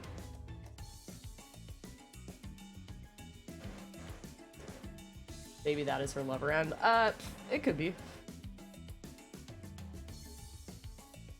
I mean, I'm gonna do Huntress next, so I don't want to ask Nyx too many questions about Huntress. I don't know if that's like... They do warn you about being friend-zoned if you go further with someone who isn't into you, and I do feel that I fucked up on the date that was prior to like the big date, because I did the Bloody Mary thing, and then she was like, how dare you call another ghost? So maybe if I had gone back to that and not done the Bloody Mary thing, maybe it would have changed it. There's a friend zone and relationship ending for everyone. Oh, yeah. So then I probably fucked up with the drink thing. The only non-Hunters thing I did was go in the hot tub of Spirit. Yeah, so there was the option for me to go off with Huntress at one point. Like, she comes and speaks to me and she's like, well, her, like, you should go do something with me tomorrow instead of Spirit. And I didn't do that. The only non-Spirit thing that I had the entire time was with the spin the bottle thing. I got Trapper accidentally. But then he was like, fuck you, I'm not gonna make out with you. And I was like, oh, sick, because fuck you, I don't like you. So if I had to hazard a guess, I would say it was probably the Bloody Mary thing before the final date that fucked it up. She got mad at you a couple of times. Yeah, it was all during the final date. When I was like, oh, can you reconsider your position on drinking? And she was like, no, fuck you. And then I said Bloody Mary, and then it did the ghost thing, and then she got pissed about that. So that probably was what fucked it.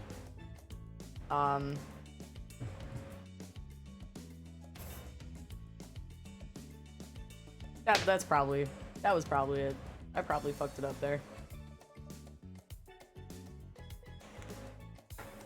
It's possible that you could have said the wrong thing that might have hurt it too. Yeah, like, I mean, I assume if there's a friend zone ending and an actual, like, romantic ending for every single character, that there's a chance that you can do something at some point that fucks it up. So that being said, I think it was probably like that final date that I had with her that fucked it up. Or before the final date I had with her that fucked it up. I do want to go for Huntress next time I play this, because I'm not like super interested in going for Wraith or Trapper. I don't know why, I'm just like not super interested in it. I might, like, out of the two of them, I would probably go for Trapper just to see how much of an asshole he is, but Wraith is too awkward. I kind of just want to see what happens. Yeah, I mean, Wraith is just a really awkward character and like a very weird guy. You're right, exactly. So I mean, if you stream it, then I'll have to do it myself. But I mean, I would rather go for Trapper being an absolute dickhole the entire time, because I think that there's probably more funny shit that would happen with that than just awkward soy boy vibes. I do want to do Huntress first, though. I might even, not on stream, but I might do another run through with Spirit, just to get to that one date and see if I don't try and sway her and I don't choose the Bloody Mary thing, if it changes the actual ending or if it'll be the same. Because that was the only time that I pissed her off, and I spent all of my other moments with her. I only picked her for story time. Like, it was all focused in on her. I think, you know, the other thing that she got mad about was when I gushed about my date with her instead of just like not saying anything. But now that I know all this, I can go back and like not do that. So we could just go back and see. But I'm not gonna do that on stream right now because I've been doing this for 4 fucking hours. But yeah, it's a fun game. I think it's good. Like, it's a good dating sim. I played worse. 4 hours, yeah, 4 hours. It's a good dating sim. Like I said, I played worse. I would probably put it on par with Sucker for Love.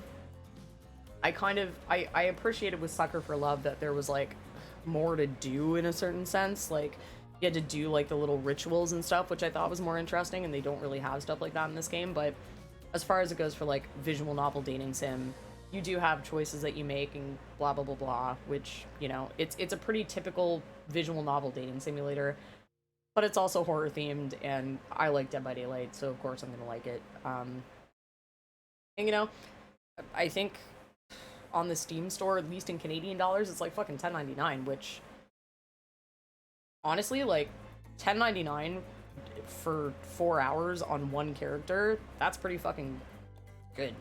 That's pretty fucking awesome, actually.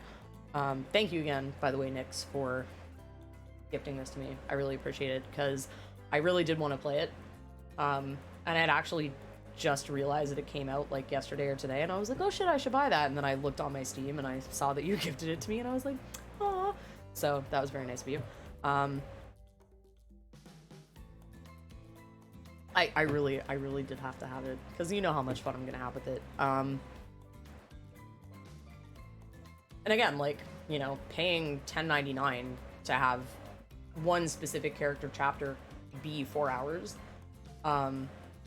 even if the rest are only 3 or 4 hours, like, that's a lot of gameplay. And if you're doing it twice per person, like, again, like, I obviously fucked up with Spirit. If there is actually a different ending with her, that's like another 3 or 4 hours of play. So, I think that it's definitely worth it for the money. It's a fun little game, and obviously if you like horror stuff or you like Dead by Daylight, you're probably gonna love it. I'm kind of excited to see if they put other characters in at some point, or they do DLC. I'm sure that there's gonna be a DLC at some point with like other killers for you to date, because I can't imagine them not doing that. They still have a ton of, you know, like, their original characters that they could put in, so I'm sure that it's gonna have some longevity. I think it's probably a one and done. I can't imagine them updating this. I think they will, though. At the very least, if people really like it, I can see them doing like at least a one-off DLC and adding, you know, their other original killers into it, and then being like, yeah, okay, fuck it. But like, yeah, I mean, if it's making the money, of course. Like, even when everybody has raged about Dead by Daylight in general and been like, oh, this game is dying, it's so stagnant, da-da-da, and like all those complaints, they are still continuously updating the game and doing shit with it, whether it's, you know, for better or for worse. So, I can see it having some longevity, and I do think that they will at some point. I'm not saying in the near future, but at some point I think they probably will do a DLC as a little quick cash grab. That's just what I think. DVD is still in these Steam to play games. What? Which for a game that old is impressive. Yeah, but I mean, again, with Dead by Daylight, like, you know, people don't always agree with Top Blade. They don't always agree with the choices that they make, but people still love the game. You know, and they are always releasing, at the very least, like, new killers and new survivors, even if there aren't new maps that often. Like, there's always stuff to be done, essentially, so that probably also helps, but, you know, they nerf, they buff, people whine, people still play. Yep, and, you know, they're doing another Resident Evil thing. I don't know if that's coming with a new map. I mean, like, I don't even know why people are excited for it, because I'm like, you know, like, you fucked up the last time you did a fucking Resident Evil map. But I guess we'll see what happens with that. I do wonder if Texas Chainsaw is gonna kill it. Looks pretty good. It might.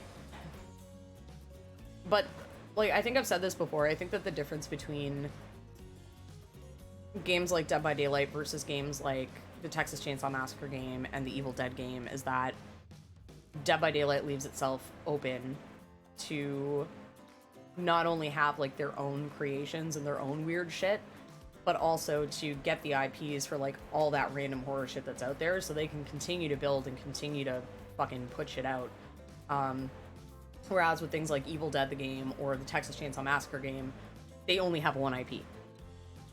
Could they at some point hypothetically be like, we're just gonna create new characters and fuck around even though they're not canon and they don't really come from anywhere? Of course they could, but, like, people wouldn't care. And people would probably complain. So when you have one specific IP that you're using for something versus this one game that can use IPs from fucking everything, you know. Just zoned out for 10 minutes straight. Gotta hop into bed. Have a good Friday, friends. Thank you very much again for the raid, Father Fireball. I hope you have a good night. Get yourself some sleep. Appreciate you. Mwah. Dead by Daylight needs to update their engine, though, seriously. They do. There's a lot of things that Dead by Daylight needs to work on and update.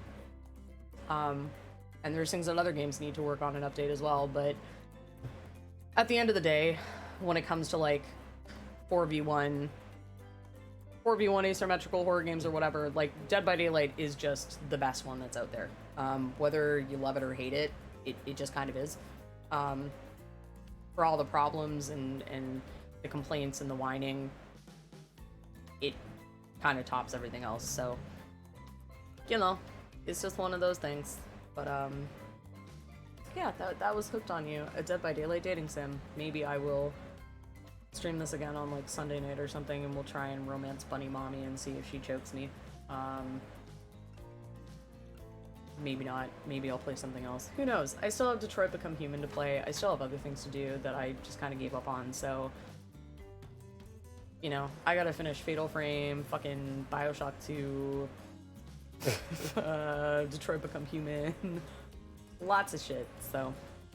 We'll see. I'll play it again in the near future is what I'm saying. I might even just do a fucking dating sim night where I play, like, the Colonel Sanders dating sim and a couple of other dating sims I have. Because why not? It's fun. But yeah. That's it for this. I'm gonna throw up my BRB screen and I'm going to go and fucking raid someone and do that whole thing. Is the Sanders one for PC? Yeah. The Colonel Sanders... No, the Colonel Sanders dating sim is on Steam. I have it on Steam. I don't know if it's still available, but I got it, like, ages ago when they released it. It should still be there. But I mean, I have that, and I have Monster Prom, and a bunch of shit like that, so... I have ones that are not horror, and I have ones that are horror. So maybe one night I'll do a dating sim night. It's the same as, like, you know, once I get all the putt-putt games, I'm just gonna do a whole huge fucking putt-putt stream, you know? Just for funsies. But, yeah, BRB screen time, find someone to raid time. Thank you everybody for coming out. Thank you people for the subs and the bits and the raids and the everything. Thank you Nix for purchasing the game. Appreciate it. Appreciate you. I'll see y'all probably next week sometime. You know, I'm not gonna promise anything, but maybe next week sometime.